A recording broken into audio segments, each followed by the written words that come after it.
not just what consumers say and show in their digital life that matters, it's understanding what they actually do.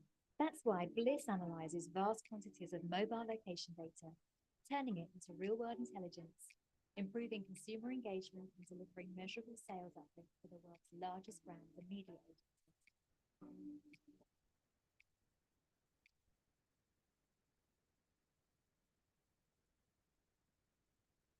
Hybrid is a global full-stack programmatic advertising ecosystem.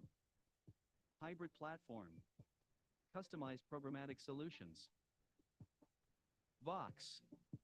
Contextual marketing suite with a multi-format approach. Hybe. In-house programmatic solution for mobile app developers. AI-powered. Human-guided. Get a personalized quotation.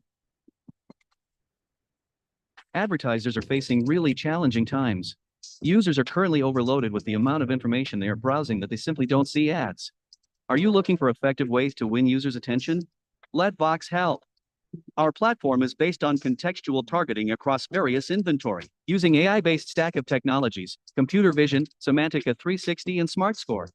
AI helps to analyze mobile apps and recognize 15K plus types of objects in graphics, text, and videos, making contextual targeting more efficient than ever.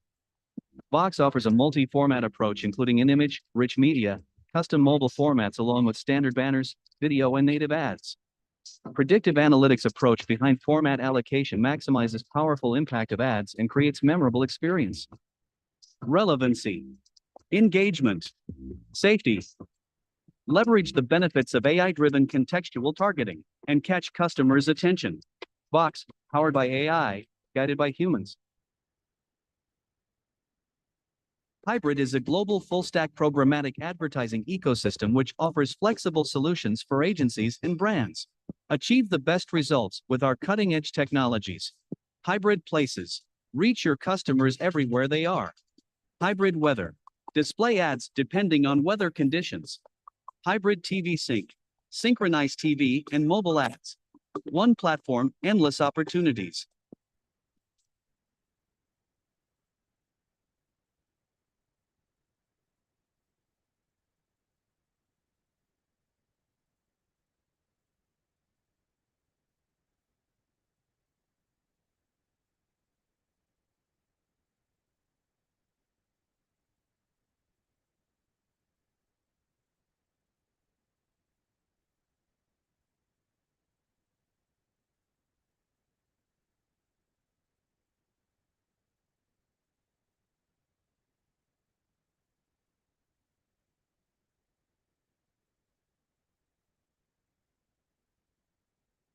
Thank you very much. Now, I might be an unfamiliar face up here trying to talk your ears off, but it's time for a familiar, prominent personality to give you all a warmer, happier welcome. Ladies and gentlemen, to set the context for today's conference, joining us on stage is the president at Exchange for Media Group. Please put your hands together for Mr. Sunil Kumar.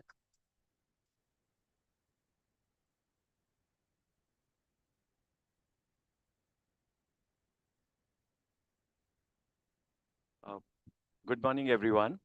I do this on behalf of Dr. Anurag Batra, who is our chairperson and editor-in-chief, who couldn't make it for some personal reasons. He'll be here during the day, but he sent a note, so which I'm going to read out to you guys. So it's essentially Dr. Anurag Batra's words, which I'm presenting to you. So he says, it's my absolute privilege to welcome you all to the e4m Martech India 2024 conference. Thank you for joining us this morning. It's an exciting day for all of us as we gather to explore the theme, Unleashing the Power of Technology-Driven Marketing. In today's world, where technology evolves at lightning speed, marketing is no longer just about creativity. It's about leveraging data, analytics, AI, and automation to create impactful customer experiences. And that's exactly what this conference is all about, bringing together brilliant minds, industry leaders, and innovators to discuss, learn, and shape the future of Martech. I would like to express my gratitude to all the speakers, panelists, and participants who have joined us today. Your expertise and perspectives are the cornerstone of this event, and we are truly fortunate to have you with us.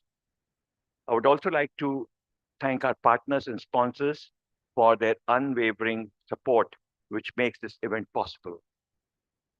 Throughout the day, we'll hear from some of the most influential voices in the industry, explore cutting edge technologies, and discuss how we can navigate the challenges and opportunities of this dynamic landscape. Let's make the most out of this opportunity to network, collaborate, and inspire one another. Once again, welcome to the E4M Martech India 2024, and I look forward to seeing you all during the day at some point. Thank you once again, and let the Martech magic begin. Thank you.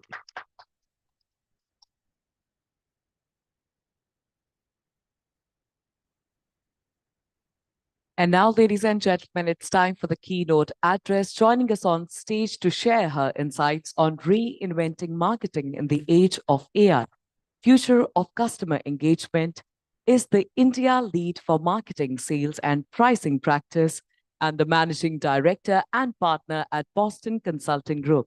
Please put your hands together for Parul Bajaj.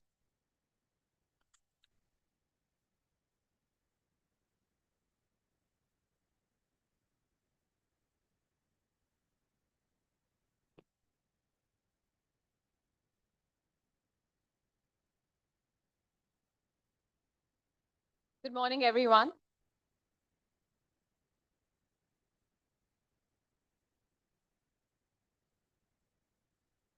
Can we have the presentation up on the screen, please? Certainly. Fantastic. So GenAI. Have any of you really thought about what generative AI would look like? Well, what you see on the screen here is what generative AI thinks generative AI looks like. Yeah, that's right. That's if I give a prompt to Midjourney to give me an image of generative AI, that's what comes out. I think it's a little presumptuous, but today we're going to discuss reinventing marketing in the age of AI.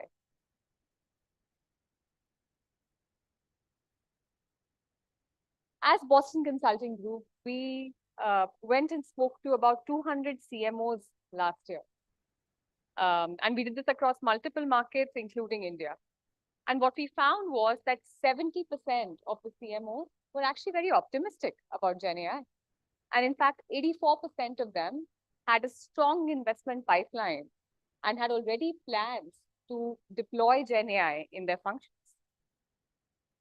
When we spoke to the same CMOs, 2/3 of them also told us that personalization is the single biggest popular use case for them and where they see value coming out. So 67% of these CMOs were actually planning to deploy personalization in their business. And why would they not? As Boston Consulting Group, we survey consumers every year. So in fact, a very recent survey we did of consumers across 10 countries, including India, suggested that customers actually now want, and in fact, they almost expect personalization. Across countries, as you can see, a large part of the consumers were very comfortable with companies using their data to deliver them personalized experiences. In fact, that number, if you see on this slide, is the highest for India. 96% of us sitting in this room and our consumers and our customers are actually okay with companies using their data to deliver personalized. But what does this mean in terms of actually delivering business outcomes? We've been actually tracking personalization maturity of companies across industries for a while now. And what we've done is we've segmented companies into personalization leaders, so those who are really at the cutting edge of delivering personalization to their consumers, and then personalization laggards on the other end, who are still at a very early stage of adoption.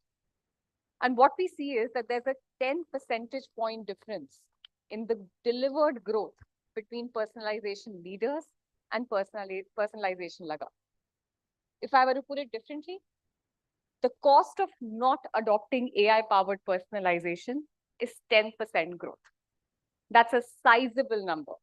especially given the kind of economic environment that all of us are operating in currently. Let me actually take an example of something all of us are very intimately aware of, right? I mean, I'm a consultant, so I travel for a living. It's an occupational hazard. I end up watching a lot of Netflix on my flights. And I'm sure many of you know this, but Netflix actually uses data about what I watch, what genre, what type of shows and series I actually enjoy, how long do I watch it for, what do I pause while watching, which trailers while scrolling do I pause at, which ones do I see, and which ones do I click on. It uses all of this data to actually personally curate the right trailer to show to me for a specific show.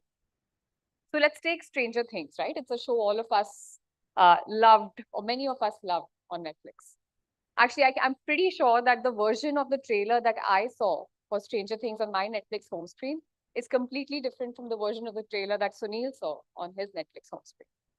So if you like action movies, then you're going to see these intense, fast-paced scenes from the show. But if you like romantic comedies, you'll see the sweet, funny, heartwarming scenes from the show.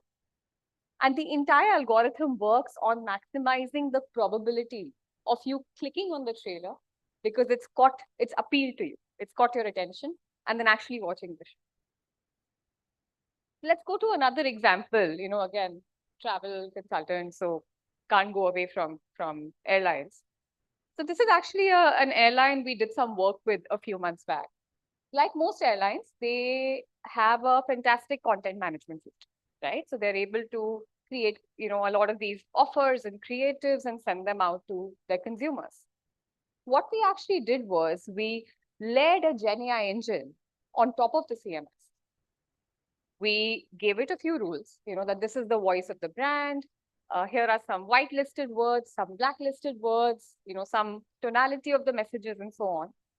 And we basically combined their CMS with this GenAI engine, along with a very strong review by the marketing talent that the airline had, to actually accelerate content production by 40x. So this airline was able to generate 40x the number of creatives purely by combining their CMS with the GenAI engine with no additional resources that had to be deployed. And that's the value of using AI to power marketing. Let me give you an example of what an AI-powered customer experience could look like in the world of travel. So here you have your own travel buddy, Easy Guide, who's going to be talking to you. She or he is your travel advisor, your friend. And you can ask them, hey, I'm going to Barcelona for a trip. Can you suggest what I should do? And this travel advisor actually gives you an itinerary for day 1, day 2, day 3, day 4. You can scroll through the itinerary. And then this advisor also gives you some quick tips. Hey, how do you use local transport? Hey, here are some food suggestions, some hotel suggestions, and so on and so forth. And then you can ask them for a packing list, and they can actually even give you a packing list based on the kind of activities you want to do, based on the weather, based on your style preferences. And then if something is missing in your packing list, here are a few suggestions. So here's a sun hat that you can use, given that it's going to be warm in Barcelona in the summer. And then it can help you select the right sun hat for you based on your previous style preferences, your price point, your brand preferences, and so on and so forth in a very easy, intuitive UI UX that it can deliver. And then not just that, not just advising, it can actually handhold you to actually complete the transaction as well. That's what the future of customer experience would look like, powered by AI. Now let me move to actually what companies can use this for. So historically, all marketers, including me, we've thought about, hey, this is my product, this is my message. How do I now find the right customer to sell this product to or to send this message to, right? That's been the thinking, saying who is the right target customer segment for my brand, for my message, for my product. Actually, what AI enables you and powers you to do is to change that vocabulary completely. It's not about finding the right customer for your product or your message. It's about finding the right next best action for a single customer. So going from an inventory of products and messages and then trying to find the customer, to going to a bank of offers and messages, and then figuring out what is the right offer or message for a single customer is where it becomes extremely powerful. It allows you to actually have the next best action to maximize value for that customer. So we've talked a lot about customer experience, right? And clearly AI can really do a lot of wonderful things for customer experience. But none of this is going to be complete unless the marketer experience, the experience of all of us sitting in the room, as well as our colleagues, actually changes fundamentally. So I'm going to show you a sneak peek of what a marketer experience could look like powered by GenAI. Let me pick one first, which is, I'm sure many of us have gone through the struggle of trying to figure out, after a campaign has been rolled out, what's been the efficacy of that campaign, what's been the performance of that campaign, right? And every time you look at performance metrics, you want to cut it and slice it and dice it by some, state, by some geography, by some brand, by some customer cohort, and so on. And it typically takes someone sitting in front of the system trying to extract a lot of this data, building a lot of pivots or a lot of Excel models to actually derive those kind of insights. Here is a GenAI dashboard we actually designed, which allows us to do it in a fairly intuitive manner. So let me give you a bit of a sneak peek of that. So it's a simple AI-enabled chatbot where the marketer can type in that, hey, I have a few questions in terms of the performance of my recent paid campaign. And what the AI-enabled chatbot actually provides is all the key metrics clearly laid out, saying this was the ad spend, this was the CPM, this was the CPC, this was the CTR, and then also over a period of time. I can then also ask this chatbot, hey, but can you give it to me for this one state? And then it actually can cut that data for a specific state as well. And you can, of course, continue to prompt based on what your business requirement is. Let me give you another example of how AI can power the experience on the market.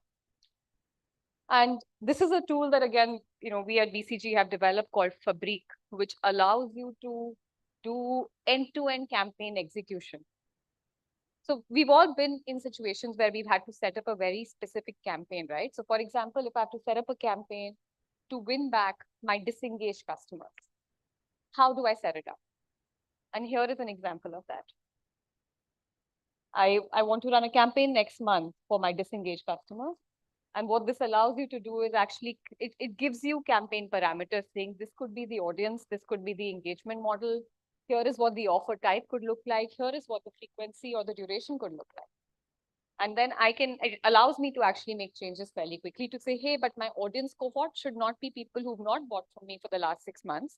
But I want to make a small tweak to say anyone who's reduced buying from me in the last 6 months. So I want to be able to predict even before they're fully churned out. It then allows you to actually set up that campaign once you confirm. Once the campaign is set up and well, after it's executed, this Fabric also allows you to actually then see the performance of the campaign based on a set of metrics over a period of time, and then continue to make changes. So it fully automates the end-to-end campaign setup, execution, and measurement, and makes life a lot simpler for people like us. We've talked a lot about GenAI. I think very importantly, GenAI is not about the data or the algorithm or the technology. At BCG, we have a very strict 10-20-70 rule, and we strongly, strongly believe in it. And this is based on our experience of having done GenAI transformations across the world. Only 10% of the impact from GenAI actually comes because of the quality of the model or the algorithm. We end up, I was talking to actually someone just yesterday, and we were talking about how companies are yet to see full value delivered from GenAI deployment. And the person asked me, yeah, but is it because of the quality of the LLM model? Actually, absolutely not. That will account for maybe 10% of the gap in value delivery. 20% of the gap actually comes because of technology or the IT not being. But actually 70% is because even though the algorithm may have been fine, the technology may have been fine, but the people, the processes, and the culture were not rewired to deliver that impact. And therefore, in any GenAI transformation, the 10-20-70 rule, where 70% of the impact comes from rewiring the ways of working, the KPIs, doing change management, communication, talent upskilling, is essential to be able to derive value from GenAI. I think to sum up, just 5 key takeaways for all of you. 1, be ruthlessly customer-centric in deciding where to do GenAI and where not to do GenAI. It should be the customer's decision, not the decision of the highest paid person in the room. Make sure that you're thinking about learning cycle in terms of days and not months, because that's the kind of agility GenAI gives us. Don't be afraid to fail. In fact, fail faster. Be open to experimenting, be open to learning. There are no magic bullets. So there are many times where, well, consultants and vendors and tech firms will come and tell us that, hey, this is a magical tool and a magical algorithm which will solve world hunger. Doesn't happen. There is no magic bullet. And then finally, AI-powered marketing is nothing without the people. So it is amplified by the people, and it just provides a multiplier effect. In fact, I'll wrap up with a small story. A few years back, I had the opportunity to do some work where we were running pilots in 3 retail outlets. The first retail outlet had input on merchandising being given by the merchandiser, the human merchandiser. The second retail outlet had input on merchandising being given by a tool and algorithm that we had created. The third retail outlet had merchandising input being given by the algorithm tool, then being screened by the human merchandiser, and then being provided into the store. And I'm sure none of you would be surprised if I tell you that the third retail outlet, which was a combination of AI and human intellect, actually performed the best. And on that note, thank you so much, everyone. I hope you have a wonderful rest of the day. Ms. Bajaj, could I please request you to kindly join us in the center of the stage? Thank you for your time, for your valuable insights. To present a small token of appreciation on our behalf, joining us on stage is the Director of Sales, North India and Gujarat at Hybrid. Please welcome Mr. Sushant Chopra. Valuable GS. being here. Thank you.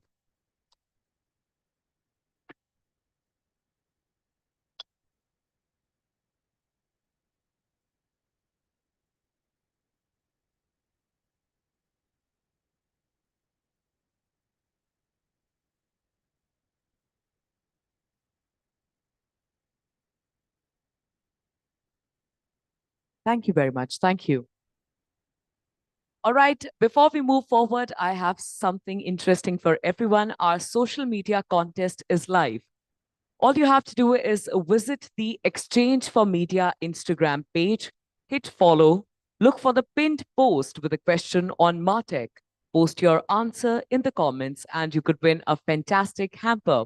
Quickly, once again, our social media contest is live. In order to participate, all you have to do is open your Instagram app, search for Exchange for Media Instagram page, follow the page, look for the pinned post with a question on Martech. Post your answer in the comments and you could stand a chance to win some really exciting prizes. Quickly moving ahead to the next session, to talk about the art of personalized marketing in a data-driven world. Joining us on stage is the founder and CEO at Red Beryl Lifestyle Services Private Limited. Please put your hands together for Mr. Manoj Adlakar.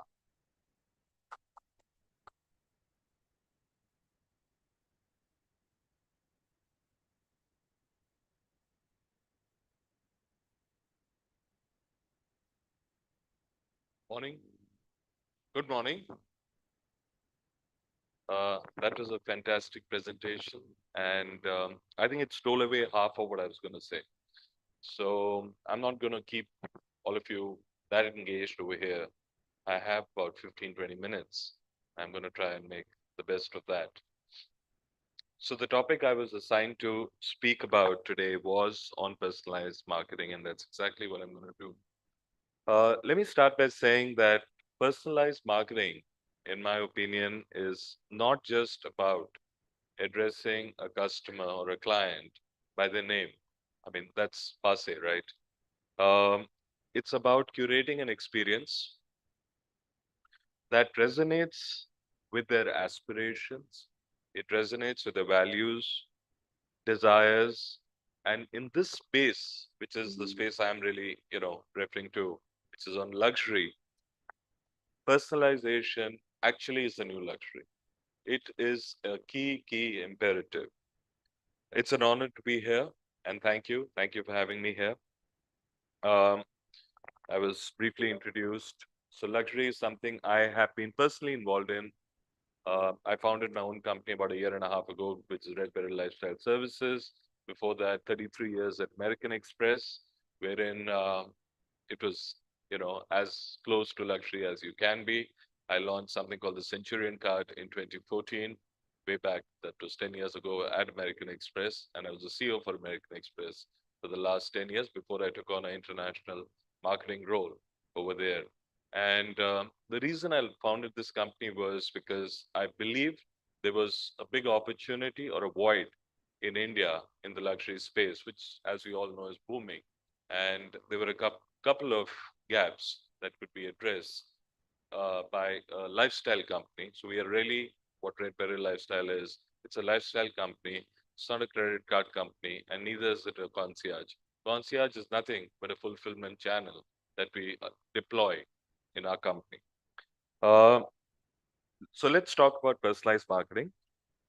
Personalization is no longer something which is a nice to have. It is a core expectation of our consumers and business owners who have, you know, who are very passionate about growing the business. And which business owner over here would not be passionate about growing the businesses? There's a 2023 McKinsey report. Parul spoke about, BCG report. That and those numbers are not way off. And I was just, hearing her when she was talking about it. The 2023 McKinsey report actually says that 71% of the consumers expect a personalized interaction from the customers and organizations. So 71%, I think Parul mentioned 70%. So that's a ballpark where there is an expectation that 70 to 75%, whatever that number is in that ballpark, that is the personalization which is expected of the consumers. And we're talking about discerning consumers and customers over here. And wherever the companies have successfully deployed that, there has been double-digit growth. So again, you saw in the prior presentation, there were laggards, there were leaders, 10% was the leaders. And in these 71% or 70 odd percent, wherever it's been deployed, there has been double-digit growth. As we navigate, today we are digital natives, each one of us, whether we are sitting here, going through social media, going onto our mobiles, Insta, whatever, Twitter, X, or whatever, right? They're digital natives. We all digital natives. It is a data-driven world, and it's only going to become bigger and larger in times to come. So we need to ensure that we have the right strategies in place. And when we talk about that, even whether it's in the luxury segment that I represent, luxury, typically think of it like a pyramid, right? The top 2 or 3% of the segment in India, whether it's the number of billionaires or millionaires or what have you, they account for 90% of the revenue, or 90 to 95% of the revenue which a company earns, right? But even scale is a very important facet over there. But what we need to do in personalization, we need to build personal connections, right?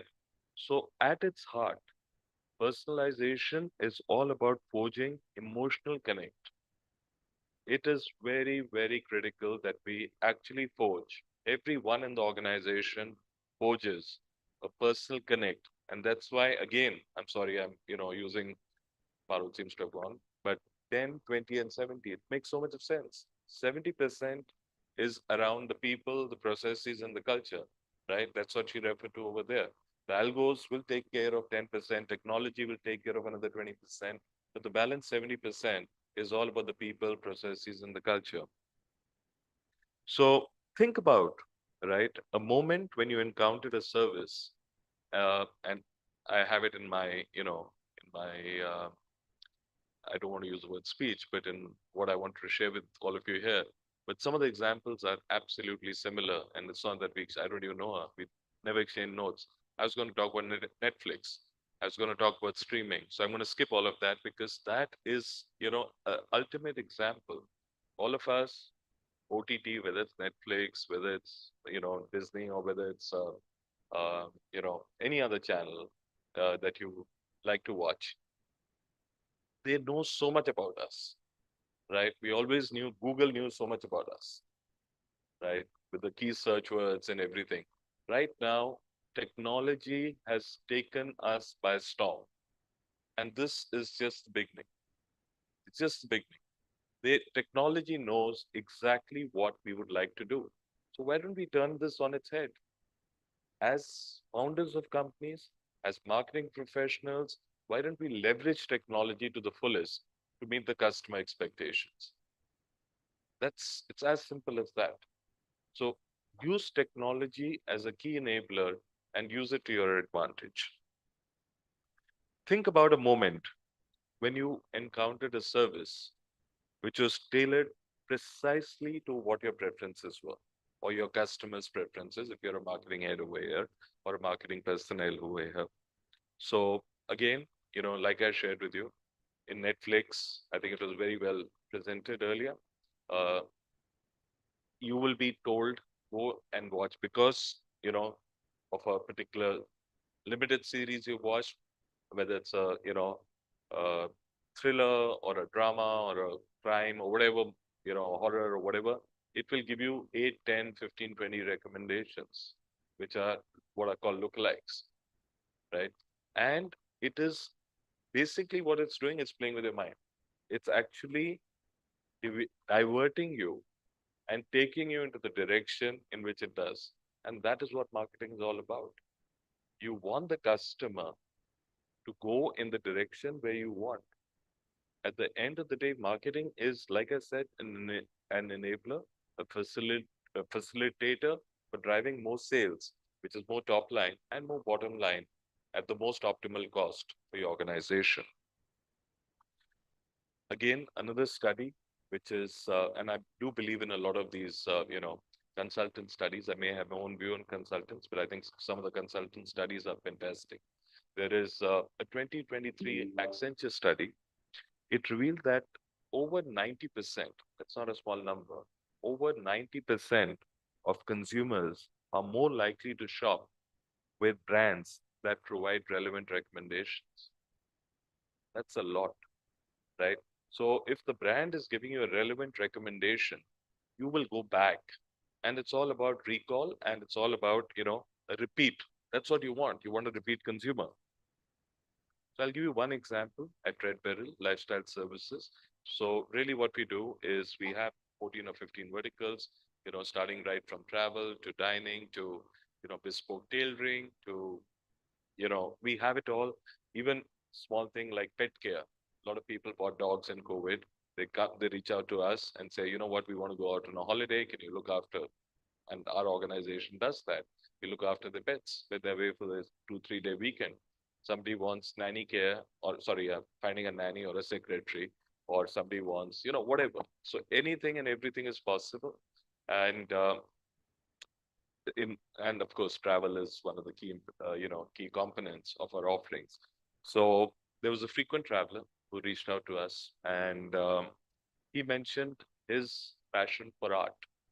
And what we did was we integrated that insight into the member profile and curated an itinerary that featured exclusive visits to private art galleries. But it did not stop over there because it's all about experiences, right? You want to give people memorable experiences and you want to convert their dreams into realities. So what we did was we organized meetings we of course ask a person, any of our consumers, what kind of a budget would they have? And with some contemporary artists, we ask them would they want to have a meeting with them, would they want the autographed sketches and paintings and so on and so forth. And you would not believe it, but the number of people who say yes to it, it's quite a big daunting number.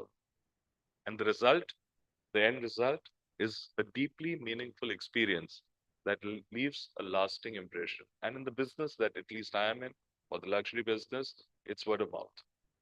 I cannot be advertising my product on billboards or what have you.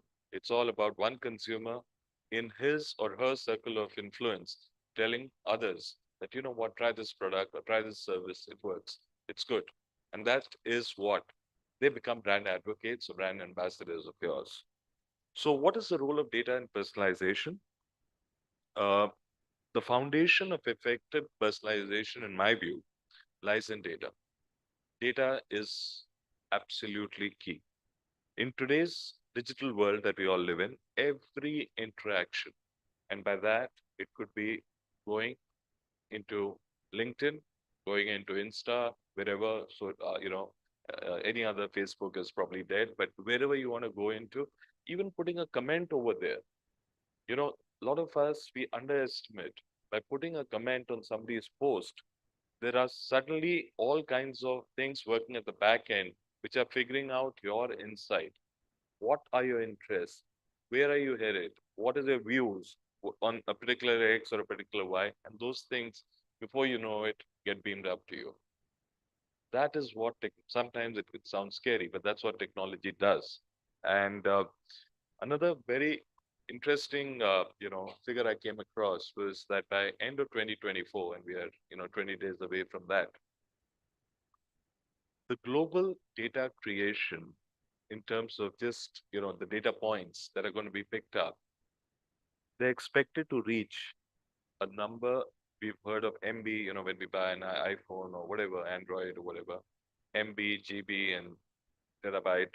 There is something called a zettabyte, which is, multiply a GB by, a million times and you get a zettabyte.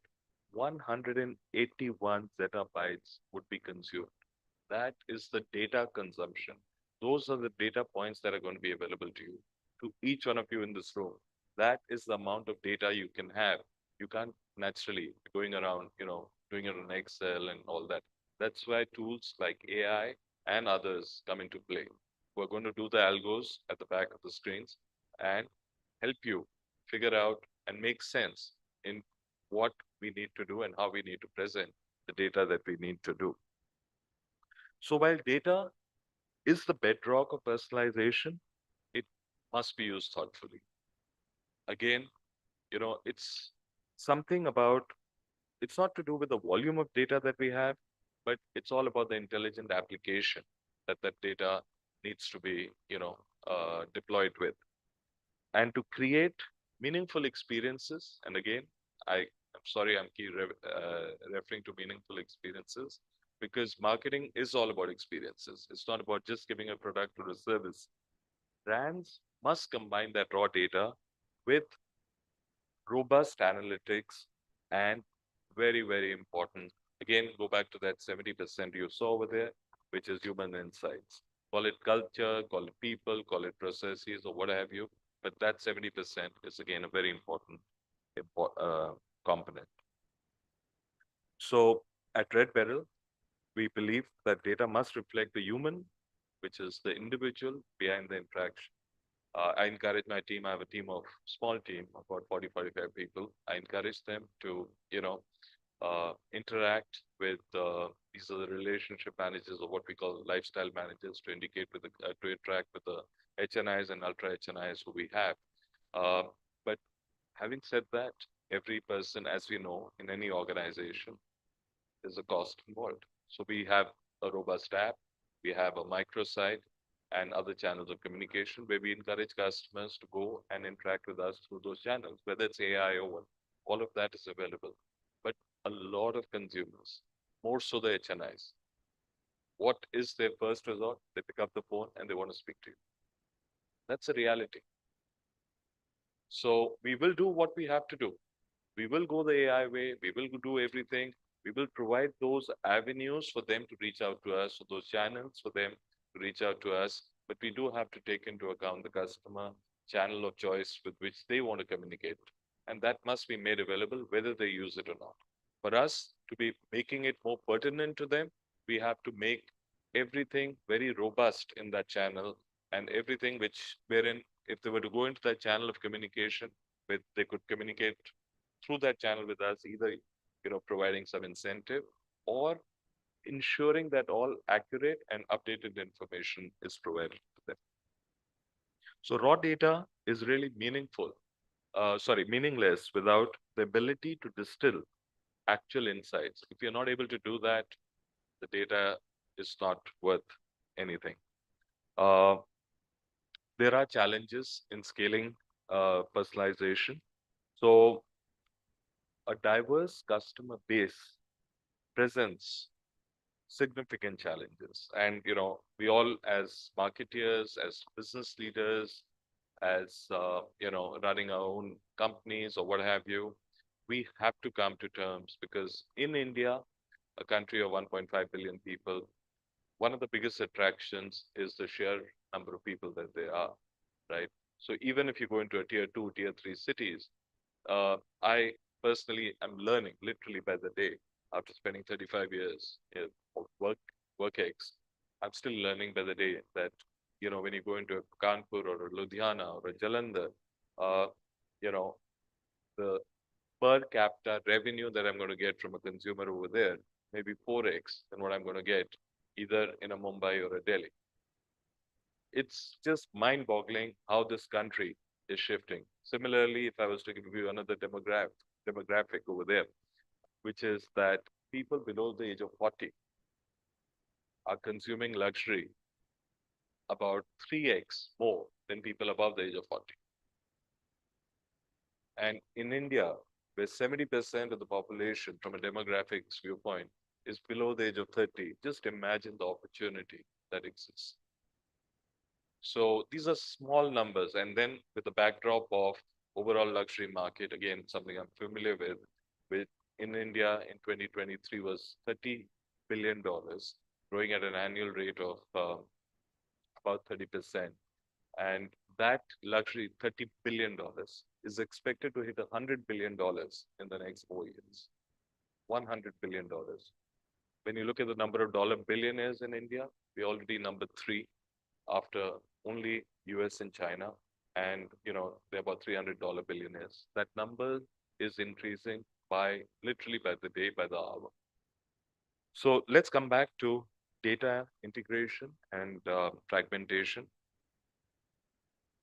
There is again another report. I'm sorry, I'm referring to a lot of reports here. This is a Deloitte report, which is a 2023 Deloitte report.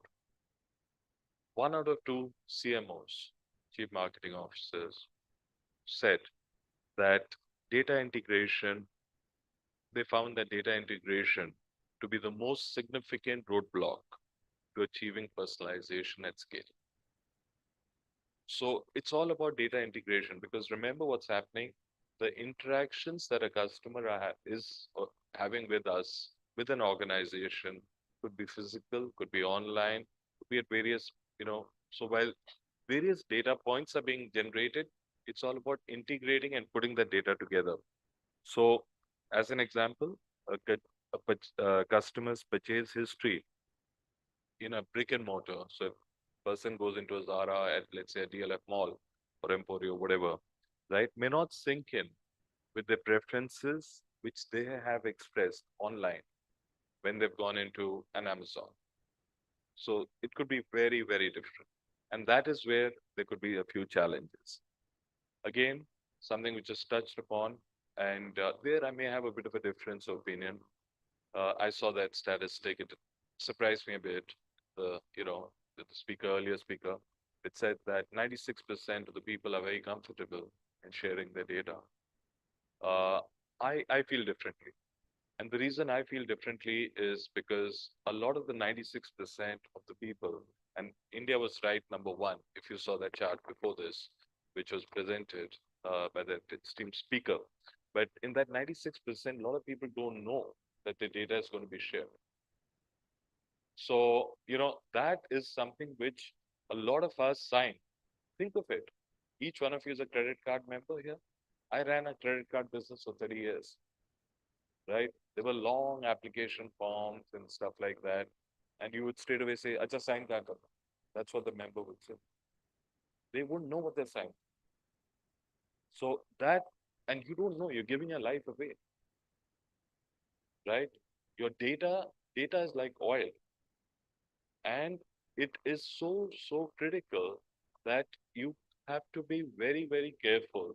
And that would be a piece of advice to all of you over here, that whenever you're signing a document for your personal data, be very careful on what you're signing.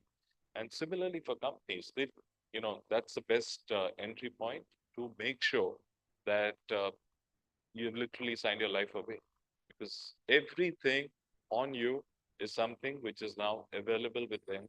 Use it the way they want to use it. So I don't know if that's a bell for me, but I'll go fast.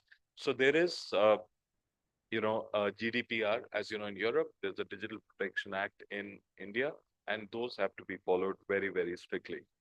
Uh, I'll cut short. Maybe I've been going a little slow.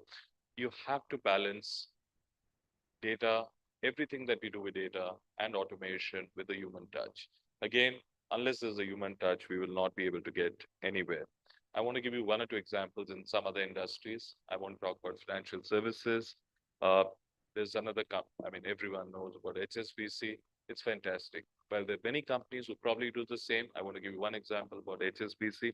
Their wealth management, as you know, is it's everyone's into wealth management, and for all the right reasons, because Indians by nature are becoming wealthier and wealthier. So they want somebody to manage their wealth properly. So you have the banks, you have other financial institutions, you have NBFCs managing wealth.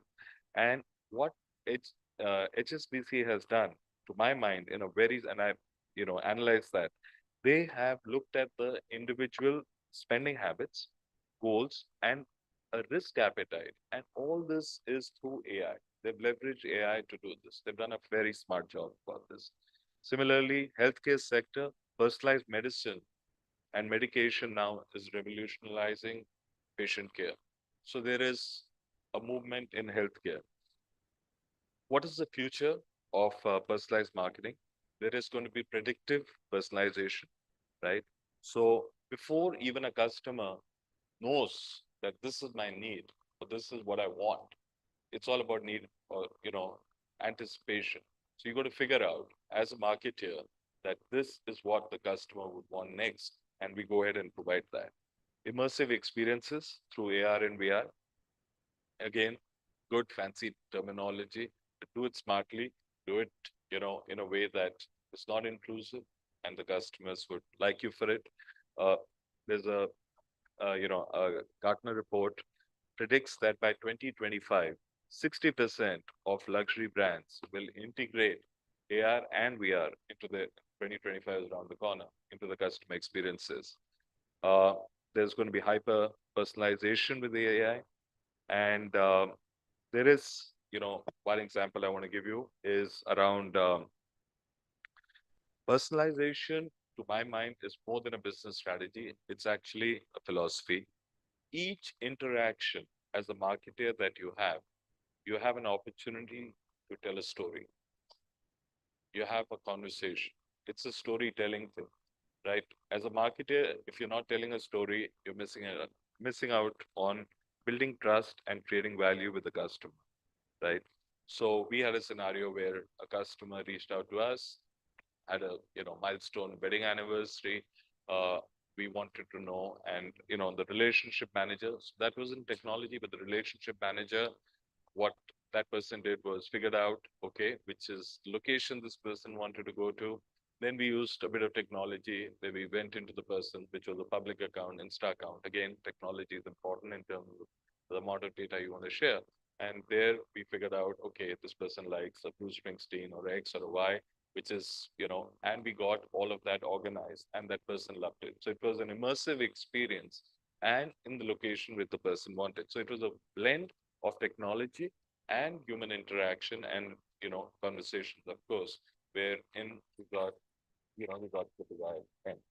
I'm going to finish with saying that let us seize this opportunity to think or rethink individuality, because technology is important, but rethink individuality not as an artistic challenge, but as an art form that celebrates individuality.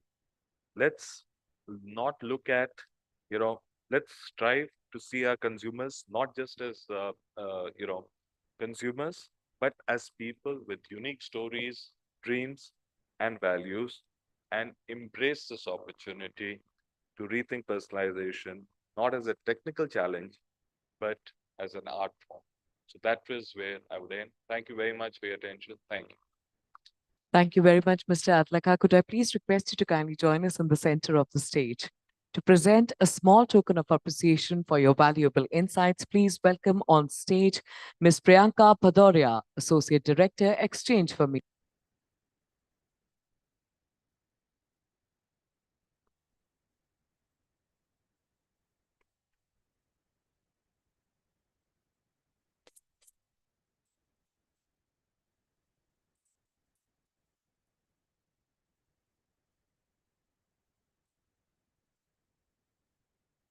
Thank you very much. Thank you. Thank you. Well, I'm certain that all of us can agree on the fact that we have much to take away from today's event, but that cannot be achieved until and unless we are all in the best of our spirits. May I please request everyone to kindly stand. Empty out your hands and stand, please. And now for the next 30 seconds, all we're going to do is clap our hands together. Pump up some energy in the room. Starting at the count of 3, 2, 1. It is not a ruse for me to get an applause for myself. I can assure you of that. Louder, louder. Come on, everybody. Louder, louder, louder. I see a few hands over there just barely walking through. We have to run. Fantastic. Take a deep breath. Release and settle down. With the same, ladies and gentlemen, it's time for a reality check. Artificial intelligence in marketing, hype versus reality. Joining us on stage are our panelists. Requesting the panelists to kindly sit on the chairs according to the backdrop. Please put your hands together for Head of Strategy, Digital Mindshare India. Please welcome Dimpy Yadav. Joining us up next is the Head of Digital Marketing, Bajaj Auto Limited, Priyanka Shah. Please welcome the Marketing Head, Lava International Limited, Purvansh Maitre. A little bit biased, lesser applauses for the gentleman wouldn't make sense. Thank you. What a lovely audience. Up next, we welcome the Senior Vice President and Chief Analytics Officer, Jubilant Foods. Please put your hands together for Mr. Rahul Bharde. Up next, Director of Sales, North India and Gujarat Hybrid. Please welcome Sushant Chopra. Joining us up next is the Chief Digital and Information Officer at Marico Limited. Please welcome Brijesh Nagathan. And completing the panel, let's welcome the moderator. Please put your hands together for Manpreet Singh Ahuja, Partner, PwC.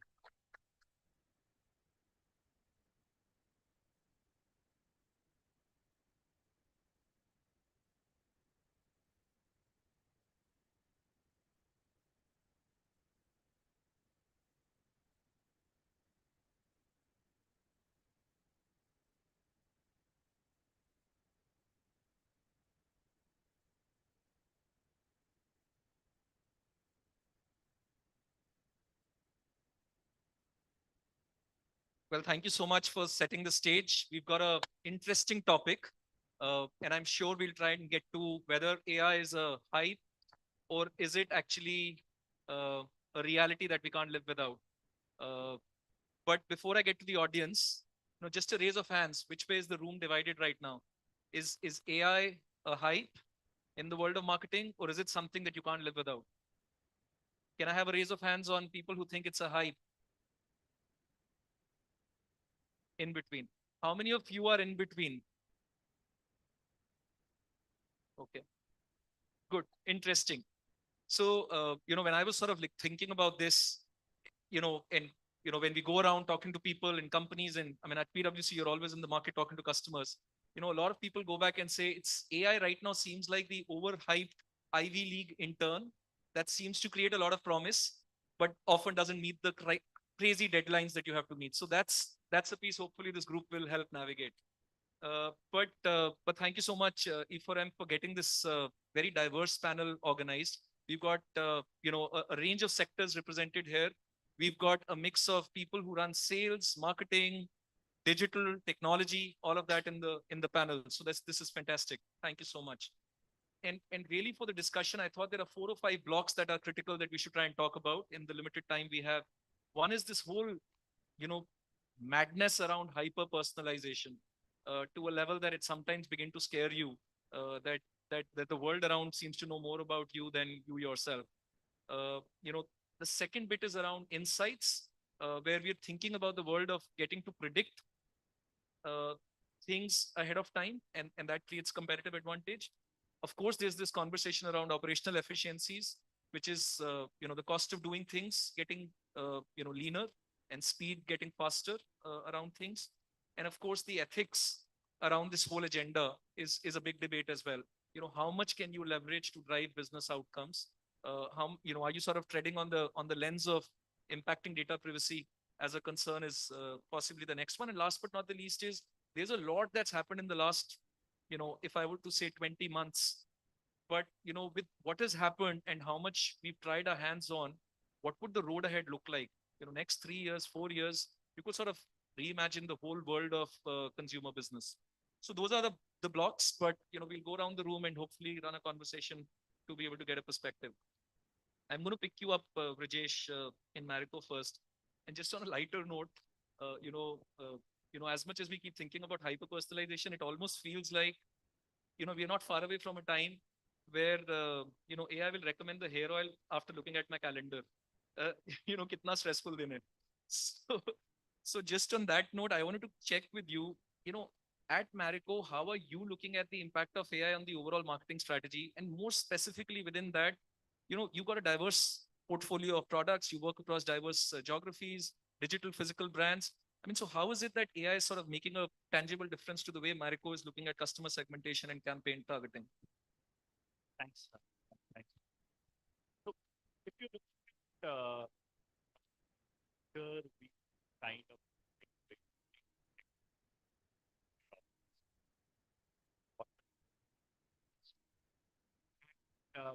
day by day, as we have gotten deeper into it, it is showing that promise which is there. So, when you made a hand, I firmly belong to the tribe that says that yes, it will make a difference. So, just to give you a perspective, we would be running our own internal machine learning models, etc. Thousands. So, say last month we were at across the whole thing.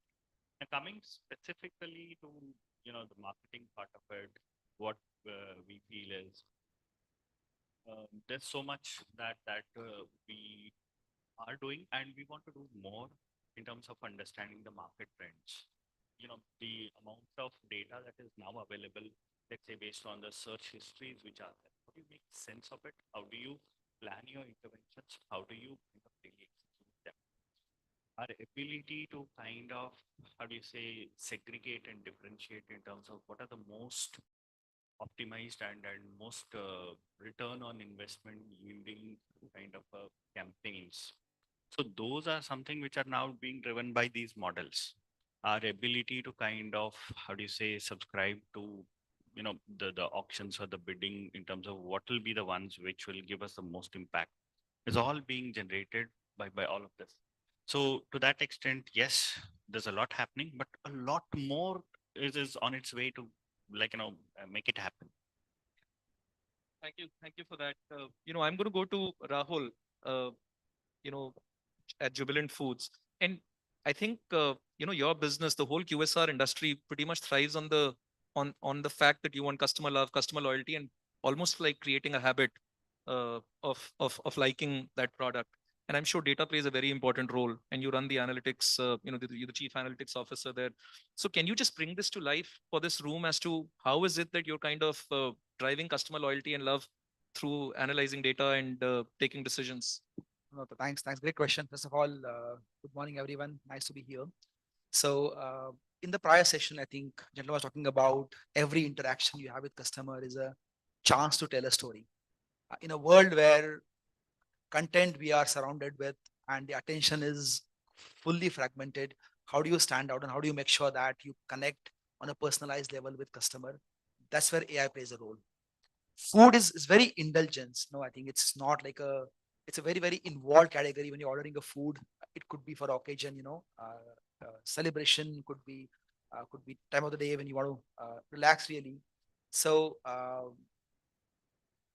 generally, I think the QSR in the retail space, we say that you are what you eat, what you order really, and all of the information plays a very, very crucial part in understanding what each consumer is looking for, what are their habits, what are their preferences, and tying that back to say, how do I really leverage my marketing, my communication to have a right conversation, whether it is what do I recommend, what time of the day I really send a message to customer.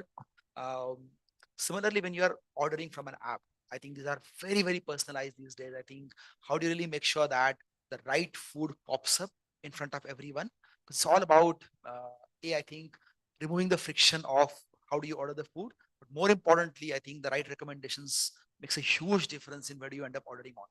So data is generally used to really build a customer DNA in terms of what are their likes and dislikes, but more importantly, predicting what customers will buy next, what content will really work with them. And then that ties back with our CRM engines, with our app personalization engines, and then the right from the top of the funnel, in which how do you engage with the customer, all the way up to helping customer build a order as well as resolve a customer complaint. AI gets used very much really, and I think that's only going to go up really. Making sense out of crazy amount of data through AI. Of course, he's not spoken about some of the challenges that I'm sure that come through when you're looking at those heaps of data. Hopefully that's the next conversation, but definitely will be a big aid and boon in terms of driving personalization agenda. I'm going to get to you, Priyanka. And when I think of your business, it takes me back to my teens when I wanted to buy a bike not because of all the tech specs, better engine, better horsepower, just because I wanted to look cooler than possibly who I was. And as much as I would Google about things, eventually the purchase decision was what was the coolest friend in the group recommending or suggesting. So that's the world, very emotive category where in different sets of buyers, that was possibly me. How do you think AI is beginning to make a difference in that entire purchase life cycle of a consumer, and you're sort of leveraging AI to be able to make that impact? Um, Good afternoon, everyone.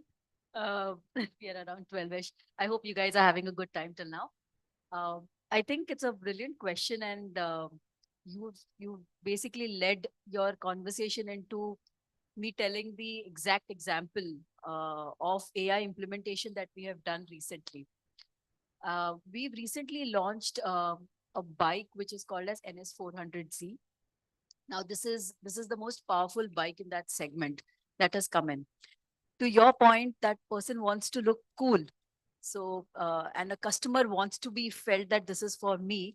We went on that insight. What we've done is that we went ahead and we shot an ad commercial of about 2.5 minutes.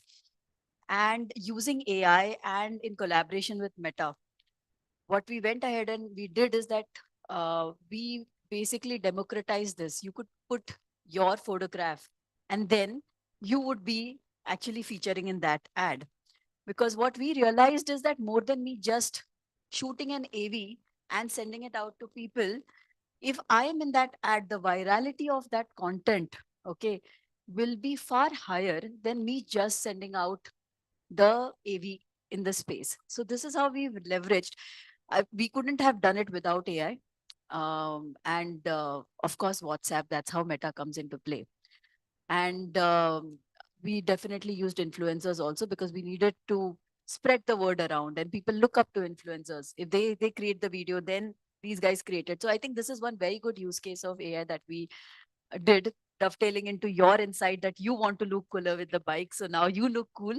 And with this indulgence with our commercial, people also landed the message of the bike, the specs and everything, because the end slate would actually have that.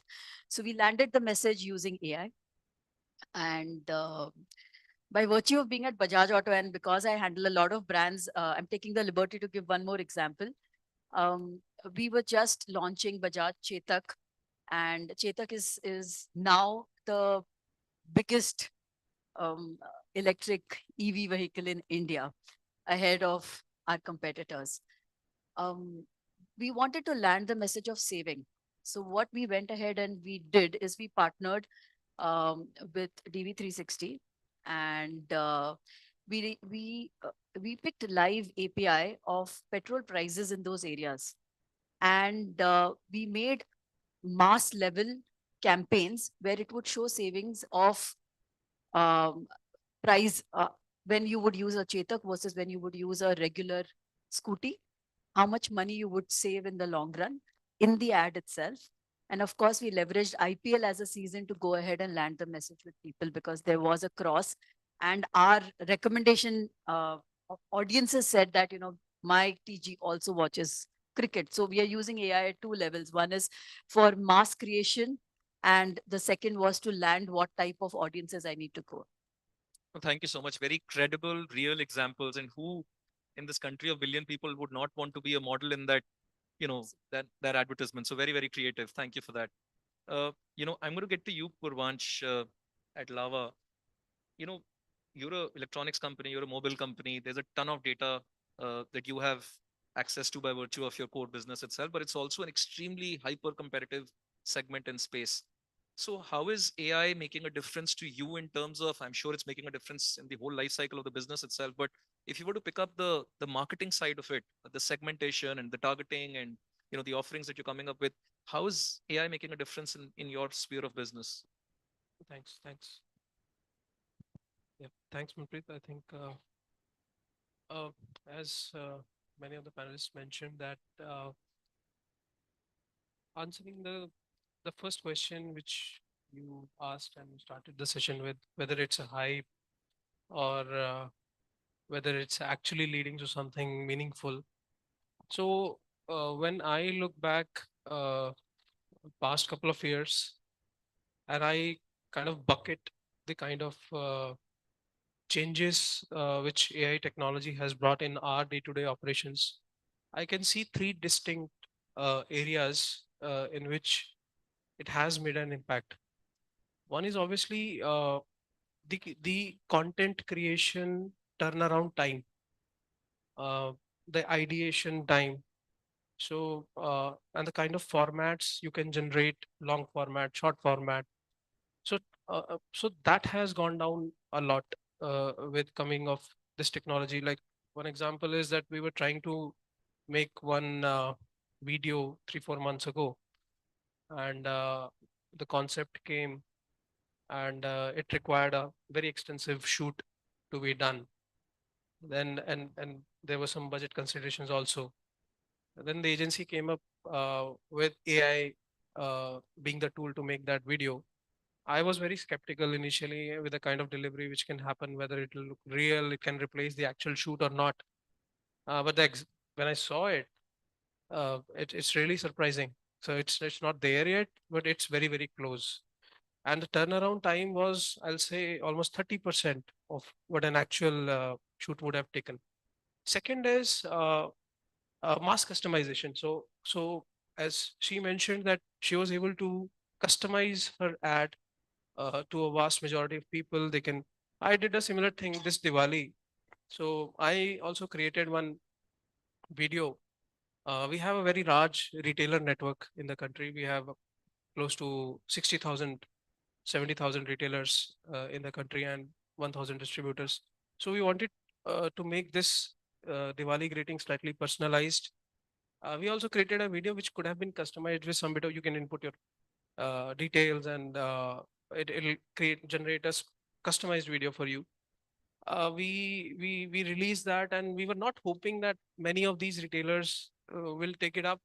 The team asked me how many videos are you expecting to be generated out of this? I say probably 500 odd videos might be generated. But when the final numbers came, close to 10,000 people used that customized greeting on Diwali.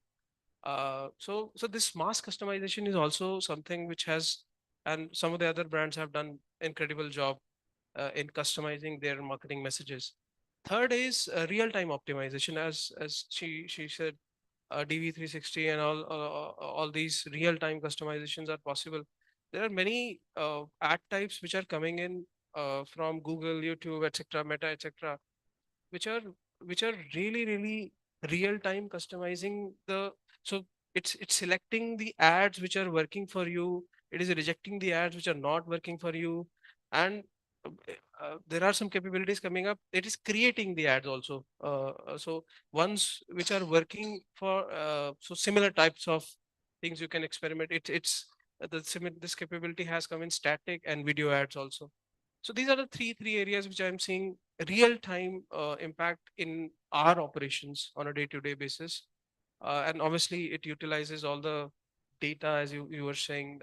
So we are using real time feedback from people, how they are responding to certain creative, certain ads. So that's how, and I see this growing. I don't see it fading away like some of the other stuff did. See, this group clearly is pro AI, I can tell you. So some of you in the room who are not necessarily pro AI, you can think through a couple of challenging questions back to this group. Because with what I'm hearing, I kind of almost see a scenario where Jubilant Foods might be able to predict your pizza craving before you realize you have a pizza craving.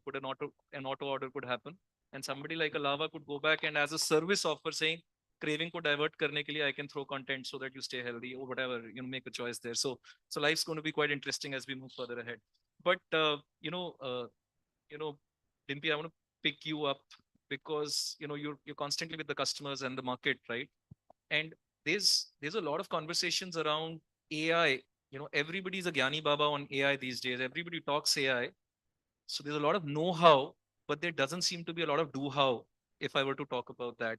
And I want to pick you up in terms of, have you seen changed narratives as you go around talking to customers in the post-AI world in terms of what they're expecting, their choices on media planning? I mean, are you hearing a lot of AI in those conversations, and how is the world shifting and changing? Absolutely, Manpreet. So, and thank you for asking me that question. And being at agency side, which is different side of the world, and since all my friends on this panel are from brand side, and when I'm hearing Brijesh talking about Marigo and how data is being used in AI, and then Priyanka putting such amazing use cases, and we have many more clients, who are using AI, especially in the field of creative and content, and emphasizing the touch of human emotion with their brand messaging and how we can, get more closer, more hyper personalized approach. But I feel that it's very important to, you can always have a great car, but if it doesn't have a good ignition engine or fuel in it, it can't really function well. So similarly, with all these great, campaigns and ideas, it's very important to know how to and what is the framework of delivering that, which is where we feel that two very critical aspect apart from just activation is the pre, which is planning part, and the post, which is measurement part. And AI really, I'll say today, I believe that it's not something which is a hype. It is something that existed even before we started our careers. And there are actually amazing use cases when we can see that, first AI application beating chess champion, just with the use of machine learning and those formats. So of course it existed always, but it's just that now it's making our life more easier. So I call it a word as amplified intelligence, which is human touch plus AI bringing the world together for us. But coming back on the conversation, so when we talk about these campaigns, right? Similar one of the campaign that we did for Disney, where um, as we know, transgenders in India, we use a lot of slangs for them with all light-hearted, but those are not very respectful terms. So with the initiative to bring, a diversity and respectful, in a way, stage for transgenders, we could identify that we have to drive this awareness. And with the use of AI, after planning the campaign, we could see that can we go more conversational in identifying the chats and seeing where these words are. So when we say that, let's do a campaign which is more contextual, which is identify keywords and then show my ad, we took it differently, that can we identify those keywords, chats, conversations, wherever these slangs are being used, even in a light-hearted manner, and can we then, start spreading an awareness around that. So when we talk about planning, it's a very important aspect where you use your AI. But one misconception that we still have in advertising is that AI is equal to digital, but it's not that, right? And as we know that India is still very heavily on mainline, TV is still the backbone and the core. We're not like China or any other evolved country where everything has moved, towards digital yet. But even in TV, when we are planning campaign, of course, we deploy market prioritization techniques and we put our GRPs and push towards that. But how will you figure out that what is your decay rate point, right? That beyond this point, if I was investing more money, was it impacting my end goal of conversion, which was on digital assets, right? So with the help of AI, we have been building those models for our clients where we figure out that with this kind of money that we impacted, like suppose out of 10 crores, 8 crores led to good GRPs and good spont awareness, good consideration. But remaining money, if spent well, maybe on digital mediums, would have led to 20% more impact. So this is where AI is helping us in inputting that data, ingesting, what we have been doing in past 2 years, and then how better to invest that money to drive more value with less efforts. And as we were just discussing this behind the table, and this was my question to Priyanka and Rajesh, that while we talk so many great campaigns and AI, but it's of course a challenge with limited monies that you have at hand. And of course, you want to drive maximum value. So how do you do that? So if AI is able to help you not just provide savings, the way you just mentioned that even the consumers are looking for savings, that can I drive 2 miles more in less petrol, right? Similarly, I mean, more for less is all that we're seeking.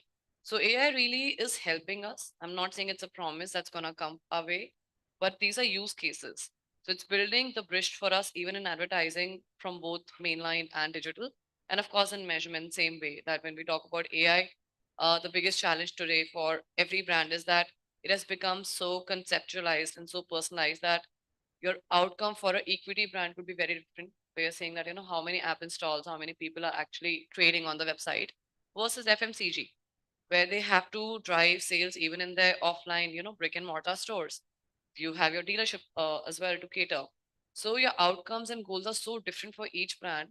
And you can't really rely on, same strat that let's activate this campaign and my outcome will come. So measurement in terms of monitoring, attributing what campaign led to what impact. So you need to, I mean, AI is the backbone. So that's my take on it. No, thank you. Fantastic. So, Sushant, very quickly, I'm going to get to you. You are an AI company, no pressures. But how is AI making a difference to precision and efficiency of programmatic advertising and the customer conversations in that space?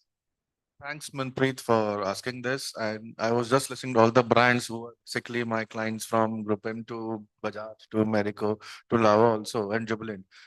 So when I started selling this particular product in which hybrid being a DSP and the backbone of our DSP is AI and ML.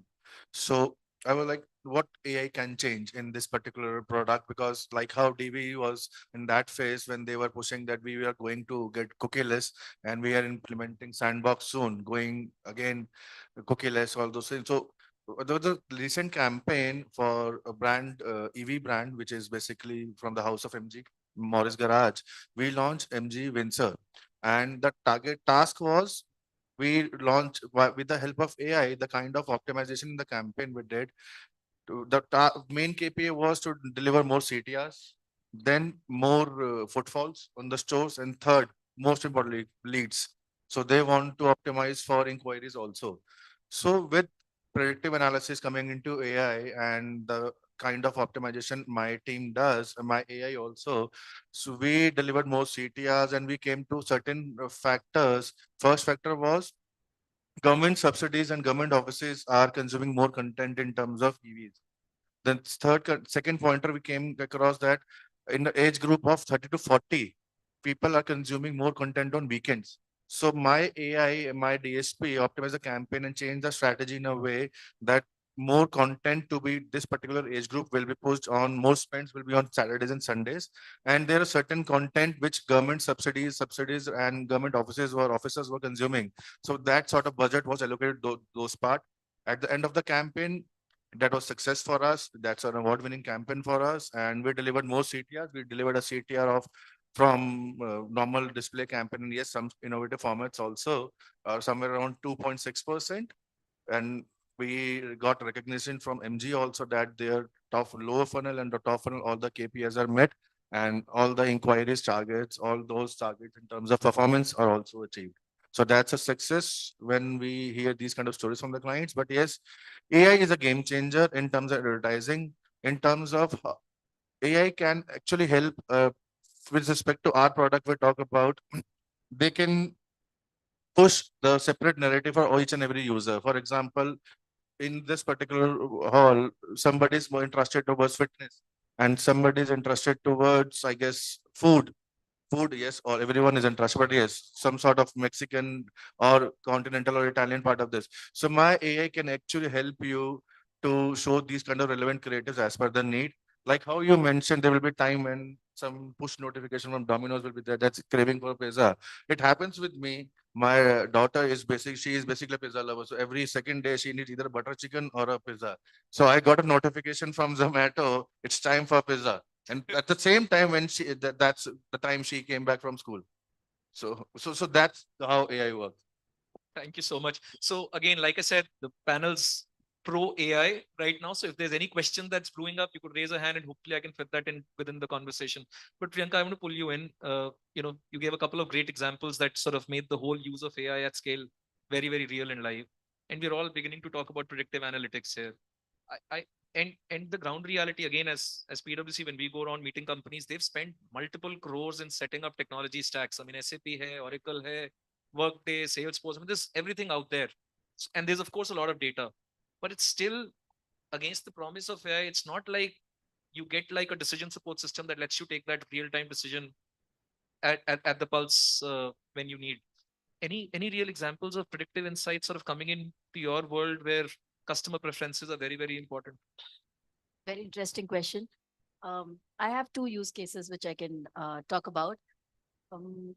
So Bajaj Auto is a brick and mortar, dominantly a brick and mortar. So we sell via distributors. We don't have our own stores. For years together, in the existence of Bajaj Auto, to decide where to open up a new store was based on the person's intelligence, some amount of sales numbers that come in, and one or two other parameters. With the whole AI piece coming in, I think the decision making has changed with a very high level of accuracy. So I'll just give you a small example. Earlier, the decision would be taken on, say, about one or two or three parameters, or at max 4 or 5 parameters, what a regular Excel sheet could crunch and give out. Today, I'm able to take decisions based on what stores are there in the vicinity, what is the average income of that particular area, what does it have locals, does it have immigrants, does that area have malls? So everything from a socio-economic place versus people's salary versus the kind of companies that are there. So today I can work on over 50 plus parameters to come to the decision point that if I have to invest or bring in a dealer in the next stage, where should it be? And we are doing it with a very high level of precision. So I think AI has helped us in starting the journey towards consumer, to reaching the consumer where they are and where the demand is. This is one use case of AI that is there. In the last 2 years, we've been using it widely. The second one is deeper down in the customer journey. A lot of people leave leads with us with an intent to know more about the motorcycles and to get more information, talk to the dealer. Now, the quantum of leads is very, very high, trust me.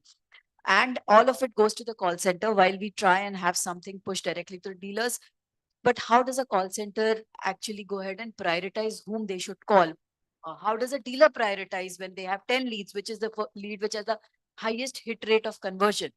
So we run AI ML model behind. So we have defined parameters, and obviously we do the basic lead scoring model based on a lot more parameters. So see, these things happened in the past also, but I would say that AI has just accelerated the precision and accelerated and decelerated the time required to do these models. The number of variables, like you mentioned, that you're able to Absolutely. factor and simulate gives you the confidence on that decision. Yes. So Rahul, I'm going to pick you up, and I'm going to actually, I'm sure you're a data champion, data leader, so I'm sure you can solve for a lot of puzzle, but I want you to feed the room in terms of some challenges that you're seeing when marketeers expect a bunch of insights, which, you know, as an organization, as a set of data, we may struggle to be able to provide. And how is it that you're navigating that? I want to pick up the other side of this glamorous story of AI will help simulate all the scenarios and get you the answers. So I'm sure you're the man who makes it happen. So you'll be able to give us the other side. Yeah, I mean, I think this is a constant challenge and opportunity. I think one, how do you really know what matters to customer? And there are tons of information available, whether it is the internal data, what customer is browsing, what customer is ordering, to what's actually happening outside, and then whether it is at a customer level, at a localized level. Being able to sort of identify and distill that insight, you still need to be able to interpret that. Sometimes the model will tell you that this is not going to actually happen, or this is really trending. But I think the why is what actually makes a difference. So, and sometimes that's where the beauty actually happens. So, some time back, Domino's in USA launched a campaign called as Emergency Pizza. This was an offer in which you buy pizza now, and you can get next pizza free. The insight was not that people want one plus one free. The insight was that it's a very high inflationary environment, and people are really struggling to manage their daily budgets. Now, the last context is where I think the AI and the human will come into play.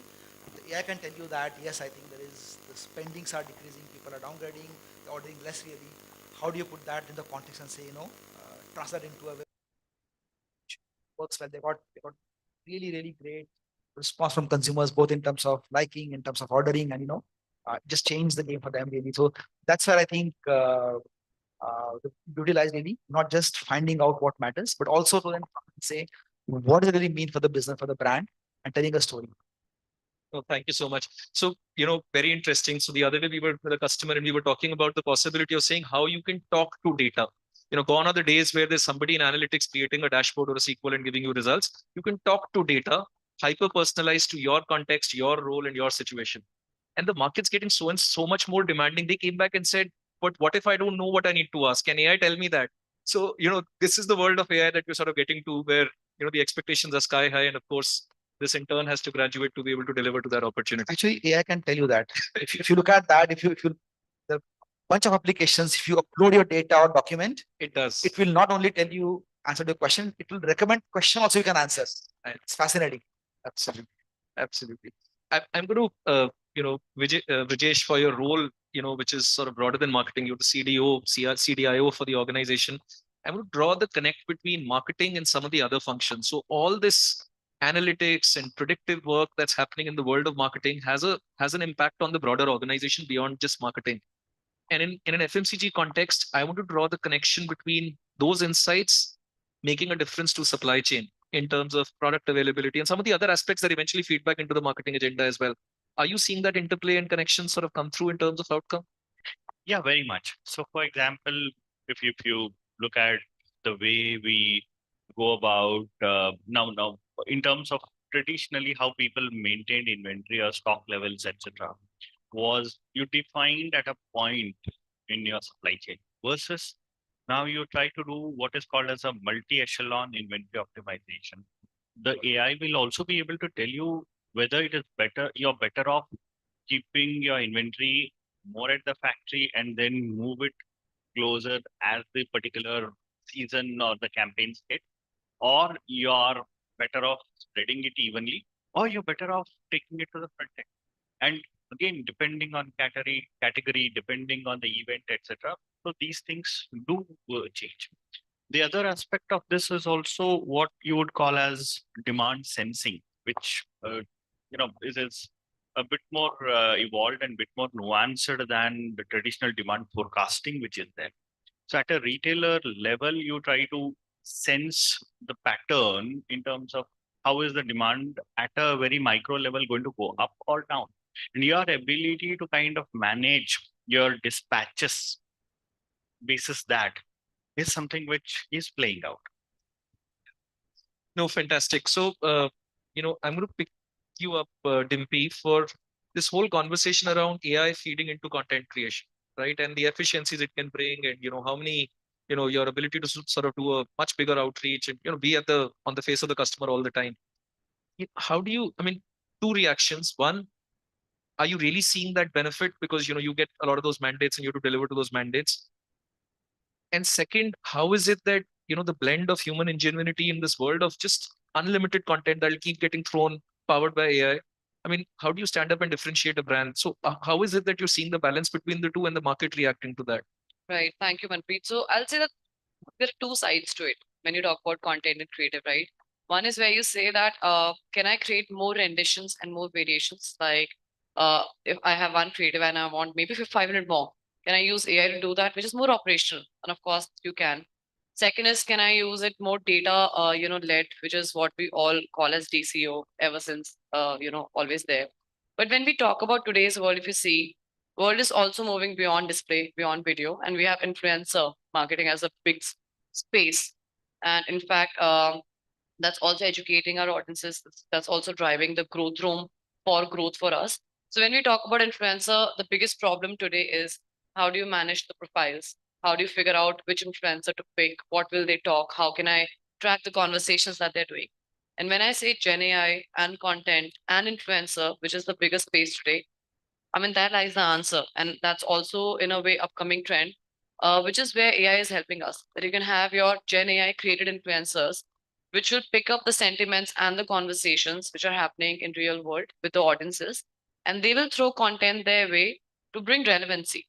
So it's not just about creating renditions, not just about, having an operational ground for catering the needs in less cost, but also how can you connect with your consumers, listening to a voice which is talking in your language, which is addressing your needs.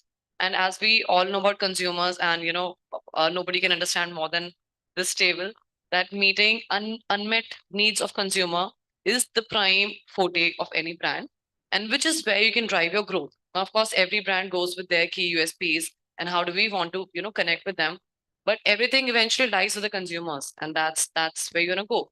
So I feel that content has moved with AI beyond just renditions, and this is where we are going. And this is not just an influencer.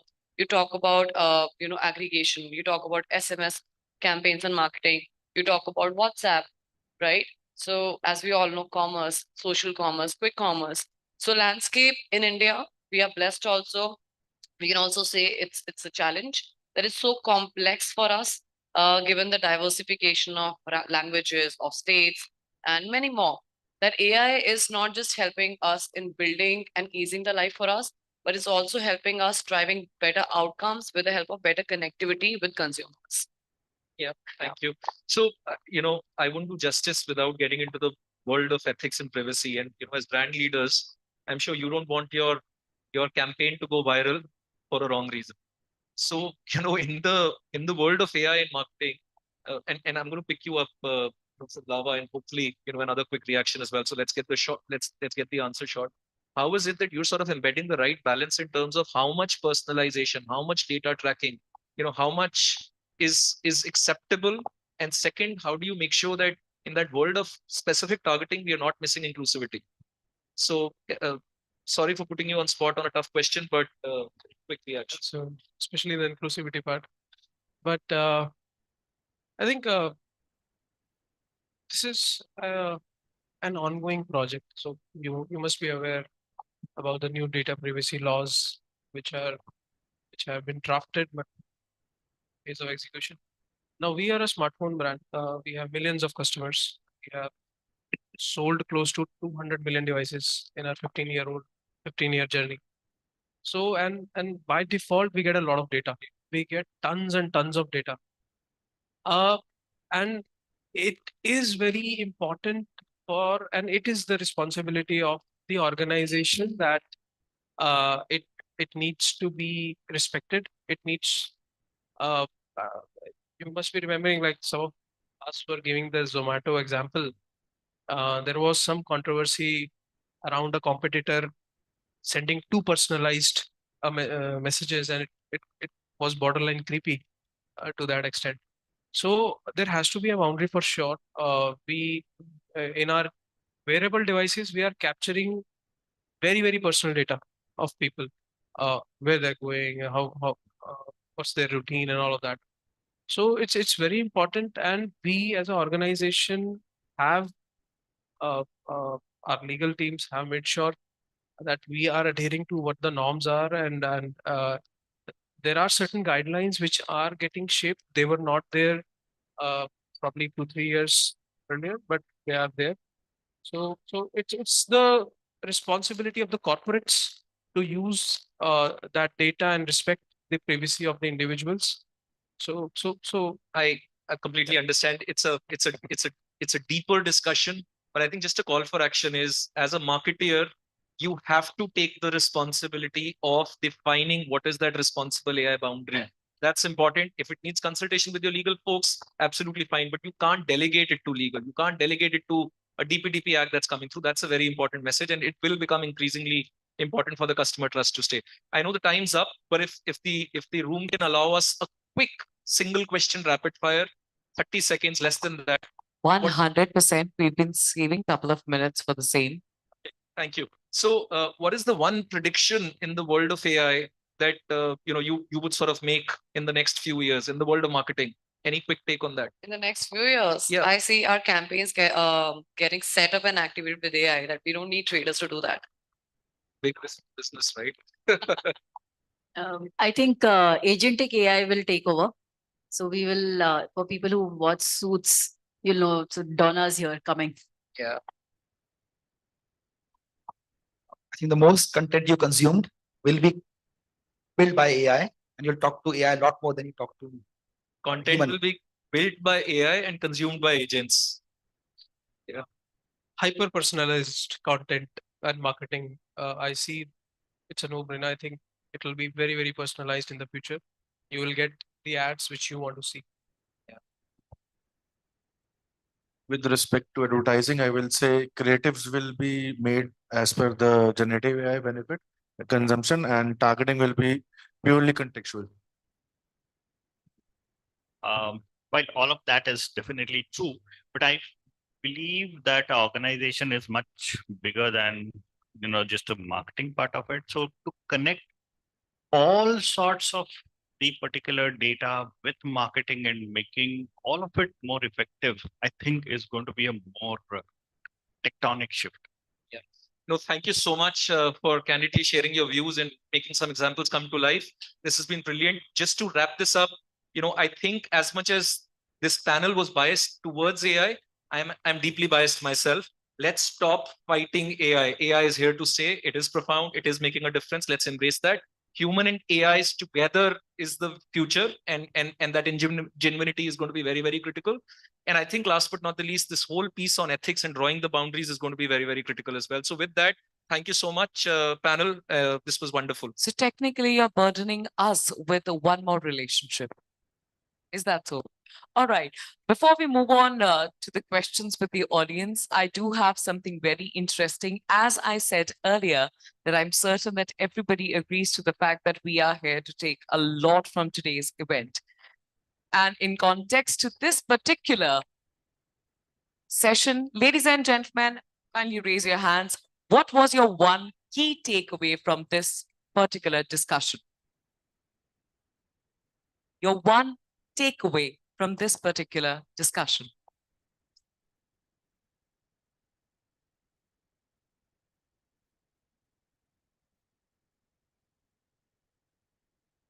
So I'm a marketer myself, and I feel that as a person responsible and being behind the brand, definitely AI is very important. Unfortunately, while I deteriorate, I personally don't want to indulge in it. But the takeaway is that AI is here to stay, and there is literally no choice for marketers but to get yourself invested in AI, pick up those tools. Otherwise, we'll be left behind, and we might be treading on different paths, and other brands might just take the lead. So whether we like it or we don't, but we have to embrace it. Sadly, so. That's a very personal outlook. Thank you. Any comments by the moderator on the same? or should No, I keep looking that's for more? very, very well summarized. And just one more thing, as much as we have to embrace AI, we have to be on treadmill because the world's going to be changing very, very fast. So as much as we may think we have great stories, those stories will need to change and differentiate in just a matter of months. All right, with the same, could I please request everyone to kindly come forward for a group picture? Ladies and gentlemen, let's bring up a very enthusiastic chair for this productive session. Joining us on stage to present a small token of appreciation on our behalf to our panelist and of course the moderator is the Director Marketing Digital. Please welcome Deepti Mishra. Deepti जी एक second रुक जाइए बिना तालियों के आपका स्वागत नहीं करेंगे could we get a round of applause for Deepti Mishra please thank you.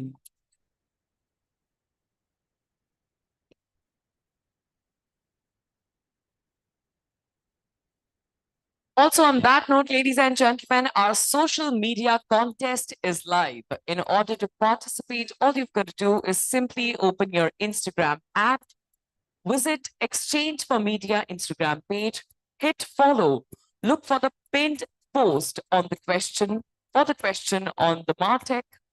Post your answers in the comments and you stand a chance to win some really exciting prizes.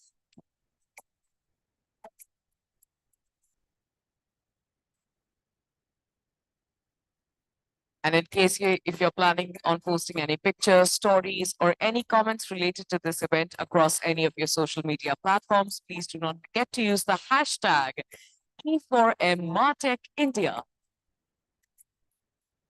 Oh, we love to commemorate special moments very much like this one.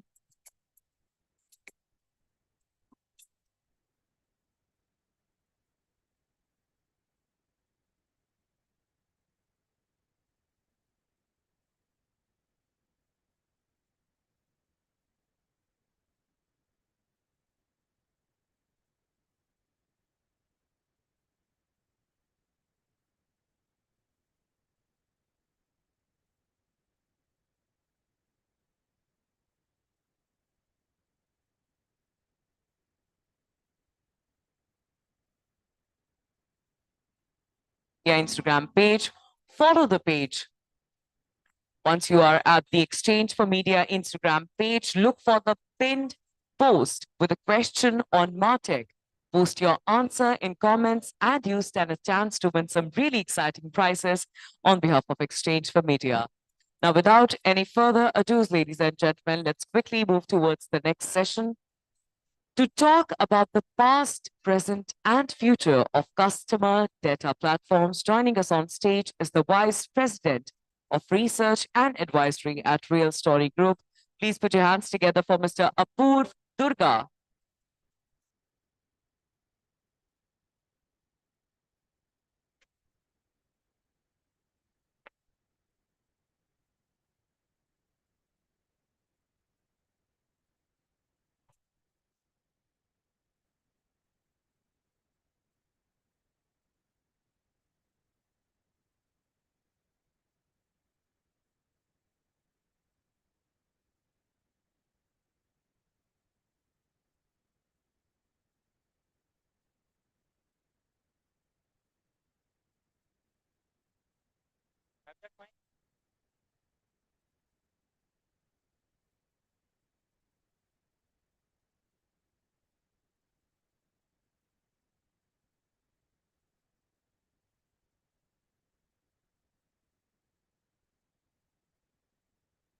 Okay, I'll use this mic. This is fine. Hello, everyone. We'll talk about CDPs today. This session is going to be a bit technical, right? So CDPs have been there for a decade now, right? They have evolved from being simple data unification tools to more comprehensive decisioning and orchestration tools, right? But they have had their own fair share of misconceptions and myths, right? So are they a magical unicorn of Martech or are they just another overhyped tool? So we'll talk a bit about that in this session, try to bust some myths, look at some of the other things that have generated a lot of hype. But before we do that, let's see where you all are in your customers data platform journey, right? So this is a quick poll. There are no judgments here. Uh, there are no right answers. I just want to know the audience better. So raise your hand if you already use a CDP. You have either licensed it or have a built it yourself. So anyone here with a CDP? Okay. Okay. Raise your hand if you have not licensed the CDP yet, but are considering it actively. No. Okay. Um, Finally, what is a CDP? You are still trying to figure that out. So that interests you, but you don't know a lot about it and you want to know more about it. So raise your hand if you are in that category. Okay. So I think CDPs aren't that popular here, but I'm going to try to make it a bit interesting and keep it simple. Initially, I was planning to make it more technical, but we'll stick to some basics then. Right. So that was about you. This is about us. I work for Real Story Group. We are an industry analyst and consulting firm. We do a lot of work similar to other more known analyst firms, with the difference that we never work for vendors. So we will never do white papers for them. We will not speak at their events, etc. And that allows us to be critical of the vendors. We are on the buyer side, right, on your side. So that allows us to be critical of vendors. And that means that vendors love us as much as you love the speaker standing before the lunch, right? Which fortunately I am not today. Right. So that's what we do. This is how we visualize the Martech marketplace as we see it. Right. We use a subway map paradigm to visualize the different Martech tools and technologies. We have mapped about 200 products and vendors to this subway map. Each of these lines is essentially a category of Martech tools. So there is personalization, there is web content management, and so on. The stations in the middle are like interchange stations. So the big vendors there, and then stations on the periphery are more like standalone platforms, which is where you see more innovation. Right. So today we are going to be riding the orange line, which is the customer data platform line. As with any subway system in a big city, this line is perpetually under construction, which means that new vendors keep coming up, old vendors keep going away. There are mergers and acquisitions. The routing keeps changing, and so on. Right. So we'll talk about that line.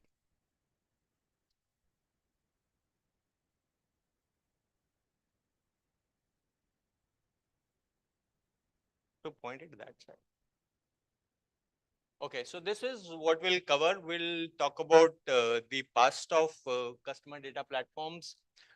This is just to get us an idea of how the CDPs have evolved, uh, to get some context in place, because that's important to understand where the future lies.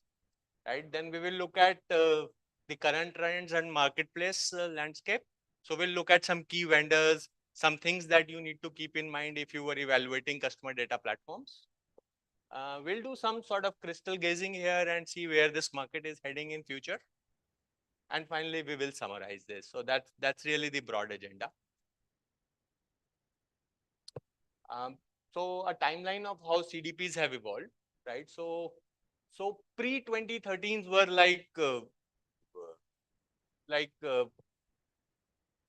no CDPs, right? So 2013 is when we started seeing emergence of quasi CDPs. So I use the term quasi CDP because they were not CDPs in true sense, but there were platforms such as ESPs and maps, your email service providers and marketing automation platforms that provided some sort of basic customer profile and basic segmentation. Right. So they provided some integration across multiple tools, but there was no real way to do a unified customer profile. 2017 is when we started seeing the emergence of CDPs as an independent layer, right? So an independent layer meaning they could source data from multiple data sources, create a unified profile. There were capabilities such as advanced segmentation and so on. Those CDPs then got a privacy boost with regulations such as GDPR, CCPA, etc.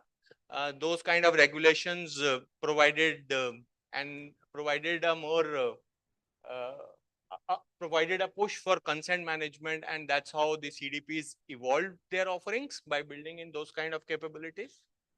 Last 4 or 5 years, starting from 2020s, is when we are seeing some sort of industry maturation, right? So that means that there are different kinds of CDPs now, right? So mostly differentiating around processing versus activation.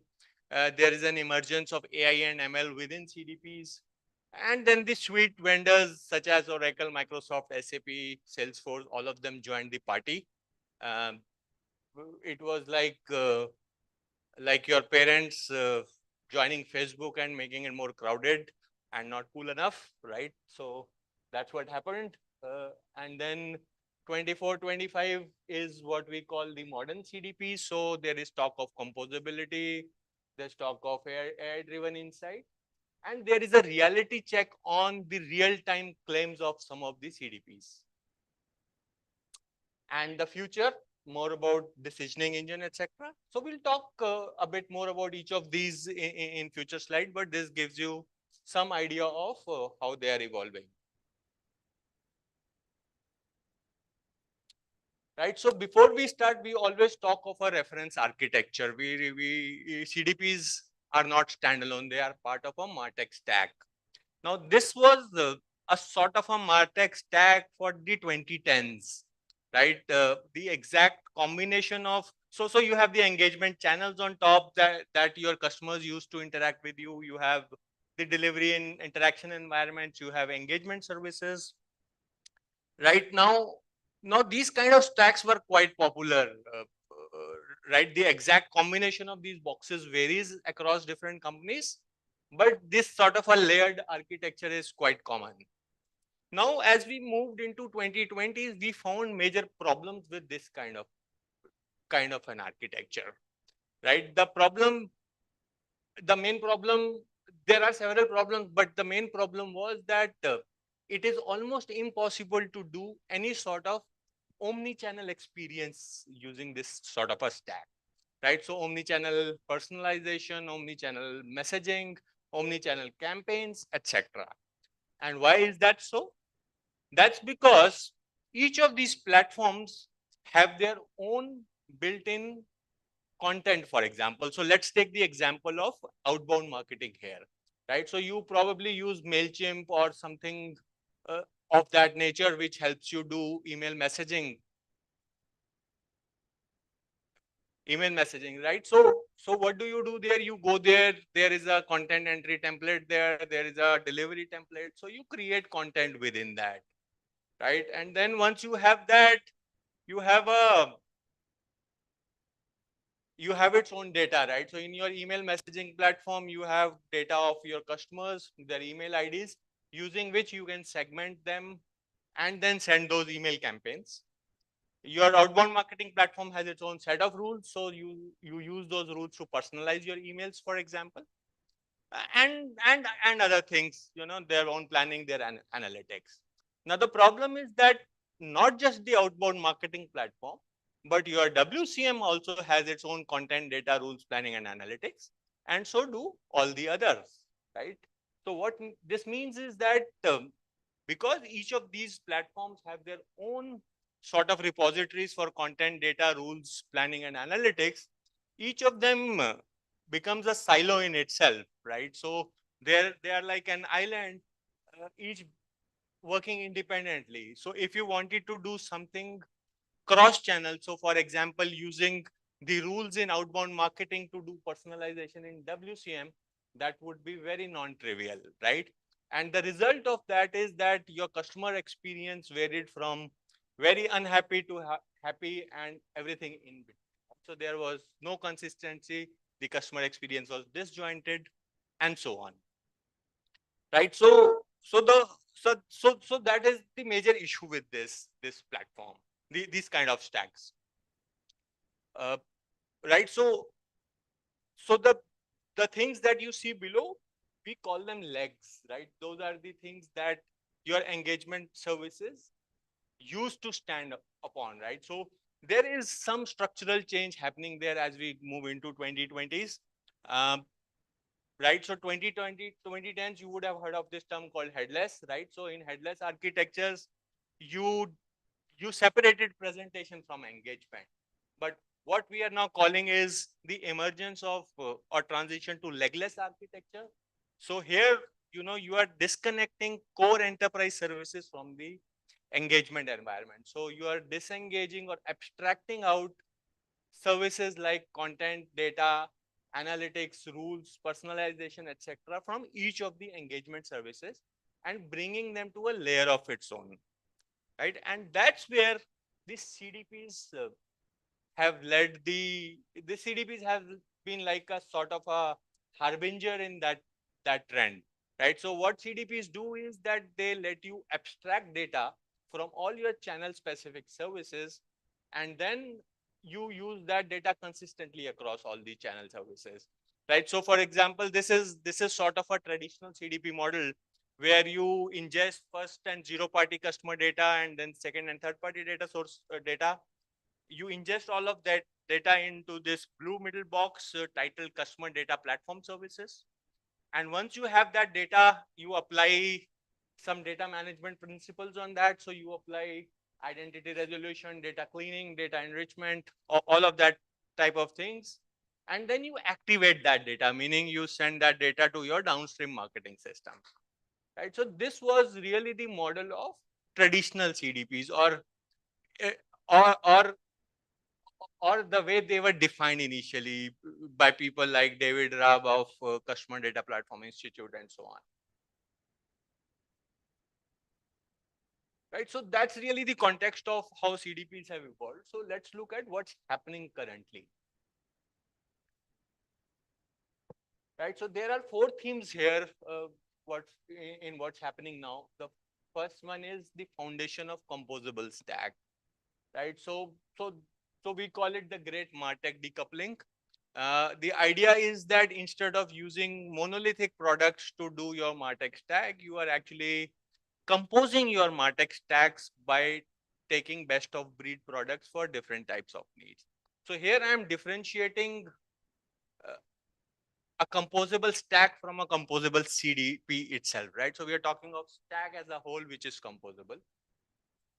The second trend here is use case expansion. So initially when the CDP started, they were more focused on marketing and marketing related use cases. But over time, their role has expanded to include non-marketing use cases as well. So use cases for customer service, use cases for various other units in your organization. So it's more like an enterprise-wide thing rather than just a marketing thing. In fact, at Real Story Group, we track at least 10 use cases using which we evaluate CDP vendors.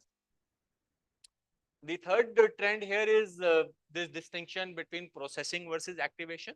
So initially, vendors would claim that they can do everything from ingestion to activation.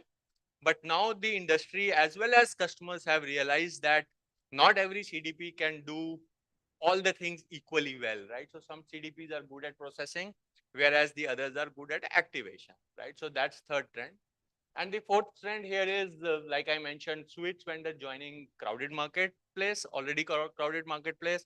So Salesforce, for example, which initially said that CDPs are a passing fad, has now released like 4 or 5 editions of their CDP. Right. So similar thing happened with other vendors. They initially shied away from this marketplace, but have now joined the party.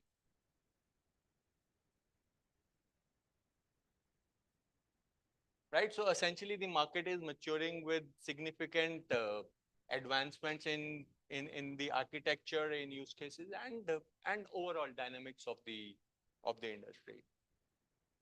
Right. So how does this look like in our Martech stack reference architecture. So this is the modern version of the slide that you saw earlier. We talked of the idea that each of those engagement service was a silo, right? And the way to address those silo problem was to abstract those common functionalities into a layer of its own, right? So here we have a separate layer called enterprise foundation services, right? So it has three columns here. There's the content and info, there's data, and there's decisioning, right? So the idea is that you have abstracted all these capabilities away from individual engagement services, right? So instead of your WCM having its own customer data, your outbound marketing having its own customer data, uh, and so on and so forth, you have removed from there and put it in a layer of its own. And the advantage of this sort of an architecture is that now all of your engagement services are lightweight, so you don't need heavyweight platforms there. And all of them get same access to same customer data or same content or same rules or same whatever, right? So instead of having, let's say, if you were personalizing earlier, you would have to have one set of personalization rules for WCM, another set of personalization rules for your email marketing, another set of personalization rules for e-commerce. Now you don't need to have that because you have abstracted your personalization rules as part of an underlying foundation services, underlying foundation service, which could be a CDP or some of the other platforms, right? So in this sort of a reference architecture, this is where the CDPs mostly play, the middle column, which is data. So we have two boxes there. There is customer data activation, which is essentially managing data and segments and then activating to downstream marketing systems. And then there is customer data operations, which is the first part of your data lifecycle, where you are ingesting data, you're processing that, you are unifying that, etc. Now those two boxes are very different because they also need different kinds of skill sets, right? So customer data operations is like a data ops problem, whereas customer data activation is like a marketing ops problem. And we all know that in large enterprises, marketing ops is very different from data ops, and so they need to be different, right? So this is how the CDPs have changed. Earlier, you saw one single box there. Now you have two boxes there. There is a processing box in the light blue, and then there is a purple box in the purple box for activation. I'll try and finish. Right, so you have the same kind of data ingestion, but now you have logically broken your processing and activation into two different areas. You may or may not use a single CDP to do both, or you may be using some other platforms to do one of these things, but this is how the CDPs have now changed, right? So instead of a one monolithic thing doing everything, you have different parts of CDPs doing different things, right? And that's how composability is also evolving, right? So these are the 10 different use cases that we use to evaluate CDP platforms. Quickly, the first two are about data processing, the next two are about analytics, and the remaining 6 are about activation. Usually when we evaluate or compare vendors, we don't go by long 200 uh, row checklists. We usually evaluate them based on their support for business use cases. In spite of what vendors claim, the fact is that they are never equally good at all kinds of use cases, right? So this is a good way of comparing vendors head to head. Let's skip this. This is the marketplace that we track. So there are about 40 vendors here, 40 CDP vendors here. On the left, on the vertical axis, you see suites and independents.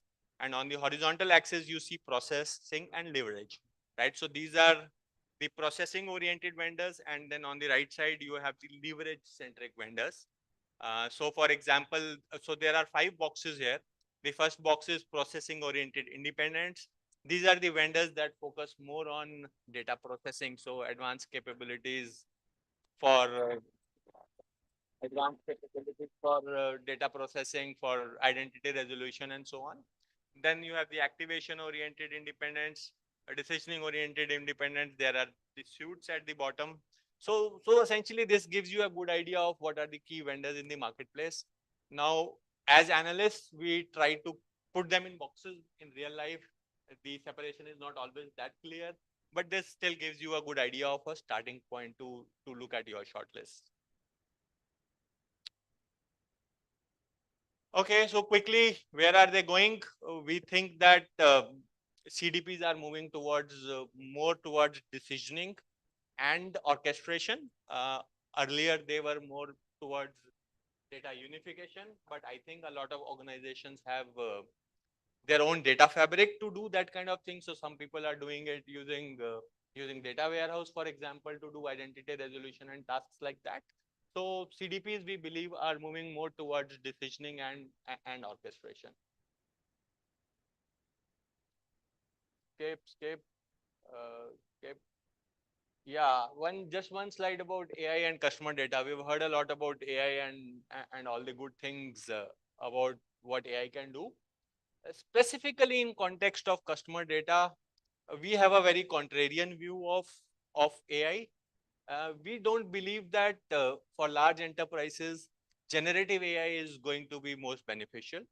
We divide AI into three areas. We call it decisioning AI, we call it insights AI, decisioning AI, and generative AI. So insights AI essentially allows you to get insights and decide what you want to do. You use decisioning AI to make decisions and decide what to show to who in what context. And finally, generative AI helps you generate variants for all of that you want to do. And the idea is that you will only get benefits if you use all the three types of AI in this sort of a flywheel, right? So one leading to another, leading to third, and then they constantly improving each other. Some stats here based on our customers, but I'll skip those for now. We've spoken. So key takeaways here. I will, in interest of time, let you read through those when you get these slides because my time's up. Any quick questions here?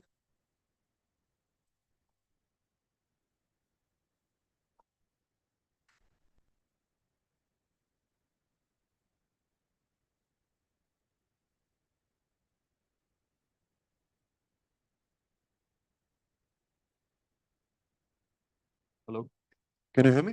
Yeah, this is Animesh. So I was asking that when today we are using programmatic, right? And we use any DSP, so by default, there is a CDP already there. So the programmatic is taken care of, right? Now my question is, as clients, now what is today the role of CDP? How is it going to go mainstream? Because at one end, we have various UI UX platforms, and we also have CRM platforms, which in a way is processing data and giving us data-driven insights. Now, in light of that, what is the role or what additional delta which a CDP gives, which probably is not offered by any of these platforms? So that's a good question. I think DSPs and CDPs are very similar in technical capabilities, right? But the main difference is that DSPs focus more on third party and second party data, right? So your anonymous data, your cookie data, all of that. Whereas CDPs are more focused on zero party and first party data, and then letting you do personalization, journey orchestration, etc. based on that, right? So that is really the delta over DSP. Now, delta over other platforms, no other platforms has that sort of visibility into your enterprise-wide customer data. So CRM has its own set of data, your email platform has its own set of data, your WCM has its own set of data, but there is no single platform that can unify all of that data using identity resolution, using deterministic matching or probabilistic matching, combining all of that data, giving you a 360-degree view of that data, and then taking action based on that, right? So that's where CDPs bring in value in addition to the other platforms that you mentioned. Was that the right thing you're looking at?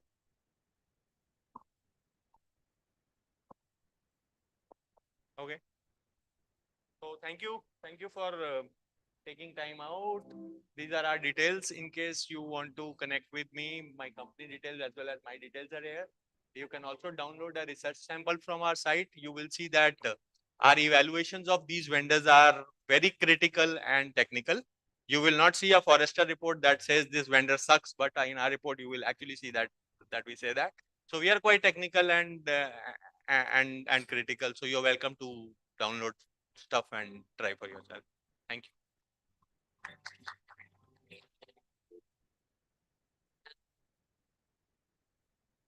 How about we bring up a very enthusiastic chair for Mr. Durga over here? Come on, everybody. And to present a small token of appreciation on our behalf for your valuable insights, please welcome Jayant Basantani, Vice President, India Business, Bob Avenue Media.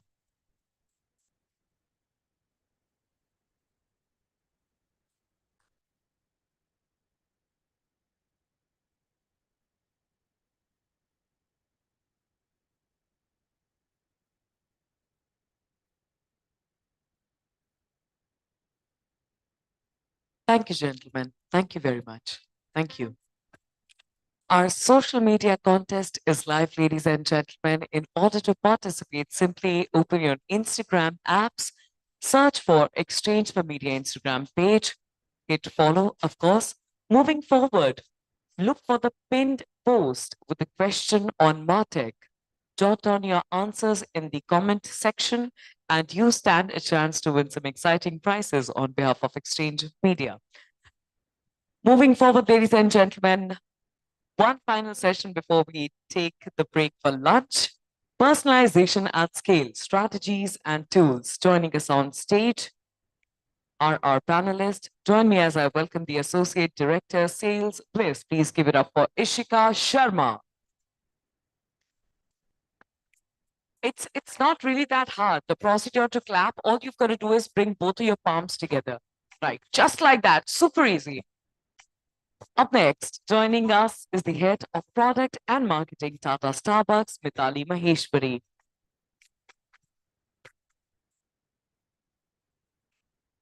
At any given point, if you find your hands occupied or either of the hand occupied, you can use the other one to bang on the table and congratulate and welcome the panelist. Up next, joining us on stage is Neelima Burra, Chief Strategy and Transformation Officer, Luminous Power Technology.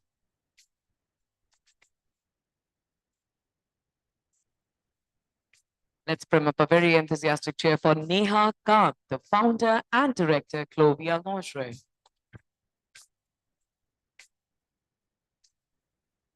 Our next panelist, lead data scientist at Carrot Lane. Please welcome Varun Dhameja.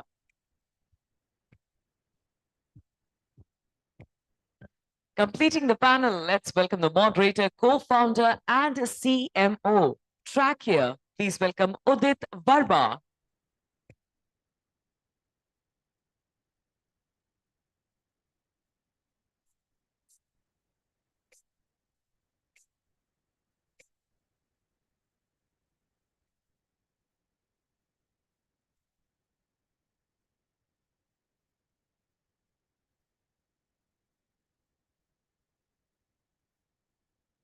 Welcome all of you.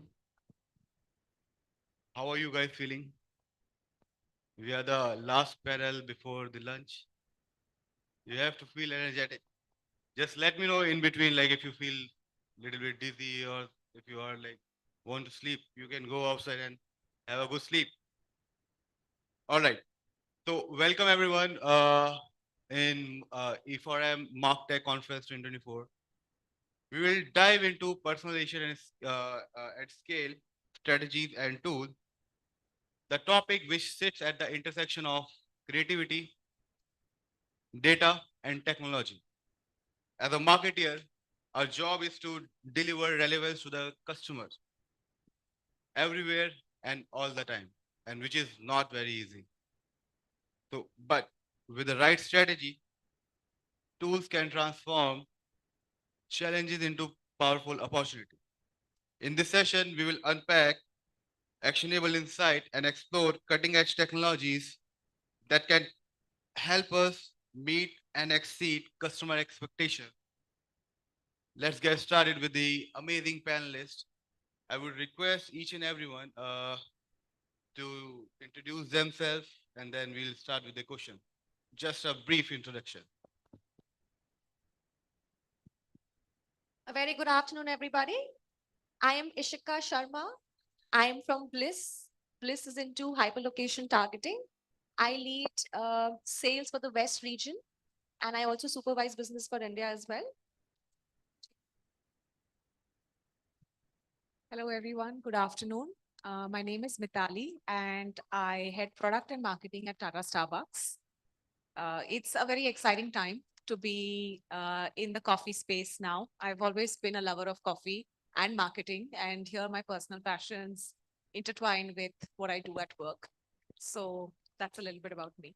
Maybe after the session, you will get some discount coupons as well. Hi, I'm Neelima, and I work for Luminous Power Technologies as strategy, marketing, and business transformation head. Exciting time for Luminous at this point in time where government is also trying to solarize the nation. And Luminous is at the center of leading the energy transition for the country. Namaste, everyone. Namaste, everyone. This is I'm Neha. I'm founder of a brand, lingerie brand called Flovia. This room is like full of men. I can only spot a few women here and there. So I don't know how many of you would know of Flovia. So I would get a little bit graphic here. So lingerie, by lingerie, I mean women underwear. Coming from a small town, I grew up with certain difficulties when it came to women underwear, and which led me to thinking of a solution for this problem. The brand was launched in 2015, and while we started online first, but today we have a wide offline retail presence as well. So today we have serviced 50 lakh women already, and a product is shipped every second. So every second a girl finds her right fit and is more confident that day. Hi, everyone. I am Varun. So I lead the data science efforts for the all Martech use cases for Carrot Lane. And I also look after the lower funnel of the business for marketing as well. That's a little bit about me.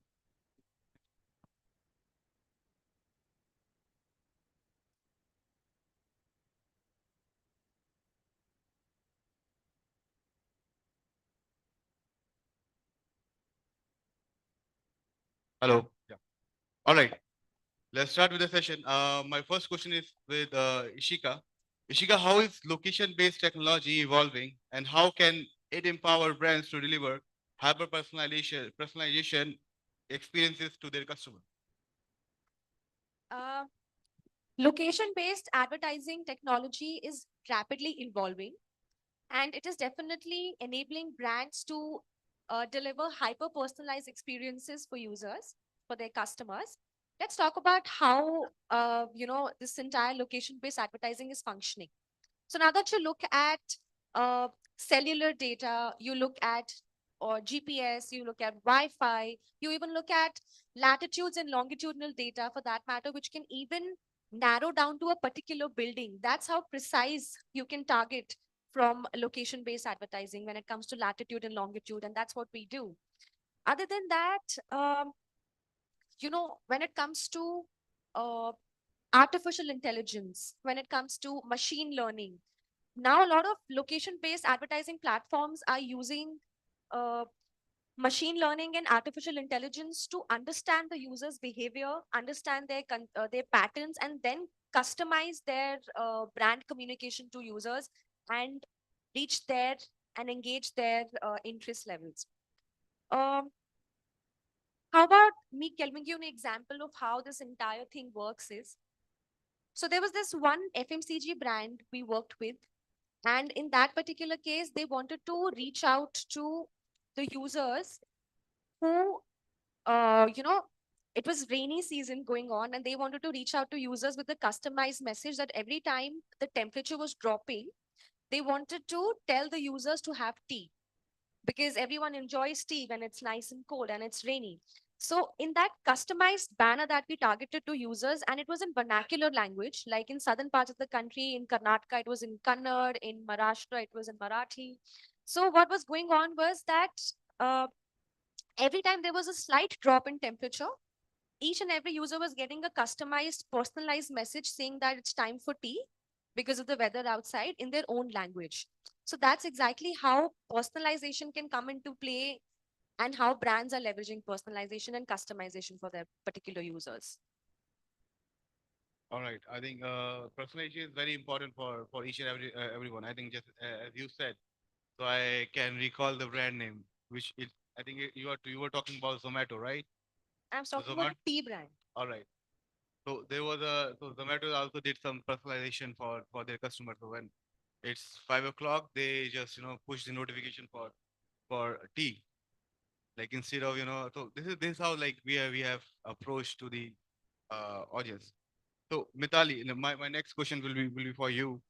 And how is Starbucks catering to evolve customer need through innovation? And how is the brand adapting to Indian market? I think India has largely tea drinking it. And even if you take a vote in the audience right now, you'll kind of see a mix of tea and coffee with largely tea drinkers, right? But a lot has shifted in the last 2 years, 3 years. And, we at Starbucks are really proud to be a part of this dynamic shift that has happened. We've been in the industry for the past decade or so, serving specialty coffee to India. So there is a lot on the brand that has been done. Starbucks has been known for innovation, and we've done it over the last decade, keeping in mind the customers' tastes, preferences of local Indian consumers as well. And I think innovation is really happening at a lot of aspects at Starbucks. So if you think about the unique beverage and food portfolio that is being developed, which is more like inspired for and by India. If you see classics, which is the latest launch that we've had, is a texture, a taste, a mouth feel that Indians resonate with. It's in a cup size that is exclusively curated for India, not available in any other Starbucks market. It's called a Pico cup size. Food pairings that have a lot of Indian nuances regionally and culturally as well. So that's one level of adapting to Indian market. The other is the store types. You'll always see the reserve stores at the very top. And then we've launched a new experiential store at Starbucks, which is right here in Punjabi Bagh in Delhi. And there's one in Mumbai at this point of time, where you have coffee from the globe, but you also have a lot of Indian flavors. We take huge pride in our ingredients, in our cultural history. And there is a great fusion of Indian flavors with the specialty coffee that Starbucks serves.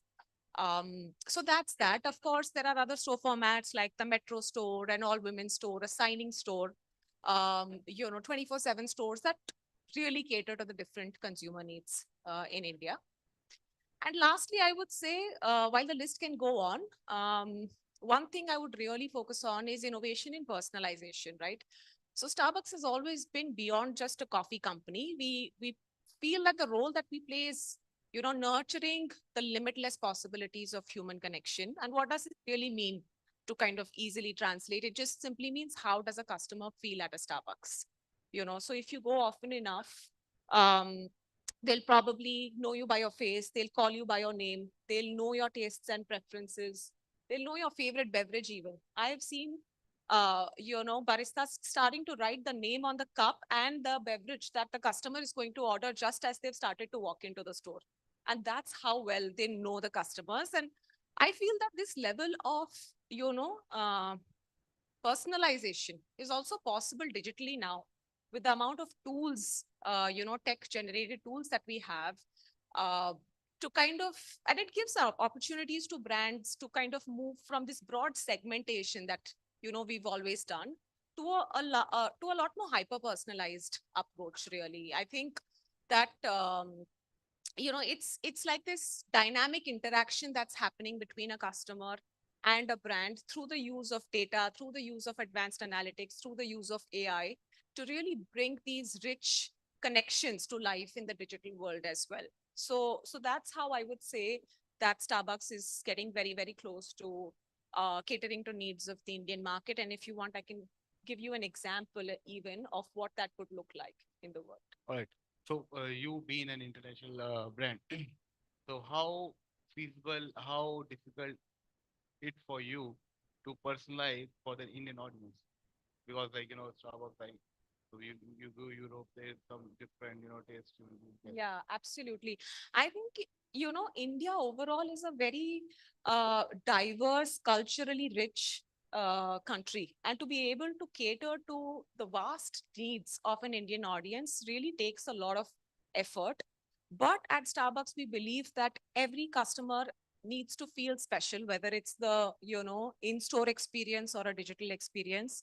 And that's why a lot of ethical use of data and using AI, for example, to really bridge that gap and take that experience to the consumer makes a lot of difference. I mean, if you think about it, innovation is absolutely a must if we want to stay relevant in this world where the customer expectations are turned very hyper personalized. So that's how I would say we need to be. Perfect. So, Nilima, you are from one of the efficient brand in India.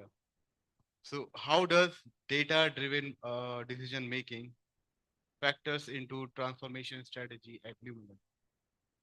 Wow, you set very high expectation from this question by calling the efficient company, but thank you for that. So, see, firstly, and this is something which we discuss internally a lot. Luminous is also transforming, and more importantly, energy as a sector is transforming. And with that, technology being at the core of that transformation, and AI in the center of all the evolution which is happening with all the conversation on data, on augmentation through data, and then further business creativity and marketing strategies, business strategy. All these things is linked together, and the starting point is data. And I'll tell you how we are doing it. In the country where power situation is improving every day, and today we are proud to declare that we are a power surplus nation, but the quality of power is still some more way to go. And within that, it's bold of government to talk about that we want to solarize the country. And there is so much happening in terms of supporting and promoting around it. The need for the companies now is to understand the power need of different consumer segment, different industries. While consumers have different need, small industries have different needs, and large enterprises have very different need. To understand those needs, and also state to state, district to district, power situation is very different. Some has still got 7 to 8 hours of power cut, and some has not even 10 minutes of power cut tolerance like all of us. I just can't imagine myself sitting in dark for 10 minutes, forget about 7 hours. So that's how the customization has been done when it comes to energy management solution. With data, with power of complete trend propensity modeling, we have reached a stage where we are saying that not just use energy, but manage energy better.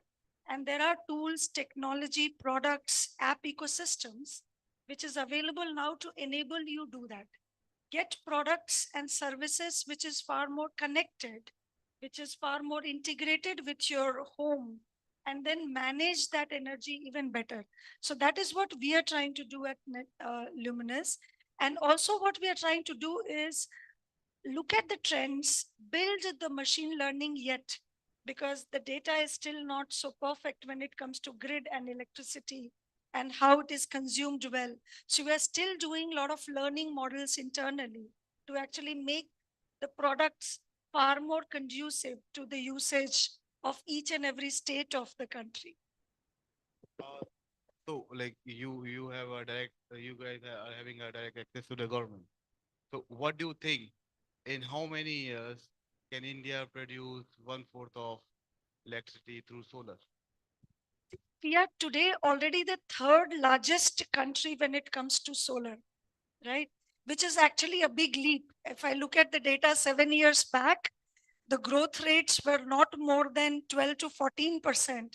And today, when we look at the growth in solar, it's north of 70%, right? If we continue to grow with this pace and the support which government is providing towards localization, manufacturing in India, um, all the support which they are giving to manufacturers, cell manufacturers, panel manufacturers, companies to set up the systems in India, subsidies which is provided directly to the consumers, to the customers, this will accelerate its growth. How soon? I would say it should be in 3 to 5 years' time, wherein we can say majority of the places where there is a roof, we should have the ability to convert it to solar. That's the first criteria if you're a home consumer, right? And India has majority of roof is what I feel over the world, not the condominiums. But yes, I'm saying first step is the roof. The second is look at the industries, small industries. We are in SMB segment. We are again one of the biggest countries when it comes to small and medium size industries.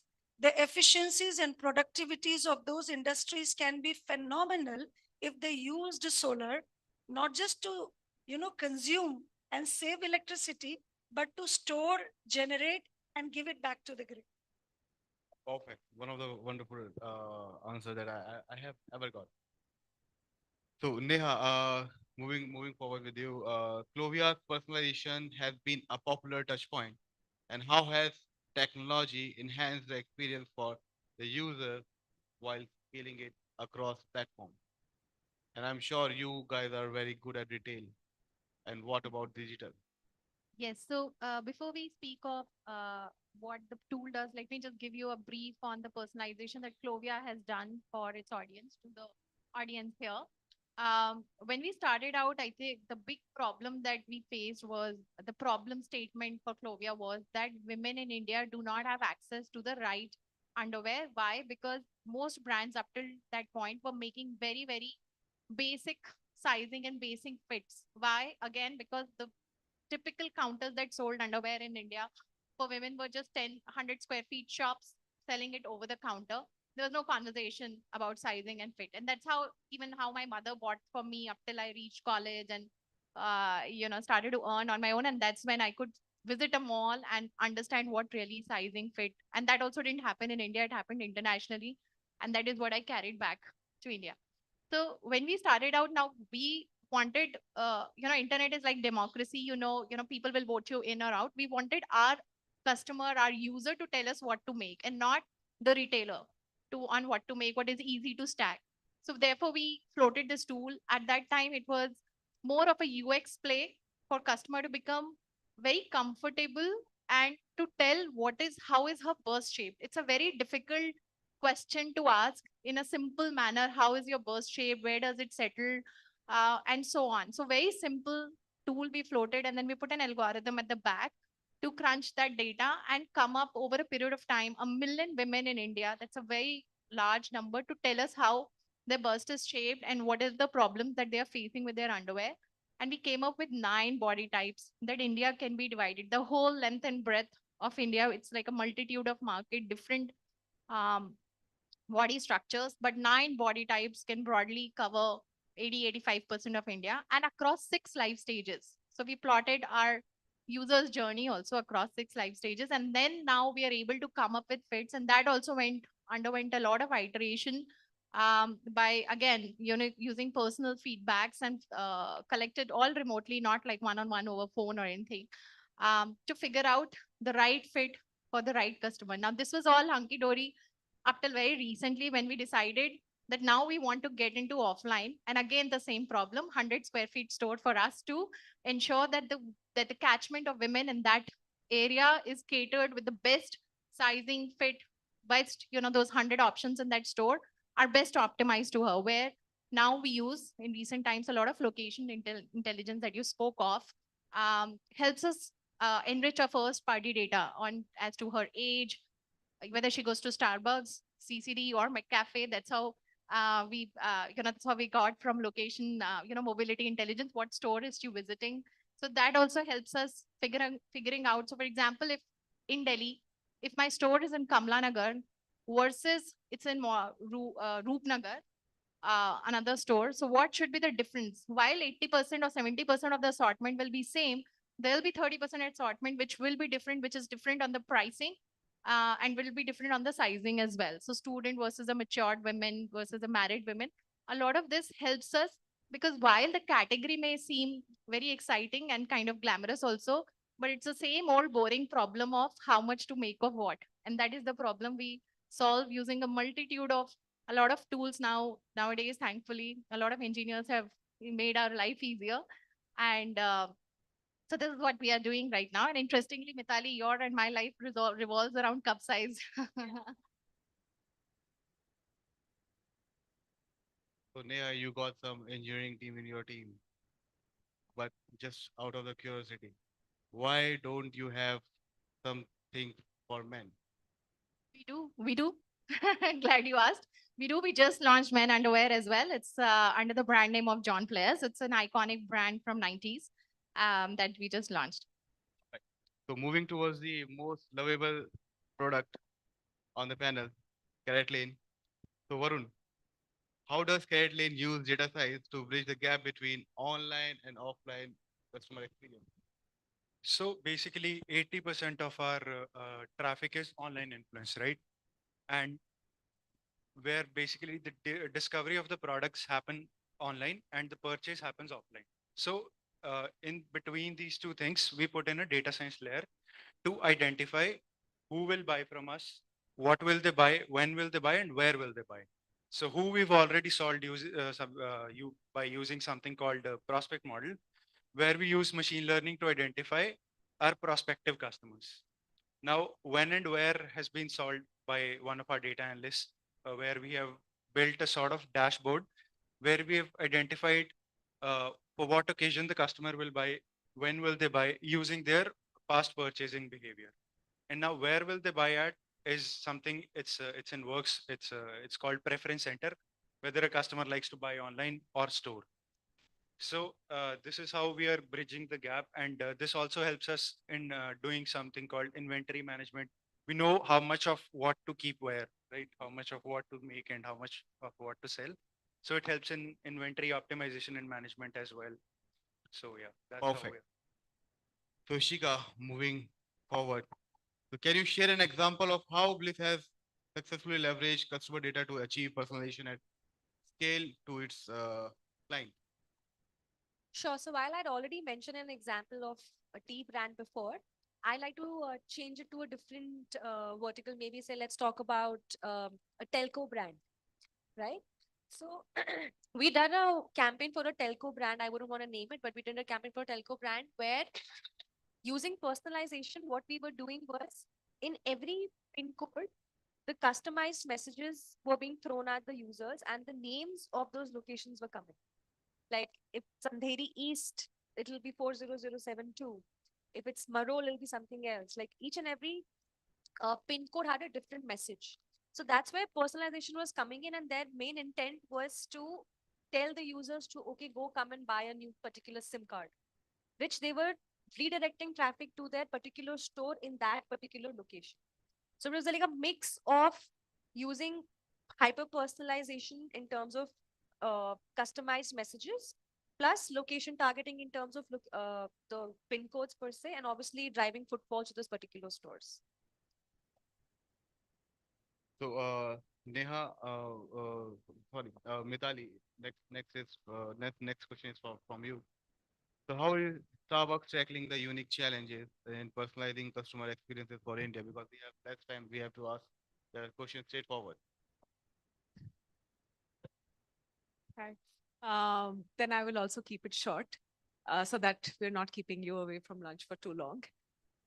I think I already mentioned about the fact that India is very diverse and the fact that, all brands work very hard to make sure that we kind of send that personalized message, reach out to consumers with what they want.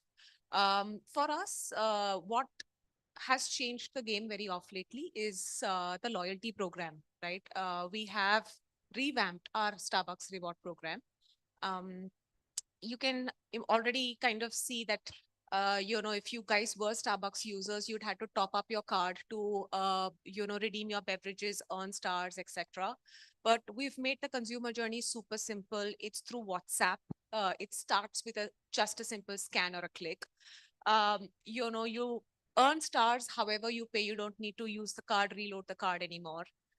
We've started delivery through the app itself. So it's not just that you're using your, exclusive benefits, etc., just at the store. You can enjoy that same benefit at the comfort of your home. And lastly, personalized benefits, right? Because now that we know what people like, if they share and they order, it really helps us to also push forward a lot of personalized offers and suggestions to customers, right? Depending on what they see value in. So these are a couple of things that have really kind of shaped up for us. And if you ask me about the future, I think imagine if like an AI integration happens now on this mobile ordering app or in the loyalty program, and consumers receive suggestions based on hyper targeted, location based, time of day, as per weather conditions outside, as per your previous orders. That would be really fantastic to do. So if Starbucks knows that you are a hazelnut latte consumer, on a rainy day, you'd probably get a suggestion to say, hey, your hazelnut latte is waiting for you. Go order it now. So that would really be very exciting as a space for us as well. So how much personalized is the personalization for you? Like, is it based on the age group, or how do you check the? Yeah, I think so. We know the age, we know the city that the person is living in, but we also know what they like, right? Because they keep ordering a lot more of those things. And then there's also a layer of, soft touch that we have from the in-store footprint that we get. So we know, for example, cold brew and refreshers as a platform has really taken off with the Gen Z, with the younger audiences. So we know that, hey, okay, if this is a younger audience, might relate with this new product offering that's come up. So there's a lot of data that you can analyze, more personalized as well. But at the same time, based on what we see with a larger consumer set ordering from us, not just via the app, but also at the store. So Nilima, how does data-driven decision making factor into your transformation strategy at Luminous?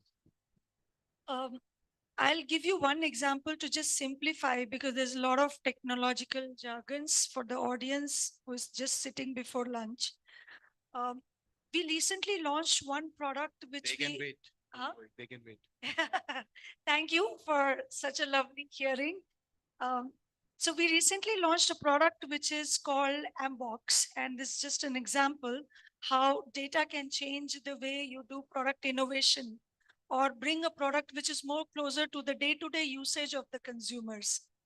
People used to buy energy products, which is inverter battery, as you need to know how much of ampere, so 150 ampere, or you will have to know 900 VA voltage. So now these things are very complicated for people to know. If I have a 3-bedroom house and there is 3 hours of power cut, now you do the calculation, what should be your inverter and battery? It's like really difficult. So people used to depend to go back to the retailers and take their recommendation.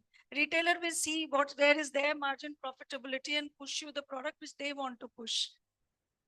Here is a new product which we are saying simplify the jargonization or the technology which is going to the consumer. They are not engineers, they are users, right? So here is a product pay by hour. If you have 3 hours of power cut, there is one product. If you have 4 hours of power cut, there is another product. 5 hours, another product. 6 hours, another product. On top of it, it also tells you how much of energy which you need to use. So if you are looking for 400 voltage, if you're looking for 500, 600, 800, you decide the number of gadgets and appliances you want to run. And accordingly, everything is mentioned. Just go and pick up from online, right? So this is how you're using the data, because I know that this is a place where my maximum consumption is 5 hours of backup is what you're looking. If you're looking for 5 hours backup, why are you buying 3 hours? Why are you buying 7 hours? Buy 5 hours. So pay by that hour. On top of it, the omni-channel experience which you're putting together, because earlier customer journey was also broken. So you bought from a retail outlet and now I don't know where is it going further. So the omni-channel is a change of the business model, which you're doing with the same data, saying how can I make the customer experience seamless from one journey to another? And not just that I sell you the product, but I also stay with you to actually service you at every step.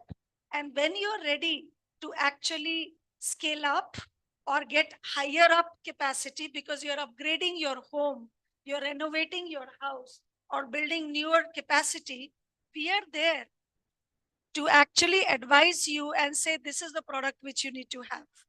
So these are some 2 examples I can give you on how I'm using data to personalize it completely. The third is energy management solution, because we also have battery management solution, wherein it also tells you how you can use your energy better. So we have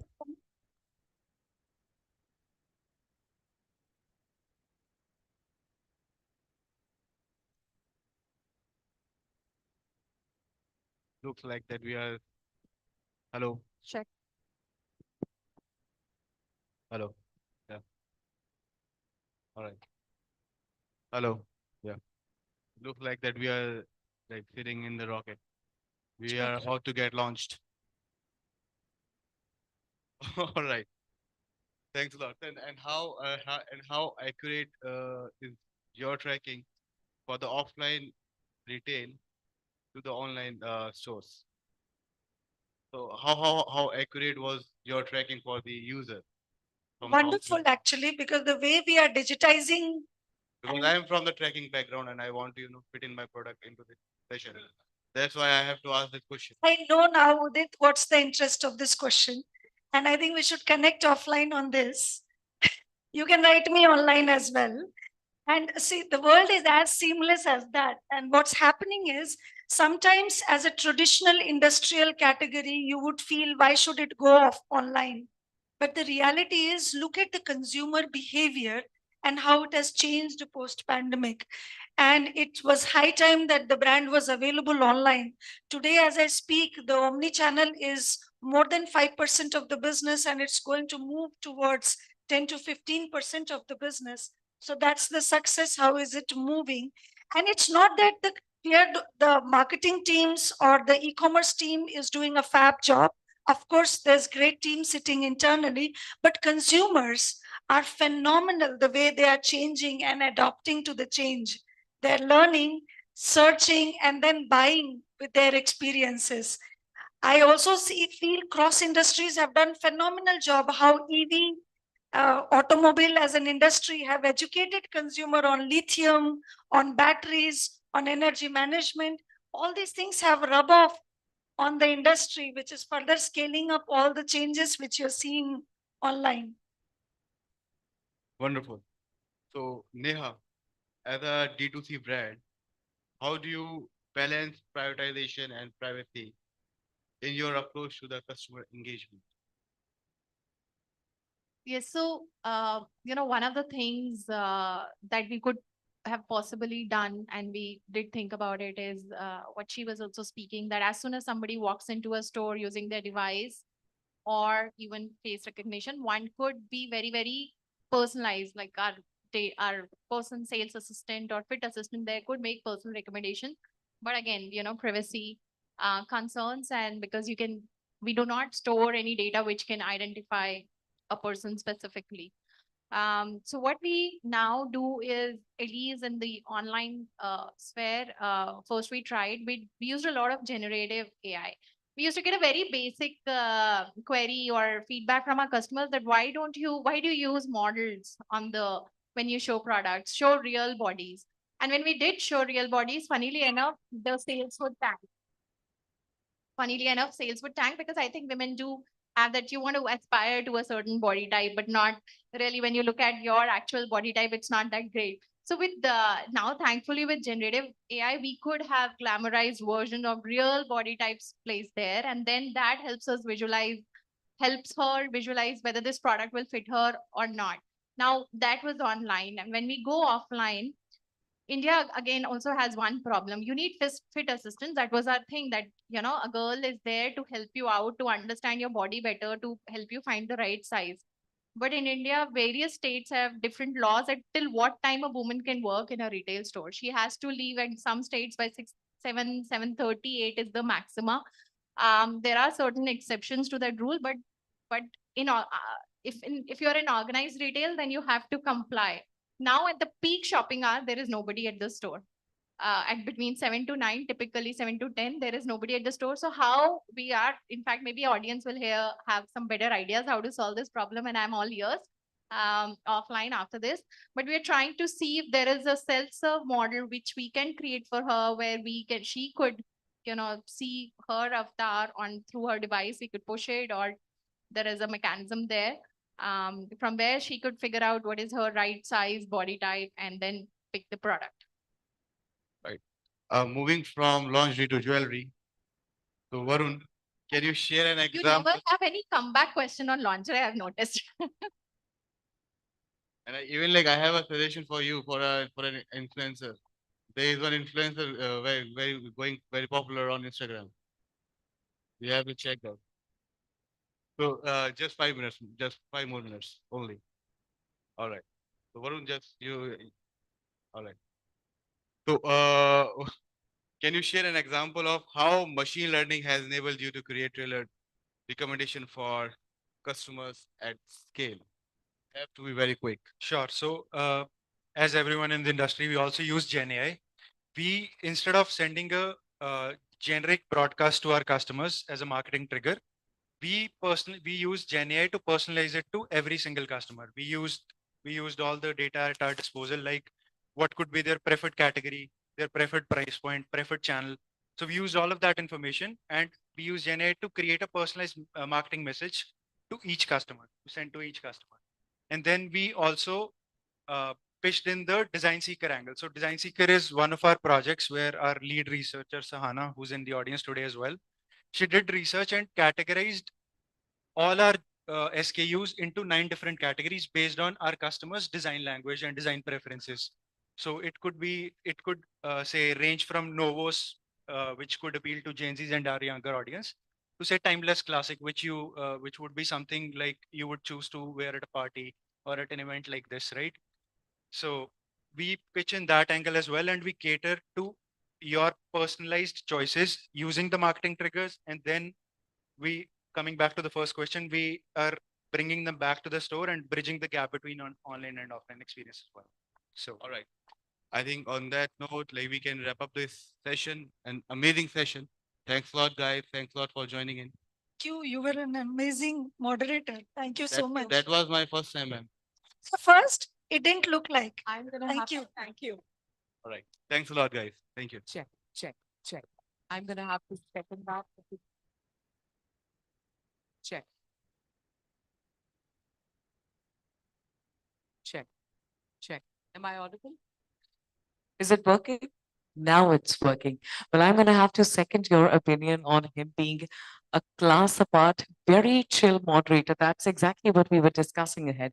But prior to us concluding this session, it is absolutely essential that I walk into the audience and ask about the key takeaway from this particular discussion. Anyone? Key takeaway from this particular discussion. Oh, it almost feels like I'm the class teacher asking for a surprise to viva from all of my students. But still, I'm certain that you must have had paid attention to some of the points, any key points from this particular discussion. Because the questions will be posted on Instagram, on Exchange for Media's page, where you can jot on your answers in the comment section and win some exciting prizes. But thank you very much. Could I please request the entire panel to kindly come forward for a group picture? How about we bring up a very enthusiastic cheer for this one? And to present a small token of appreciation on our behalf, joining us on stage is Siddharth Gupta, founder and CEO, Notify Visitors.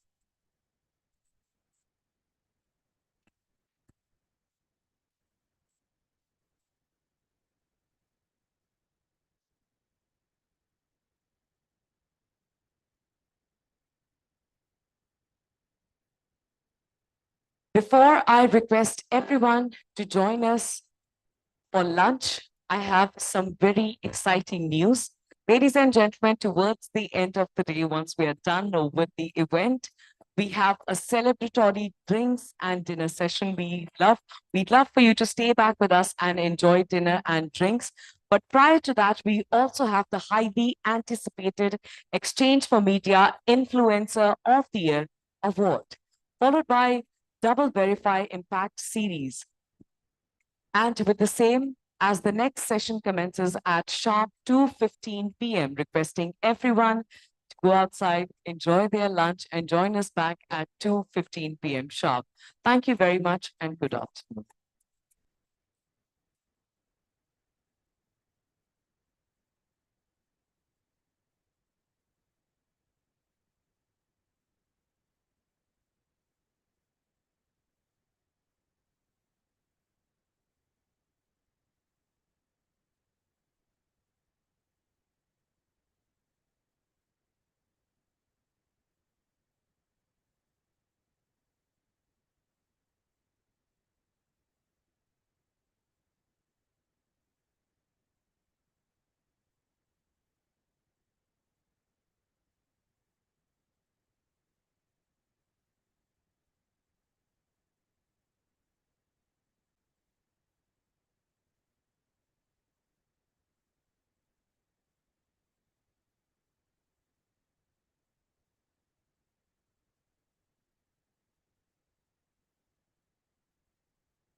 one.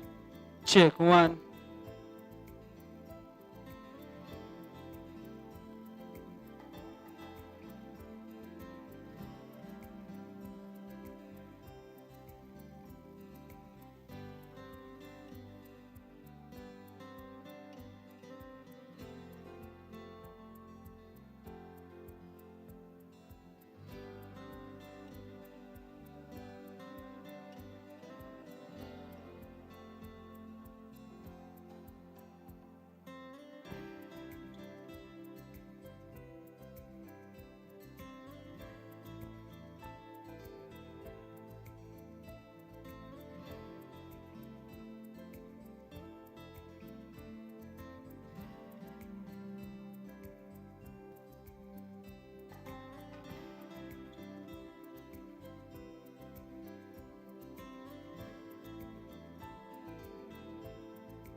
Welcome back, ladies and gentlemen. I hope that you all enjoyed your lunch. Please do not forget to put your mobile phones on silent or vibrate only mode. Before we move forward, I'd like to take a minute and express our deepest gratitude to our partners for helping us turn our vision into reality. Powered by partner Teads, best in class advertising, consumer connection across CTV, creativity, and cookieless. Your growth partner, Mob Avenue. Gold partner, Lemma, omni-channel platform for emerging media. Gold partner, Get Global, performance at the speed of your ambition. Associate partner, Bliss. Bliss uses location data to deliver real-world, actionable intelligence with unmatched accuracy and scale with a privacy-first approach. Technology partner, Hybrid, a full-stack programmatic advertising ecosystem. Let's quickly take a look at the partner presentations.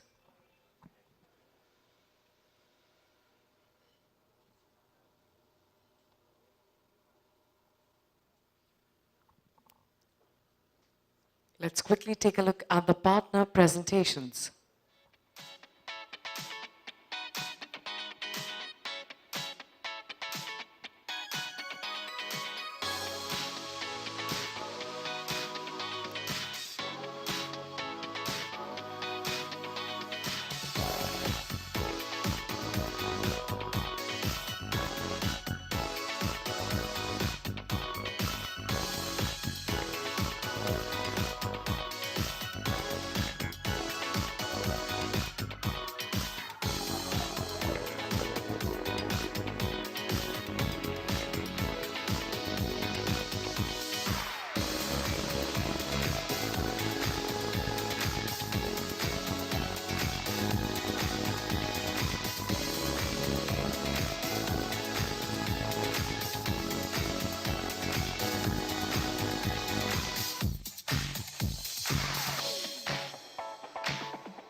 Consider me a female Santa Claus for the next couple of minutes as I come bearing news and gifts. Ladies and gentlemen, with me I have the names of two lucky winners from our social media contest.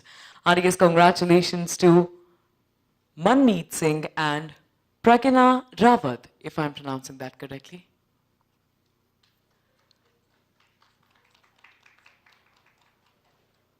Ms. Rawat and Mr. Singh, if you are here with us, I'd like to invite you guys on the stage. And to present the token of appreciation for the contest, we have with us President Exchange for Media. Please welcome Mr. Sunil Kumar.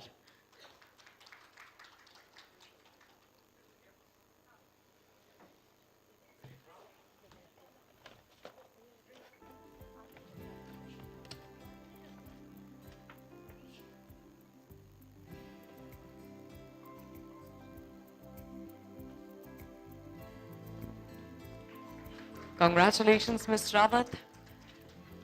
Manmeet Singh.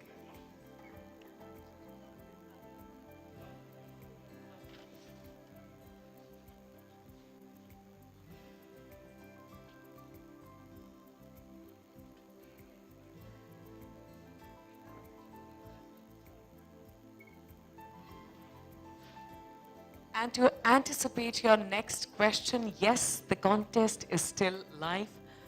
In order to participate, simply log into your Instagram accounts, search for Exchange for Media, follow the page, look for the pinned post, and you'll find the question, Martech related question right there. Thank you, Mr. Kumar. Jot down your answers in the comments section and stand your chance to win some exciting prizes.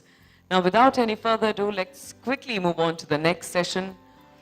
Data privacy and compliance, what marketers need to know. In conversation, joining us on the stage, partner Saraf and Saraf. My sincerest apologies. Joining us on stage is Mr. Akshay S. Nanda, partner Saraf and Partners. Let's do it again, but this time, Shantanu, you're going to have to wait, but this time with a bigger, better, bolder round of applause. I do understand that this is the post-lunch session. Our tummies are full, our brains are walking otherwise, but once again, a bigger, better, bolder round of applause for Mr. Akshay S. Nanda. Thank you for joining us. In conversation with Shantanu David, special correspondent, Exchange for Media.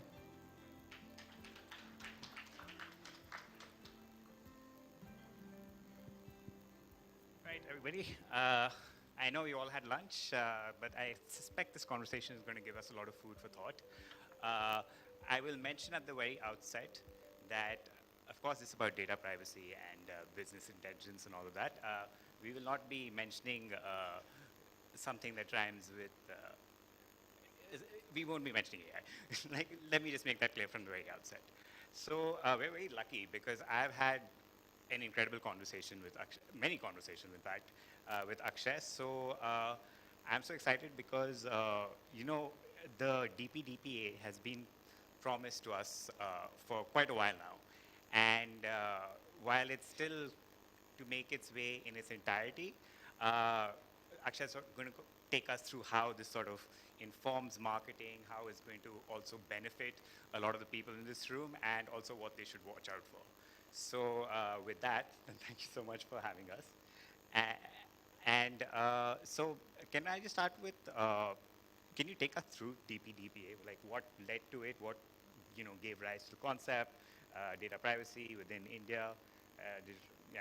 So thank you, Shantanu. So the journey started in 2017. The Supreme Court of India, in a landmark case known as the Puttaswamy case, held that right to privacy is a fundamental right of every citizen of this country. The Supreme Court also noted that informational privacy is a facet of the right to privacy and commended to the government to introduce a comprehensive personal data protection regime to regulate the processing of personal data in the country. So it's taken almost 6 years.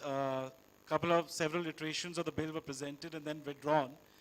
And finally, in August 2023, the Digital Personal Data Protection Act, or the DPDPA in short, was passed by the Parliament. It has received the assent of the President and has been published in the official gazette. But the law has not come into force as yet. because the rules to be framed under the DPDP are awaited. Uh, Based on what we've heard from the ministers, it was coming out in November, but we anticipate that within the next 1 month, the rules are going to be out. Once the rules are going to be out, they're going to be put up for public consultation, and once the rules are notified, then organizations are going to be given a certain period of time to overhaul their business practices to ensure that they're in compliance with the law, and then the enforcement will start, and companies, organizations which are not complying with the law, will be penalized with significant fines. And this is happening at a time when tech is becoming increasingly big, and it's also coming under a lot of scrutiny around the world. And of course, like some other markets have sort of gone further along this journey. So can you talk about how DPDPA is being informed by perhaps GDPR, which is of course the golden standard, and as well as other things that are happening, like in the UK, in Australia, and other markets? Could you take us how it's So I'll do like an analysis of the Indian law and what's happening globally. So essentially, our law is based on the same guiding fundamental principles which form the basis of other privacy laws, such as the GDPR in Europe, the CCPA in California, then you have the PDPA in Singapore. So the fundamental principles of our law is the same, which is number one, lawfulness, fairness, and transparency. You can only use somebody's personal data if it is lawfully permitted. You need to be fair and transparent. You need to provide clarity to the users regarding what data you're collecting, what are the various purposes for which you're using that data, who are the third parties with whom you're sharing the data. Second is purpose limitation. Purpose limitation means that you can only use the personal data for the purpose for which it was collected in the first place. So today what happens is that data flows in a particular group, and then it flows in throughout the group, and the data is being used by different departments. So that is not going to be permitted anymore. Your usage of data has to be restricted to what the individual consented in the first place. Third is data minimization. The trend of let's gather, collect as much as data as we can, and maybe down the line we'll figure out how to monetize it. I think that era is going to come to an end. So the law provides that you can only collect data which is necessary for you to provide your service. So you can't ask the individual to provide more data than is necessary or excessive. Fourthly, there's an obligation to ensure that data that you collect is kept accurate, particularly in cases where you use profiling, to take decisions. Storage limitation. You cannot store personal data for perpetuity. So the law provides that once the purpose for which the data was collected, once the purpose is complete, or if an individual has withdrawn their consent, then within a reasonable period of time, you have to ensure that you delete that data from your database, including backup database, including if you have shared that data with any third party, you will have to ensure that even that third party deletes it from their database. Sixthly, there's an obligation on to ensure integrity and confidentiality. You will have to put in processes to ensure that there are reasonable security safeguards as well as technical and organizational measures so that there are no personal data breaches, and there are hefty penalties for non-compliance. And lastly, accountability. So the organization that decides why personal data needs to be collected and how that personal data needs to be used is accountable for compliance with the law. And even if you have a third-party vendor whom you use to send marketing messages, right? Even if there's a violation by that third-party data processor, it is the main organization which will be penalized and hefty penalties would be levied. And the penalties are quite high. I mean, for the penalties can go up to almost 250 crores for a single violation. So, I mean, it's important to, take this law seriously, and also because I think it's going to have a significant impact on the industry, particularly the marketing industry. Right. No, so that's the next thing, because as you mentioned, like marketing emails, so on and so forth, and information is stored and disseminated and then used for purposes that you didn't want to share it for. So can you talk about how this is going to impact the marketing industry, what they need to be wary of, and keep into account as this sort of comes into play?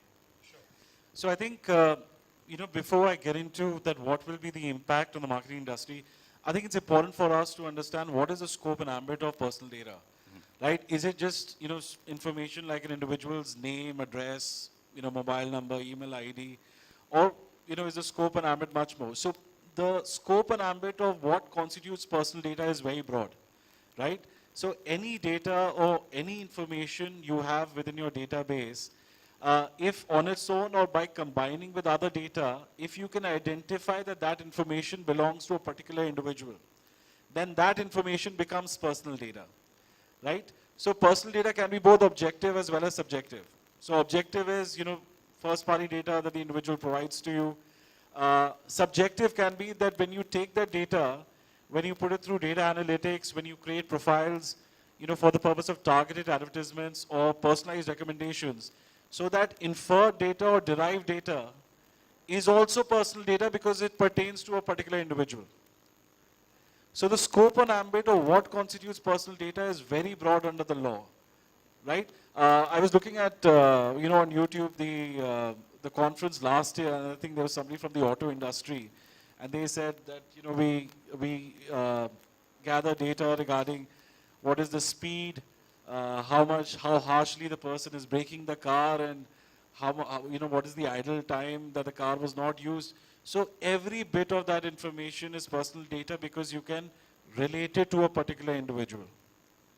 So it's not something which is limited to just a couple of pieces of information, but the scope and ambit is extremely broad. And that could inform insurance and Yes, so on and so absolutely. which you did not sign up for in the first place. Absolutely. Right. Secondly, the other thing to understand is that the law kicks in when you process personal data.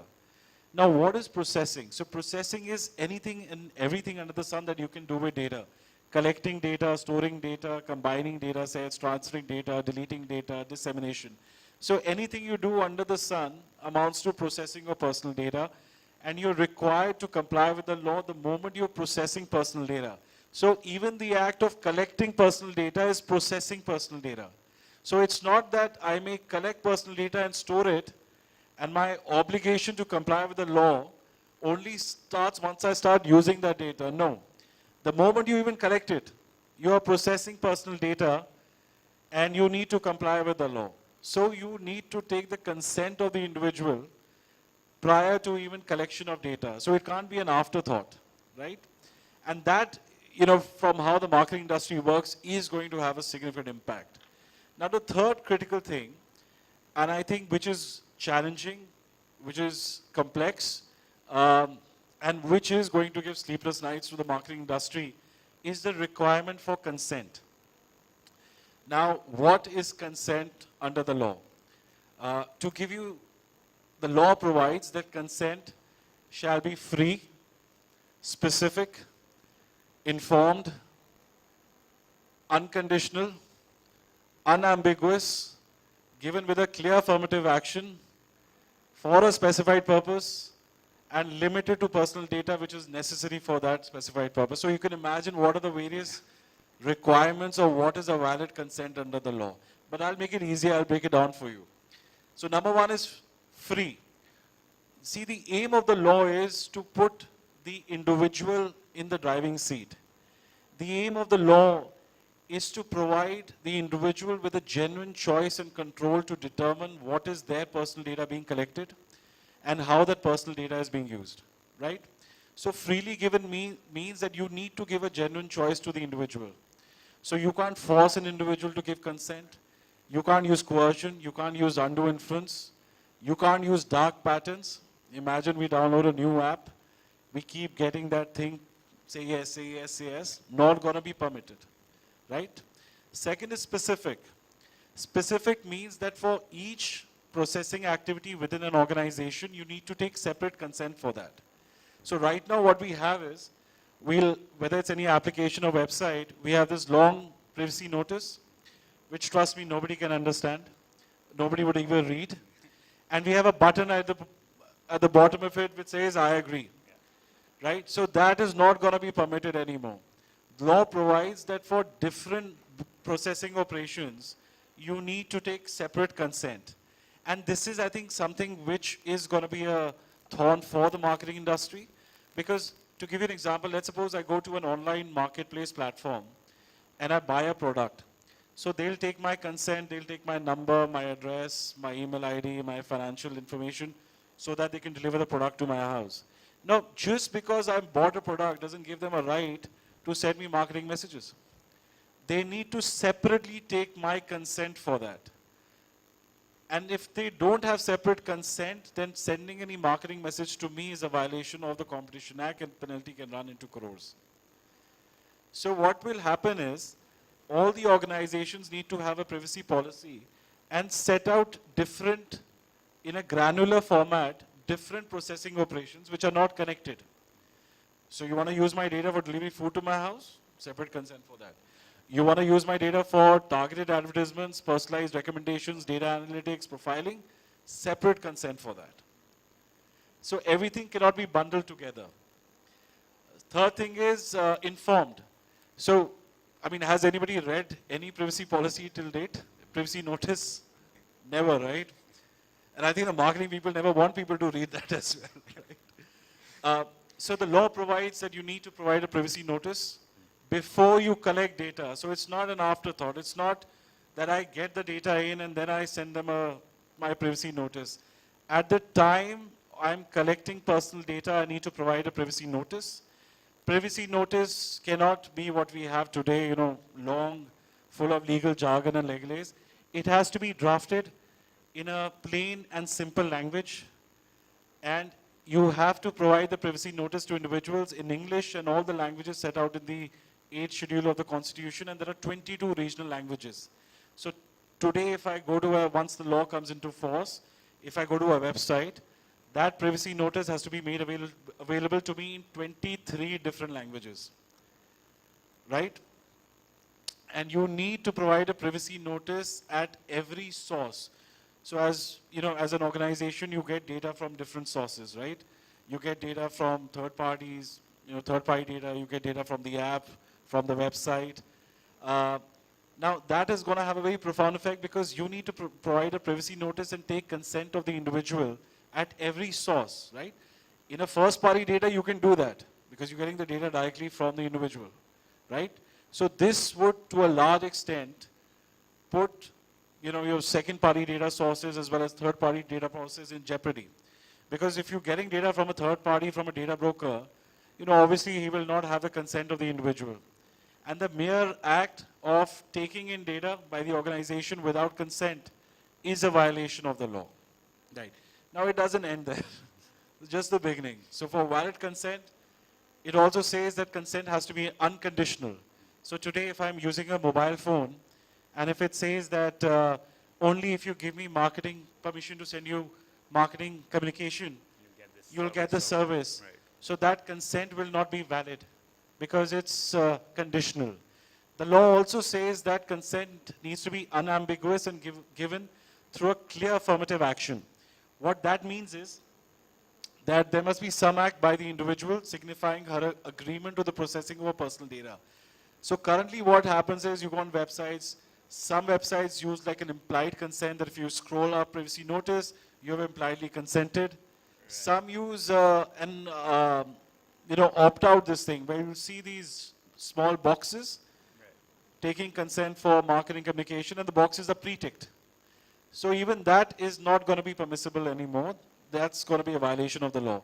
So you need to provide unticked boxes, setting out your different processing operations, untick boxes, giving the individual the choice to determine for what purposes he or she is consenting to the use of their personal data. And then you need to ensure that if somebody is not given consent, then no marketing communication goes to them, because that's a violation of the law. And in fact, I was reading this case yesterday in France. So one of the leading telecom companies so they came out with a new way of sending advertising messages without taking consent. So they were sending genuine service emails to people, and within that they were sending the advertisements. So they found a novel way. Now they had to stop that and they've been penalized Also, what they were doing was they used to have a cookie banner because a lot of marketing data comes from use of cookies, third-party cookies, and eventually you'll see that on Indian websites as well, you'll be required to have cookie banners, give an option to the individuals on to what degree of personal data they want to share with you. So they also found out that the organization gave an option to individuals to withdraw a particular cookie, which was more intrusive. And even after they withdrew it, the cookie was never deleted from their desktop. It continued to be there. Right. So they had the data in Right. perpetuity. Right. So essentially everything needs to be done with consent. And if you don't do it with consent, there are going to be hefty penalties, and the requirements of consent are going to be challenging. It's going to be a complex exercise, and it'll definitely have an impact, but there are ways to work with it. It's not that the industry is going to be significantly impacted. This is in fact a great opportunity for the marketing industry to use this privacy law, to actually benefit their business. Right. And so, as you mentioned, there are all these things they're going to have to go through to sort of make sure that they're ticking all the boxes. They're ticking all the boxes for a change. But also, like in every challenge, there lies an opportunity. So what are the opportunities that you see? Like, how can marketers sort of now use this and to become like better, to better sell their products or their services? Sure. So I think when it comes to compliance, I think the most important thing for every marketing organization, marketing department should be, I think they should have this mantra of transparency and trust. That should be the focus of all their marketing campaigns. That I will be transparent as far as my consumer is concerned. I'll be transparent regarding what is the data I'm collecting. I'll be transparent about what are the various purposes for which I will use that data. And trust in the sense that I will only use data based on the consent that the individual has given me, right? And not use it for any other purpose behind the scenes. So I think transparency and trust is extremely important. Also, I think this is a personal thing, marketing industry also needs to make individuals aware that, personalized recommendations and targeted advertisement is not really bad. There are a lot of benefits that you get of personalized recommendation, of profiling purposes, right? And I think that's something that the industry needs to, make people aware, right? Because eventually you have to take their consent.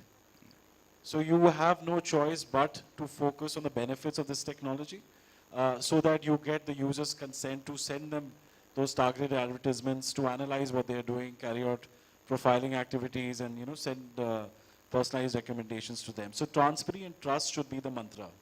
What you should today do immediately is, because it's just a matter of time that the law is going to come in. And there is so much to be done by an organization in order to comply with the law. So I think the first thing you should do is go back, figure out what is the personal data that your departments are collecting, how is that data flowing in, what are the various channels which that data flows in, who are the third parties with whom you're sharing that personal data with. Because then you have to ensure that those parties also take this law seriously, because ultimately if there's a violation because of the negligence of those third parties that you're working with, you will be penalized at the end of the day, not the third party under the law. I mean, in Europe, the third party can as well, but not under the Indian law. So I think that's the first thing I think we need to do today. Another thing I think I missed out when I was talking about consent. Another challenge I think for the industry is going to be when it comes to data of children. So anybody who's carrying out marketing campaigns directed at children, you're in for sleepless nights, because the law provides that you cannot process the data of a child, and child has been defined as person below the age of 18 years. In Europe, they follow 13 to 16. India, we have taken 18 years. So the law provides that if you process, and when I say process, anything you do with data, you send an incorrect, send somebody's data to an incorrect email ID, you have processed personal data, right? So the law provides that when it comes to a child, anybody below the age of 18 years, you cannot process, use, when I say use, also collect, store a child's personal data unless and until you have a verifiable consent from the parent of that child. So this becomes exceedingly challenging because then you need to figure out two things. One, that the person who's browsing my website, is he a child or an adult? And merely putting up a banner which says that please let us know if you're above 18 is not going to work. Once you identify that the person is a child, then you need to figure out, now I need to take the consent of the parent of that child. And also that, what comes with it is you have to figure out that the person actually consenting is the parent and not the child itself, right? Safeguard. Right. Now it doesn't end there. Right? So the law also provides when it comes to data of a child, you cannot track what a child is doing online. So you have to ensure there are no cookies tracking what a child is doing. You'll have to ensure there's no behavioral monitoring of what a child is doing. And you cannot send any targeted advertisement to a child. So now that they have to take care of all of So these we need to be selective about the clients we target in the future. And so there also must be some ways that this can also be leveraged by the marketers. See, at first glance, you may, think that this privacy law is going to be a burden, is going to create impediment for business, is going to be a hindrance to your work. But if you carefully think, this is actually a great opportunity for organizations to actually use this law to benefit their business, because this can become a competitive differentiator. So organizations across the world are using privacy law in order to gain a competitive advantage over their competitors. Like in the smartphone industry, some big players are using privacy and respect for privacy as a unique value proposition for selling of the product. So privacy has over a period of time emerged as a non-price parameter of competition. So organizations compete on various parameters, pricing, quality. So now in the digital economy, privacy is also, emerged as a non-price parameter of competition. So it's a great opportunity. And it's also important to understand that, see, compliance with the privacy law, it's not only about, the hefty fines, avoiding hefty fines. It can have a significant impact on the consumer trust for your brand. It can impact the reputation of your brand. And you actually miss out on great opportunities. I think last thing I just want to say, I think I read it a while back, but somebody said it very beautifully. They said, last several years we've been hearing data is the new oil, data is the new oil.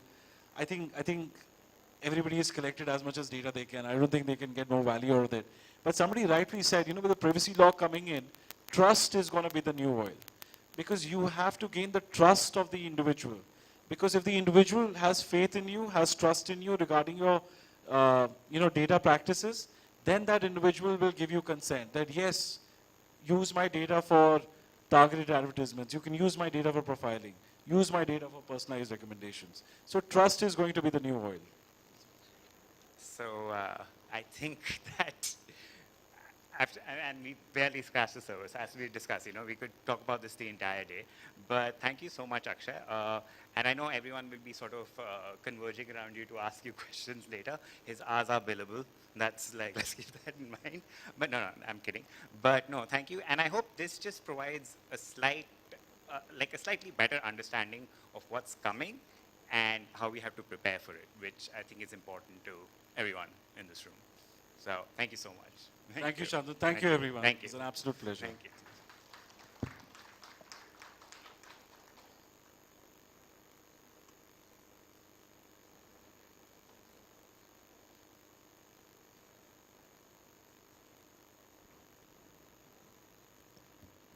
Thank you for your time and valuable insights. Could I please request Mr. Shantanu David to do the honors of presenting a small token of appreciation to the gentleman?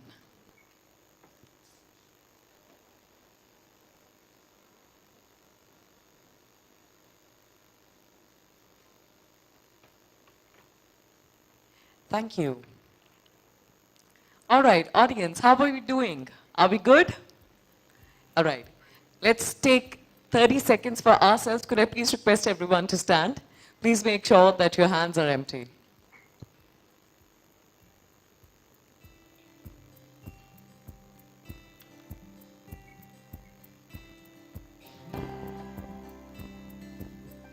All right, we know the drill. Let's clap our hands together for the next 30 seconds. Quite the day, a lot to learn. Little louder, little louder. When we clap our hands together, it prompts the blood circulation, helps with the oxygen, and helps you focus better. Thank you very much. You all may kindly be seated. And now that we are all ready and set for the next session, we are here for the success story presentation. Joining us on stage is the Global Head of Martech and Automation at Tata Communications. Ladies and gentlemen, please welcome Chiranjeet Shah. With a round of applause. Or are you banking the previous ones for this one?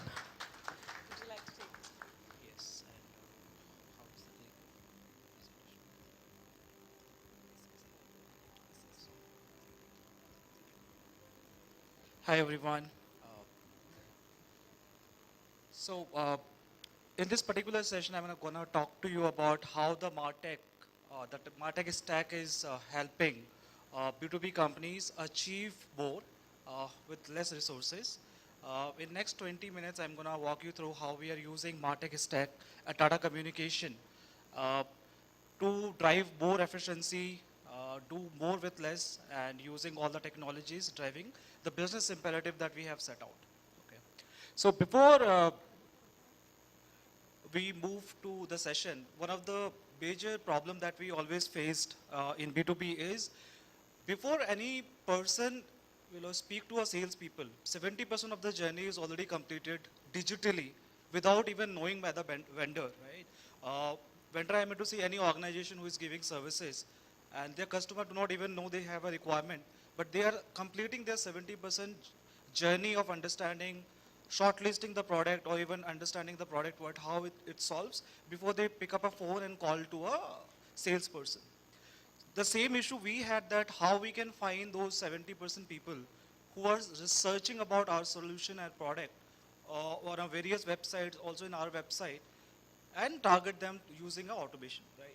In order to do that, we, first of all, created a architecture of our tools.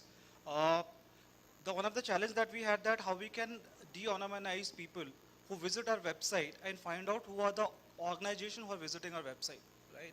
And in order to do that, what we can do typically with the normal tools, you can get to know about 20-25% people time that these are the company who are visiting your website. But we had to do more than that, right? So for that, we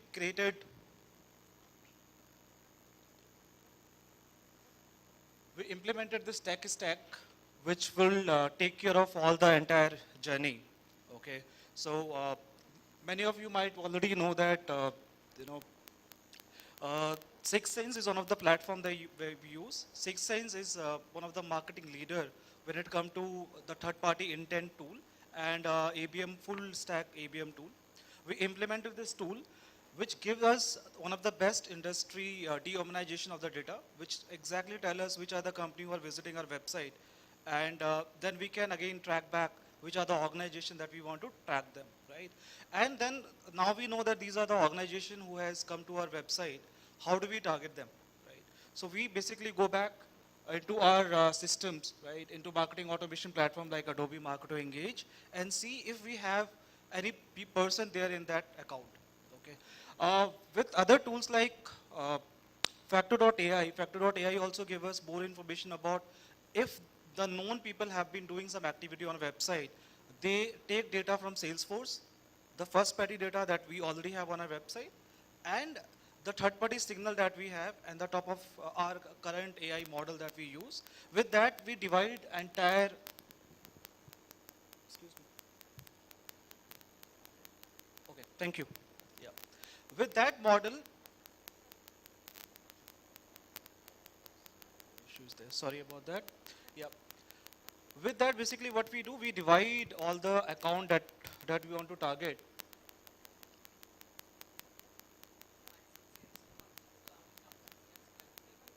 Yeah.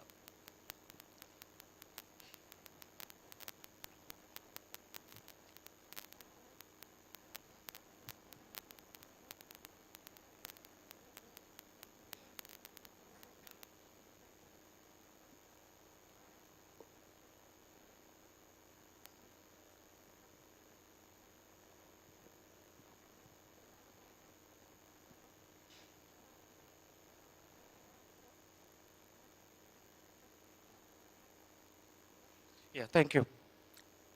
So basis the interaction of our target account, whatever activity they are doing and interaction they are having with our digital properties on our website, LinkedIn, and the event and conferences, we divide all the accounts into three categories. The one of the category will be your hot account, and the other account will be the warm account, and then the cold account.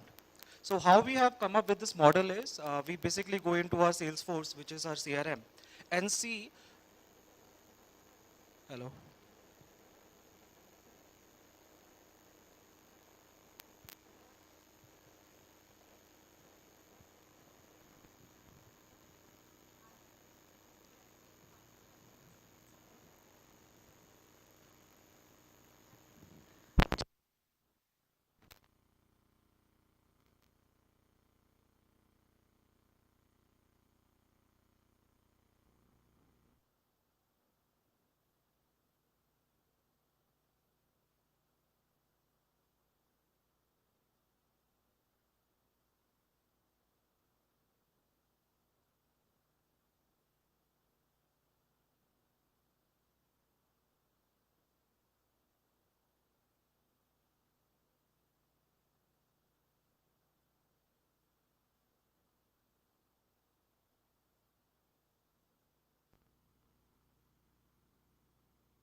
All right. My sincerest apologies for the slight delay. Ladies and gentlemen, I do understand that we all carry our mobile phones and our charging cables and our adapters. It would be lovely if we plan to carry the power banks for the next time as well. Kindly refrain from plugging in your chargers in the available sockets that's causing the disruption. Thank you. Apologies about the disturbance. So I was saying that basis this strategy, what we were doing is we were looking into the 90 days traffic into our website from our target audience market, and then using a reverse IP lookup with our tools like 6sense, we are trying to find out which are the accounts which are looking into our properties digitally. Right. And then we have also built a predictive model in Salesforce, which look into the previous purchases from those accounts and what are they currently, in market, especially with the intent like 6sense, which give you the intent, accounts which are looking for solutions, and marrying all of these three things into our own data model, and then dividing this by this intelligence of last 90 days activity. We divide all the accounts into three buckets. The first bucket is basically hot account. That means they have been engaging with our properties digitally in LinkedIn, on our website. They have been consuming a lot of our data, and plus there is a third party intent. Those are accounts we categorize into hot account. The other set of accounts are which are warm account. They are not engaging so much, but they have been engaging 6 to 7 times with our digital property. And the third are cold account. That means there is no opportunity in those accounts. They are not in the market. And right now nothing is going on with this account. Basis this, we do the next activities, which are campaign orchestration activities. Right.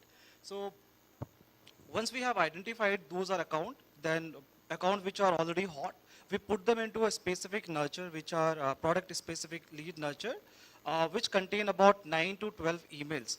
And all of these emails will be going to those accounts which we have identified as a hot account for a particular product. Now question will be that how will you know that these are the people that we should be targeting? Because from any intent tool, you do not get an individual specific number. You only get to know accounts, right? So what we typically do is we go back into our account. We understand who are the buyers, right? Basis our ICP and which country they belong to. Basis those intelligence, we will target all the people who fit those criteria in that buying center, right?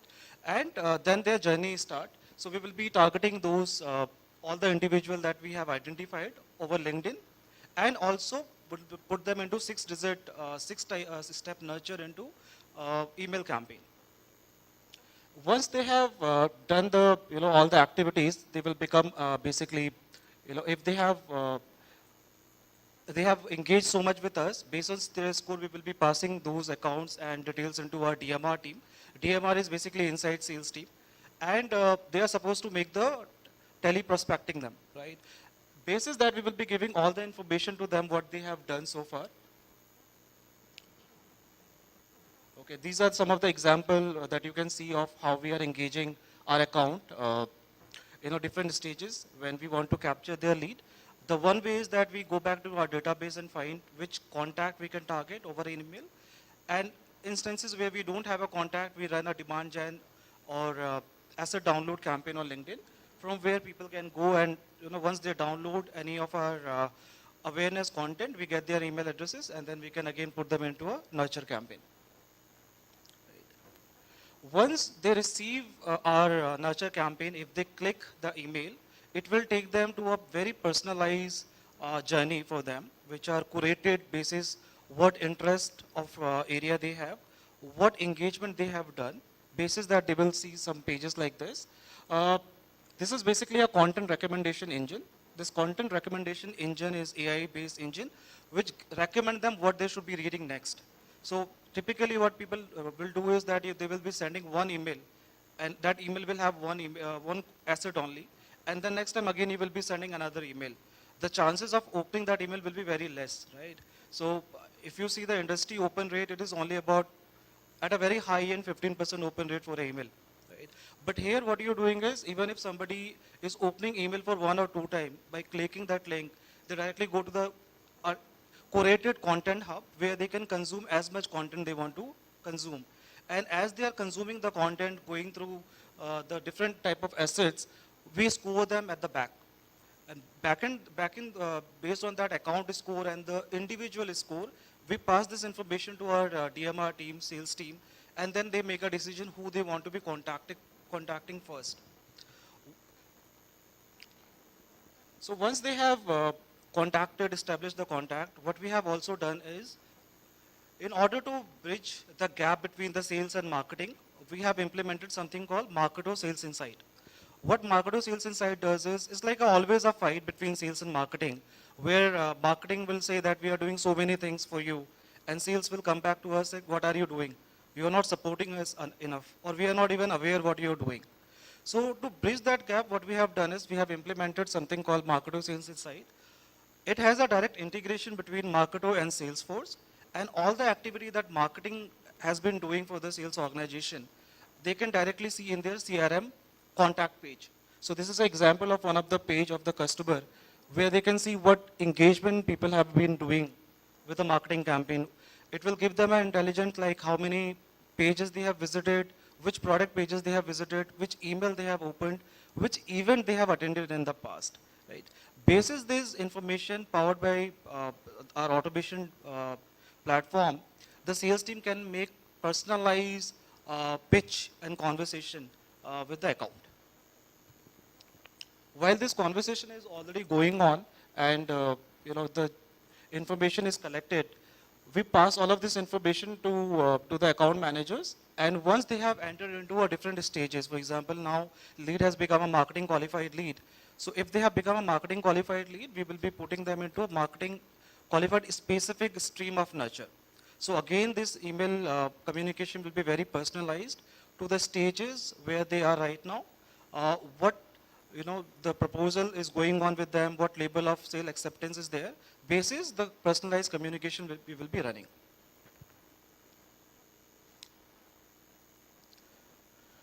Yeah. So by doing this, we have last year only we have almost double our 200% achievement in our return on marketing investment. So last year we had, from a digital standpoint, we had collected about a funnel of $21 million USD. This year we have so far already done about 41 billion by using this strategy so far. That's all. If you have any question.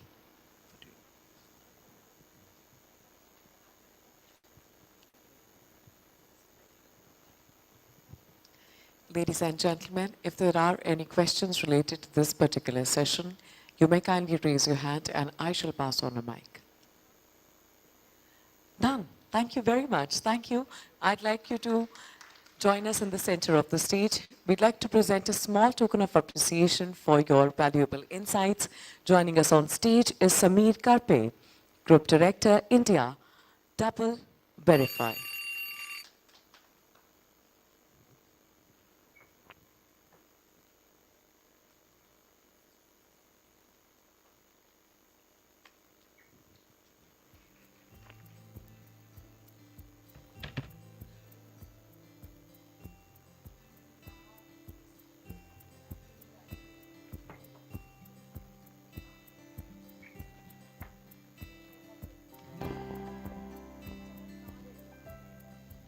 All right, before we move on to the next discussion, I am going to call out one random item. If you've got that item with you, you are to run towards me, place it on my hand, and collect your free gift. I will call out one random item. If you've got that item with you, you are to run towards me, place it on my hand, and collect your gift. All right, this bag belongs to someone who has a transparent mobile phone cover.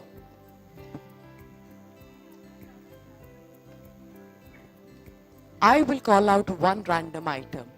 You are to run towards me. I know you do have it, but you are to run towards me. Congratulations, this is for you. Madam, this is not transparent. Thank you very much. Thank you. Could I get the next gift, please?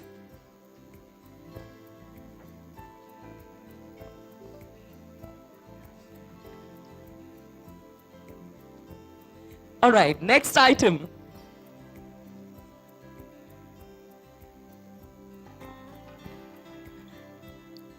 मैं एक बार फिर आप सभी को बता दूं, I will call out one random item. If you have that item with you, you are to run towards me, place it on my hand and collect your gift. Just to make sure that everybody gets a fair chance. The next item, a driving license.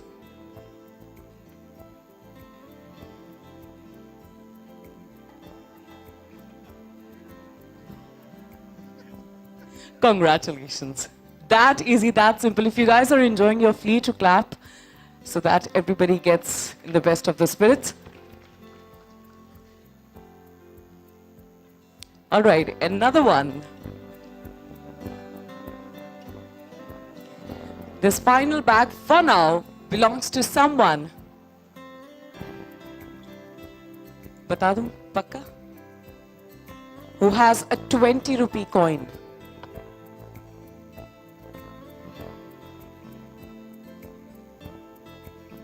और नहीं, 2 10 के coins नहीं चलेंगे.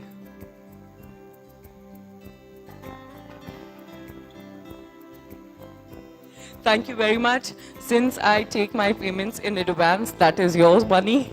Congratulations, and this is for you. Thank you very much.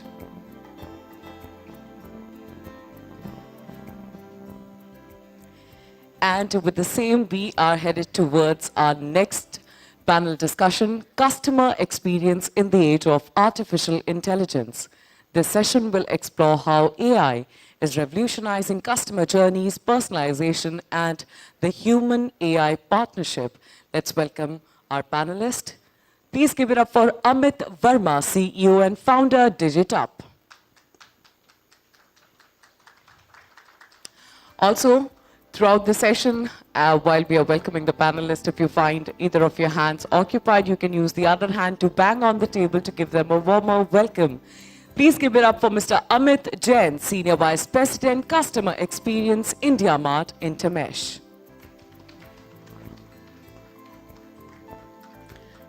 Let's welcome Chief Marketing Officer, Vasuni, Pooja Bed. Welcoming our next panelist, Head of Digital Marketing, Apollo 24/7, Himanshu Siruhi. Our next panelist, Analytics Practice Leader, Aditya Birla Management Corporation. Please welcome Saurabh Mangal. And completing the panel, let's welcome our moderator, Chief Communications Officer and Spokesperson, Bazi Games, Hemang Tripathi. And if I could just request everyone to take a quick look at the backdrop and sit accordingly.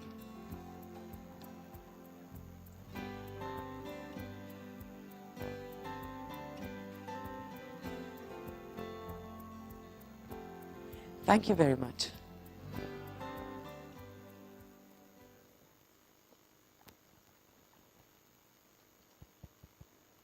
Good afternoon, everyone.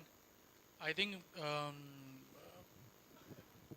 interesting fact that I can start with.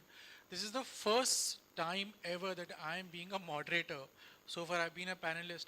So interesting experience. And I was excited to be a part of this panel because I could see some interesting names right here representing some interesting brands. So knowing things basis the topic that we have from these brands and these names would be really interesting from all of us. The way we can do it is might be a little different, where I have a couple of pointers and I will start asking them to share some nuggets basis those observations. And then as we move on, we pick on some interesting insights and things that they have to share. I hope that's okay with all of you that way. Okay. The topic that we have is quite interesting for us to begin. We will be focusing more on the evolving term called AI and how it is being used when we talk about personalization, customer experiences. And I think we have the best names right here as part of this panel to share those insights with all of us. We can go in the same sequence. The person who's sitting next to me, Amit, will start with you, followed by Saurabh, Himanshu, Pooja, and Amit. And my request is to just keep it for about 2 minutes. And then we can pick on some more insights and things and as we move forward. Just give me a second.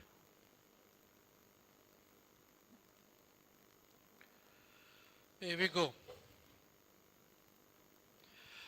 अब उम्र होगी ना याद नहीं रहता so लिख के देखना पड़ता है.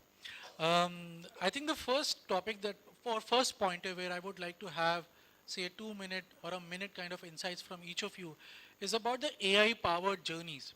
How AI transforms every customer touch point from personalized recommendation to 24/7 support. Now that's very interesting. We are all trying to figure this out.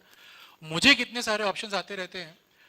The brands that I used to have it only through e-com websites are now completely shifted to WhatsApp and they share some really customized मतलब मुझे तो लगता है कि मतलब बीवी से ज़्यादा वो मुझे पढ़ लेते हैं. So I'm really curious to know what are your thoughts on these things. I'll start with you, Amit.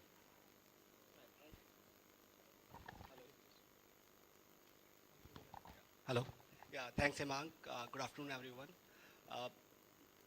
Before we move on to the, I'll take more than 2 minutes, maybe just on that. So we need to first understand the scale. So I represent the company called IndiaMart, and it's a fairly, large in terms of the volume of data that we deal with, having millions of buyers, millions of sellers, over 100 million products, catalogs, and then spread over into over 100,000 horizontal categories. Matchmaking and using technology and using AI is really important for us because we are using AI and machine learning technologies in almost all our processes for every touch point. So when we talk about touch points, right from seller acquisition, there we need to find out which are the right sellers to target, finding out hot leads, then cataloging, helping them because our users are from all over India. I would say more than 45-50% customers or our users are from beyond tier 2 cities. That's interesting. Yeah, so they come up with very different language barriers or technology barriers. So we need to design the journeys for them so that they can use our technologies, our interfaces better. Then matchmaking, having millions of buyers coming for millions of product requirements and matching them with millions of sellers, finding out right requirement, which customer is looking for which kind of product from which city, which value, and all that stuff, that all matchmaking. And then conversations. So where we need to create smart responses because these people we want them to spend less time on writing, so they can think, and then we can give them the options, and then so all that stuff. We use AI and machine learning technologies in our all touch points that we have with our customers. Interesting, interesting. What about you, Saurabh? How is your AI-powered journeys in terms of the personalization and 24 support? To Aditya Birla. Bring it closer. Not working? No, it's working. You need to bring it closer. Yeah, yeah. I belong to Aditya Birla. What really happens is everyone relates us to Aditya Birla Capital. Just to highlight, that's approximately 5% of our valuation. What I'll focus on is our major businesses. You might have heard of brands like Ultratech and Dalco, Birla Carbon. And customer experience over there is a different ball game altogether. So let me break this thing in two things. Not only AI, it's data plus AI. If you see our organizations, आजादी के जमाने की है, correct? And we had a monopoly. Aluminium चाहिए, Hindalco से लेना पड़ेगा. Cement चाहिए, Ultratech से लेना पड़ेगा. बड़े players like that. And so we didn't used to talk about customer experience. It started all about like 5-6 years ago. China coming into the market, different competitors coming into the market, and all those things. So what used to happen is when the focus was not customer experience, and the journey still remains same when we talk about B2C, from very much from the awareness about the product, what we call as marketing, to the sales of it, and then after sales of it, and in between the processing piece of it, all these systems were disconnected in a typical such large organizations where we are into cement making, aluminum making and all, correct? Because the aluminum bauxite comes from mines, that's in Odisha. It shifts to alumina, that's in Karnataka. And then in UP, it's converts to a aluminum rod. And then we go to a place near Bombay called as Taluja, where we get the aluminum products. All works in silos. So first challenge was to get data at one place, correct? That is something we worked on, and that solved over like 90% of the problem. After we have data at one place, then we talk about AI. So I'll just take an example. Now what happens is, it's a B2B business. Negotiation happens according to the demand and supply and according to the volume that you want to buy. And so what happens is, customer comes, he pitches a price, and that negotiation goes on for 5-6 days. It's heavily dependent on aluminum, the LME prices, the index prices. Your prices changes in the 5 days of conversation. So then what we did is, we use the historical data, check the premium according to the products, check the premium according to the complexity of the products, check the premium according to the connection with the customer, the CLTVs and the number of orders that they do and all, and then build an AI model, and then we interact. So the 5 days negotiation periods ends up in a 5-minute cycle, and that's how we are bringing the change into our organization. I belong to the parent organization, ABM CPL. One of our roles that we do is lift and shift. While we are here, we were also casually talking. Lift and shift comes with a lots of challenge, but it at least eases out probably 60 to 70% of our journey while using the same things across the different businesses. So that's how we are solving it. Very interesting. What about you, Himanshu? So I work at Apollo 247. Now, Apollo 247, for those of you who don't know, we are the digital arm of the Apollo Healthcare Group, which has hospitals, about over 100 hospitals, 2,000 plus clinics, some 2,000 plus diagnostic lab centers, some 6,000 plus pharmacies. And then we service about over 1 million customers daily across different touch points across the group. Now, healthcare is a very serious space. And when we talk about AI, right, there's a whole lot of uncertainties in terms of models and predictions that we don't know. So while the inputs is something that you give to your AI models when you train it, but the output is completely dependent on the kind of neural network you use and the kind of patterns it recognizes and it generates output for. It's very tricky for a healthcare company to use AI, and I'll give you a few examples why it gets tricky for a company like us. If I'm a Make My Trip or a Flipkart, right? My the usage of AI, I can use it at a lot of places.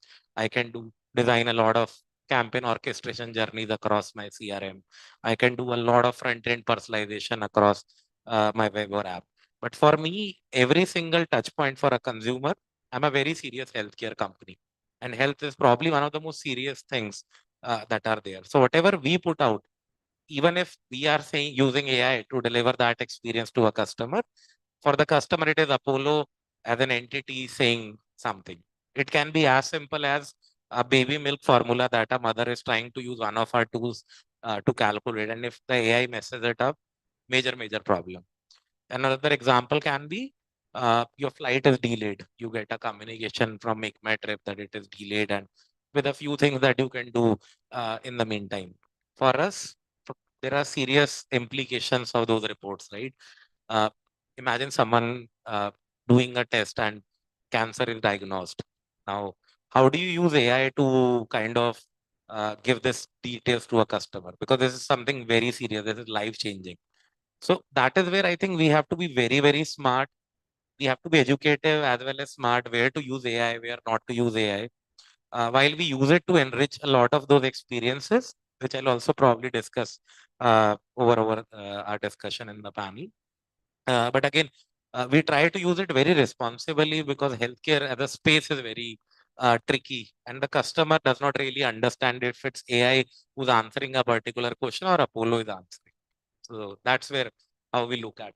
Interesting. Thanks, Himanshu. What about you, Pooja? Working. Thanks, Aman, for the question. I work with Vasuni. For those of you who don't know it, and I took 2 minutes to educate also my co-panelists today about this. Vasuni India Home Solutions Limited is a company that deals in home appliances, and we retail home appliances under the brand name of Philips, which I'm assuming most of you, if not all of you here, will know about. That set aside, let's look at AI at its very basic level, right? The job of AI, from where I see it, is to enable better outcomes, right?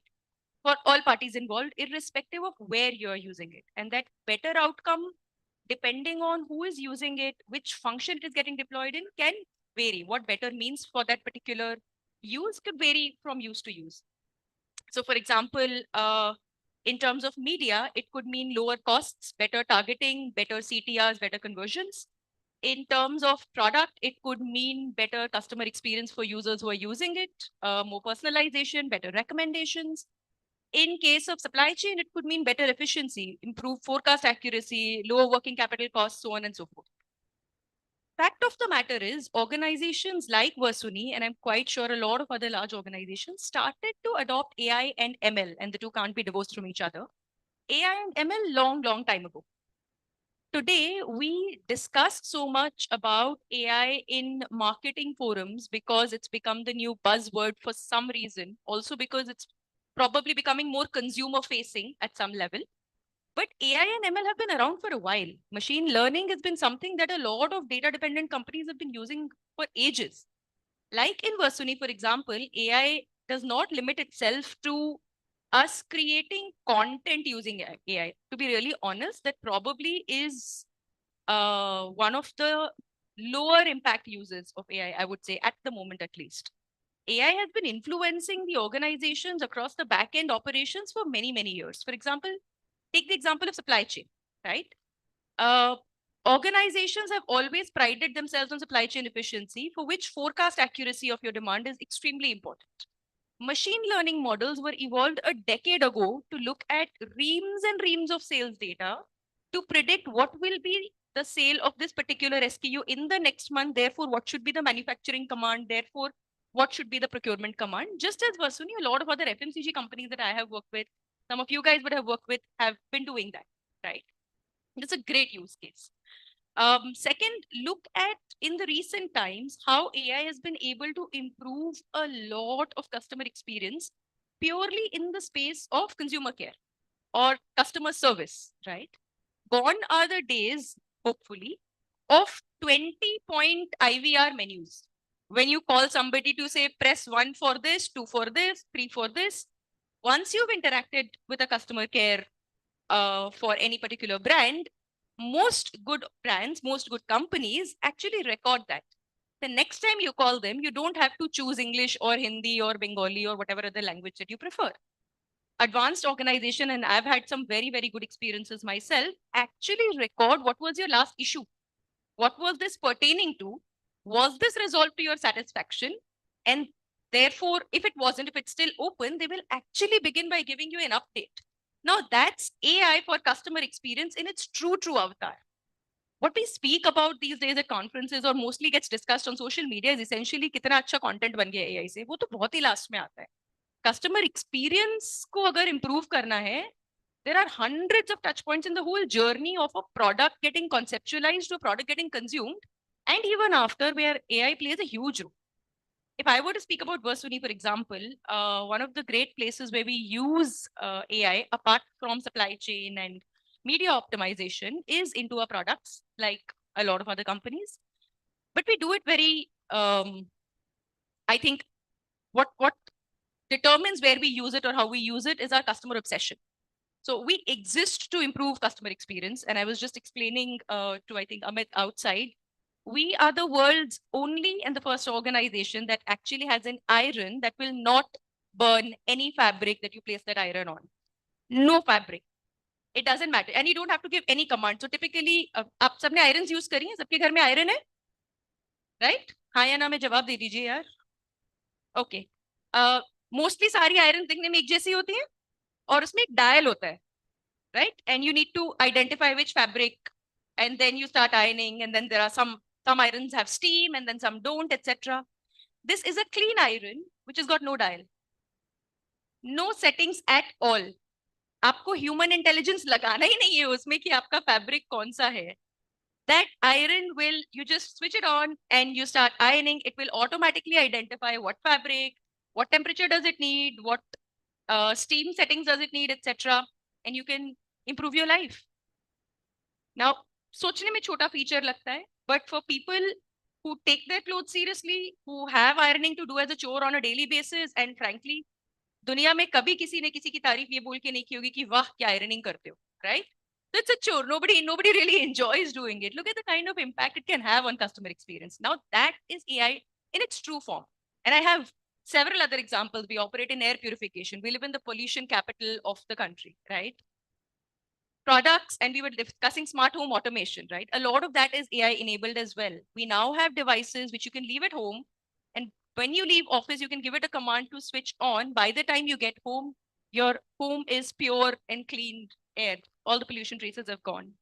All of that is getting AI enabled. I think at the very genesis of it, it is important to identify that it exists to enable better outcomes in whichever field we can apply in. As long as that objective is clear for us, feels like AI is here to stay. Very interesting. And you know that I'm going to buy that iron right now. Over to you, Amit. Just wanted to hear your thoughts. Yeah, I will also buy that iron. Sure. Yeah. So, yeah, it will save you time for cleaning. Yeah. So, yeah, Digitab, I'm the owner and founder of Digitab, and what we do is build websites for global brands like Lipton Tea, Puka Herbs. We have a lot of touch points with big brands. And you mentioned, you know, AI at every touch point. Now, I'm a little pessimist on AI. Oh, really? Yeah. So pessimist in the sense, I like to tone down the hype. I like you. Yeah. I like you. So I mean, uh, today we are talking a lot of organizations are already talking about total experience. They have moved from customer experience, right? What is total experience? That means each and every aspect of business is looking at its competitive advantage and improving the total experience towards the customer, right? That means how your HR, which is part of the organization, is not directly linked with the customer facing, but their capability helps to give a better customer experience, right? There are a lot of good example, and I also mentioned yesterday as well. Akasa Air, you know, their attrition is very low, and this simple objective, you know, on flight time. That's all. They're maniac about it, right? So the it's not about every touch point. It is definitely helping lowering the cost on a lot of solutions. Like I heard you very carefully. You said buy this iron and improve your life. Okay. So it's not improving the life though, but it's definitely improving the experience of ironing, and be not worried about the fact that it's gonna burn, right? Of course, I can ask further. What if I suddenly change the cloth? Would be able to detect it quickly enough, etc., etc. I can go on to finding the flaws, but I don't want to do that. But the point is simple, that as far as customer experience is concerned, uh, it's still very simple and boils down to, in one form of the another, into time. Right? Less time, the best experience. Now, Amit, you nailed it. Something that even I believed in. And that's the reason I said I really like this guy. Now, I'm going to touch upon two more pointers and let's have a free flow here. And I'll start with Pooja because I'm going to touch upon the idea of personalization. I'm adding a layer to what you guys have just shared. Along with that, the human and AI interface. Is it human AI coming together, or it's like, AI versus AI, which is asli intelligence versus artificial intelligence? So, Pooja, we did have this interesting conversation. I'll take a liberty to highlight something interesting. So, Pooja mentioned just before the session that interesting thing happened with Siri, where Siri was so evolved that it actually got the accent or pronunciation of someone she knows very well. Basis the origin of the name. It's an origin coming from Bengal. The AI picked it up that way and starting having the conversation that way. I think it backfired a bit. So I'll pick it up on that. And I would like to hear your thoughts in terms of the personalization idea while keeping or bursting the myths that we believe AI is offering us. Also, if you can add a quick nugget about human AI bit as well. In between. Please, please. Glad it If you have didn't something happen interesting, in go US, ahead. otherwise, relative would have sued the Siri, correct? I know. I wish this were the US. Would have not required to be here. You would have been a millionaire. But this is not US, sir. India में बहुत सारा काम जो भगवान भरोसे चलता है. हम बड़े forgiving हैं, दिल बड़ा है हमारा. यही भरोसे. हम यही भरोसे. यही भरोसे. So yeah, Pooja. So it's a great thing. Actually, it stems also a bit from what Amit said. He spoke about how he likes to tone the hype down on AI. And I think the whole topic of personalization is a great example to tone that hype down, simply because AI can enable and can be helpful, like all of us have extolled in the last few minutes, but it can also become very, very restrictive or irritating. For example, one of the biggest challenges that I feel as far as AI and personalization is concerned is that beyond a point in time, beyond automating mundane, repeatable decisions, it basically starts inhibiting your journey of discovery. And we were having this very free flowing conversation around how do you discover new music? How do you discover new titles on OTT platforms and so on and so forth? AI fundamentally believes your history is your future. What you liked to watch is what you will like to watch. What you liked to read is what you will like to read. And that contradicts fundamentally with human nature. As human beings, we are designed to evolve, experiment, try new things, learn new things, right? And that is where I think the whole journey of personalization really messes with the experience that a customer gets out of AI. Having said that, I've got some very, very good experiences out of this as well. And I'll take an example from your industry, Manshu, the medical industry. I got my medical test done through some app at some point in time, and the reports came. And some markers were off. Completely digitally enabled. So booking online, whatever reports, etc., all digital, etc. 6 months later, I get a personalized notification on WhatsApp saying, "Hey, Pooja, following markers were off the chart 6 months ago. It's been a while. Why don't you retest and check whether you're improving or not?" Now, for people like us who typically put preventive health on the back burner, health becomes an urgent, serious issue only once health problems happen. You put preventive health on back burner. That's how most Indians are wired, I believe. At least I am. That serves as a beautiful reminder. It, in fact, automatically, naturally pre-book stuff for you, which I think is going a step a little too far because then it expects me to cancel. Otherwise, it will send a technician to my home to collect samples and stuff. But I think the whole thought process of saying somebody trusted you with their medical information, you identified markers were off and you chose to remind is a great example of how AI can really help genuinely improve lives rather than becoming that irritating pest that inhibits your discoverability of stuff, so on and so forth. So I'll add. Go ahead. Very great. Uh, Even I am of the same opinion that AI is not cup of tea for everyone. It's not for masses. Not everyone needs to get into AI and ML and start Bingo. doing something. You don't need to do it. Rule-based systems, Excel-based systems probably can do much better than AI for the 90% of the organizations. When there is a need when the data is too high, and then you have the data which is very much classified or very much collected properly, because most of the AI systems fail because they don't have enough data, or data is not properly categorized, or data is not properly stored. So for example, Siri sitting in the US doing a lot of studies in US, coming to India, it could be very good in English, but as soon as it went into Bengal, it will give you that experience that you're talking about. I think that's what also Hemang was saying. Asli intelligence needs to decide artificial intelligence की जरूरत कहाँ है और कहाँ नहीं. That's true. See, the businesses like if you go to a luxury hotel, right? Imagine if instead of humans, you would expect some AI experience and so on. I think that luxury hotel is going to go down in business for sure. It primarily runs on human beings, giving very personal touch, right?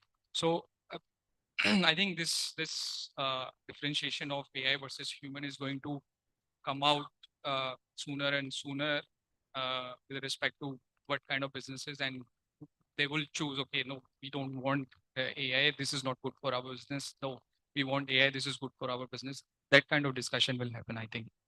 And what about you, Himanshu? Any example that you want to share that I'm just trying to push the envelope a bit. We still have 4 minutes. About some experience that related to personalization and human AI interface that sort of busted certain myths. Is there something that you can recall, share with us? Yeah, so the key thing with AI is that everyone kind of agrees with it. You need to first crawl, then walk, and then probably run. And all of us and a lot of brands, there's so much FOMO around AI that everyone just wants to start sprinting. In fact, one of the key use cases that Pooja was mentioning, right? Content creation, now that it has become so mainstream, probably one of the use cases with AI. One of our competitors, what they did was they kind of used a lot of AI content, probably after ChatGPT 3.5 was launched. One whole year, they were just launching and coming out with a lot of content, both across YouTube as well as across their web. What Google eventually, in the update in June, what they did was they kind of penalized this competition of ours. I won't name it, but you will find a lot of articles across. Their hubs, all of their content hubs, they have been completely eradicated from all Google directory. So you will not find any of their content, even that content which was originally written over the last 10 years by them. So that's where I think AI can really bite you hard and kind of take away all the good work also that you have done. So that probably is one of the ways where it can be harmful. One good way where we have been able to use AI and have been able to give a very good superior customer experience to our customers is, so typically when you have a cough or a fever or a stomach pain, you go to Google and you end up searching, and then Google gives you everything from a heart attack to a cancer to anything in the world.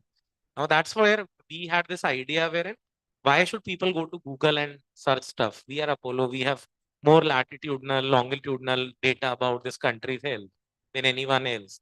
And we created something called Ask Apollo, which is both available on our website, app. And what it does is it typically asks you a few questions, and bases all the data points that we have collected, it gives you very, very structured differential diagnosis answer. So in terms of COVID or probably a bacterial infection or your throat or a flu are very similar. So it gives you all the differential diagnosis with very high likelihood, very low likelihood, what are the tests you should have, what kind of doctors you can consult with near your area. So all of that. And that has done a lot of good stuff in terms of our business. It has got a lot of engagement for us. Thanks, Himanshu. Saurabh, what about you? I have the same question for you. Go ahead, go ahead. Try to club both the questions. So what used to happen in our cases is we have certain big ticket customers, certain small ticket customers. Now, what will happen is all these departments are there. For the big ticket customer, you always have wo kya dhanda aayega, correct? Everyone will try to reach there and will mess up the whole thing. Everyone is talking the same thing, customer is complaining the same thing, and he's ultimately getting irritated कि ये marketing calls की तरह बार बार क्यों approach कर रहे हैं, correct? And as Pooja mentioned, AI is something that you detect the history and predict the future. But in this case, what we did is we understood the history and we told these all the people who are reaching out to these businesses and ignoring some of them because of certain perceptions that the ticket size will increase more. We use that historical data, trained it on AI, and telling them, okay, please, this all interaction has already happened. This person is reached out. You don't reach it out. This is the right time to reach out to them. And that's how the whole synergy between the customer and the business, we improved it. Ultimately, the human touch piece of it, no, it's still the human that's connecting with the customer. It's not the AI that connecting the customer. AI, we take it as a recommendation system. One more point to add it over here. We keep on retraining our AI systems. We keep on retraining our AI systems so that the present, when it becomes history, it accounts to those kinds of behaviors also. I think our time's up, but I'm just going to take a minute or two to have some final thoughts, but with a twist. I would be very happy to hear your thoughts, all of you, in terms of, say, one-liner, in terms of being cautious when you deal with AI, keeping in mind what we have said regarding the customer support, the touch point, the personalization, human AI. If you can just share one-liner in terms of being cautious about AI, your thoughts, I think that would be really interesting. Yeah, I'll go first probably. Go ahead, I'm go a ahead. hardcore AI guy, have been in this industry building models and solving problems like what Siri is doing. We have internal automatic speech recognition models which speaks in Bengali when it's Bengalis and which speaks in Punjabi when it's Punjabi. There's a lot of fear in the market. AI will take jobs. Given my experience, I go with a quote. It will ease jobs. It will not release jobs. That's my Very point. interesting. Very interesting. Amit, any thought from your end? I One-liner. would say that we need to use AI wisely. We should be first very clear where we should use it. And we should have a fallback to human for sure, because I have not seen any good journey where. So, for example, in past 1 year, if I would have made maybe more than 200, 300 orders on e-commerce platforms, and maybe in maybe 5% cases, I would have needed to talk to the customer care team. Their AI models could not answer my query, and it fell. We need to talk to the actual agent later on to get the query addressed. Himanshu, your 2 cents. So aiming for that perfect customer experience, that probably is a marathon, not a sprint. And AI, while it takes its own sweet time, all those models learning what you want, you should also take your own sweet time and learn how it is gonna impact your business and customer experience. I agree. I agree. Pooja, what do you think? Pretty much same. I think it's a learning journey. AI is learning from us and we are learning from AI. As long as that consciousness stays, the usage is definitely here to stay. Amit. Yeah, so I will say prepare a good data set, and that's one. And the second is listen to your customer carefully. Yeah, that's it. And I'll end up, भले ही मेरे से किसी ने पूछा नहीं, but हाँ, my last word is garbage in, garbage out. So just be cautious. You need to be, smart enough to ask right questions so that AI can help you with right answers. On that note, thank you very much. Really interesting things. And I will remember all these examples. Really interesting. Thank you so much. Thank you very much. If I could just request everyone to take their seats for a couple of more seconds. Yes, thank you. We are trying this new thing wherein we ask the audience what are their key takeaways from each panel discussion. Oh, I liked it. Go ahead. Anyone? अब पता चलेगा कौन सो रहा था.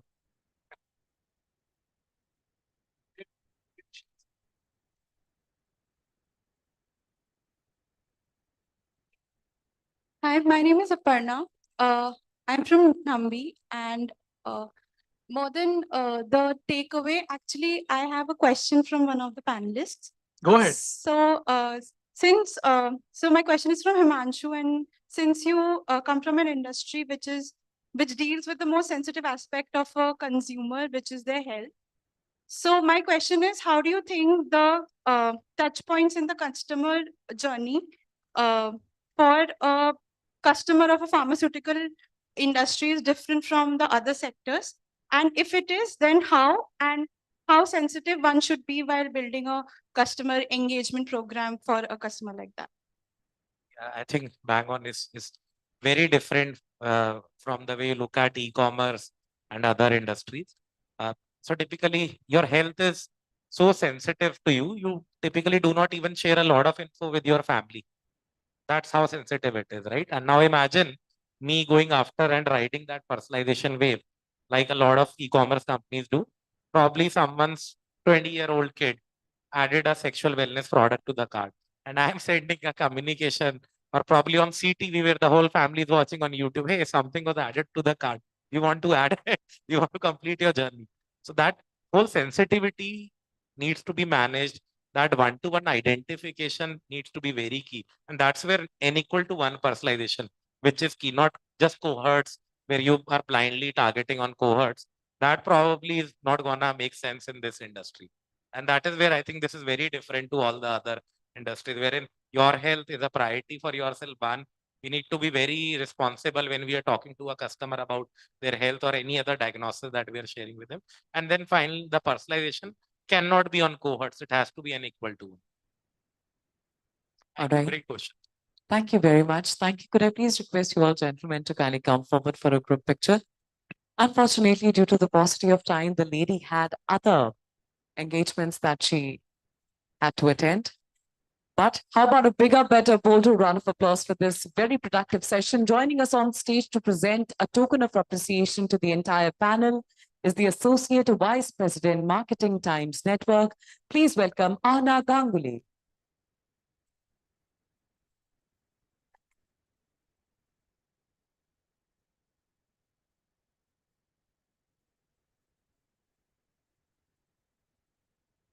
How about a quick round of applause for the lady?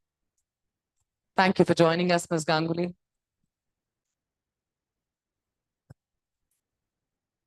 And now, before we move on to the next panel discussion, next session, followed by the highly anticipated Exchange for Media Influencer of the Year Awards, followed by dinner and drinks. Ladies and gentlemen, it is now time for a quick 20-minute tea, coffee, and refreshment break. Requesting everyone to kindly join us back in the hall at sharp 4:30 p.m. for the next session.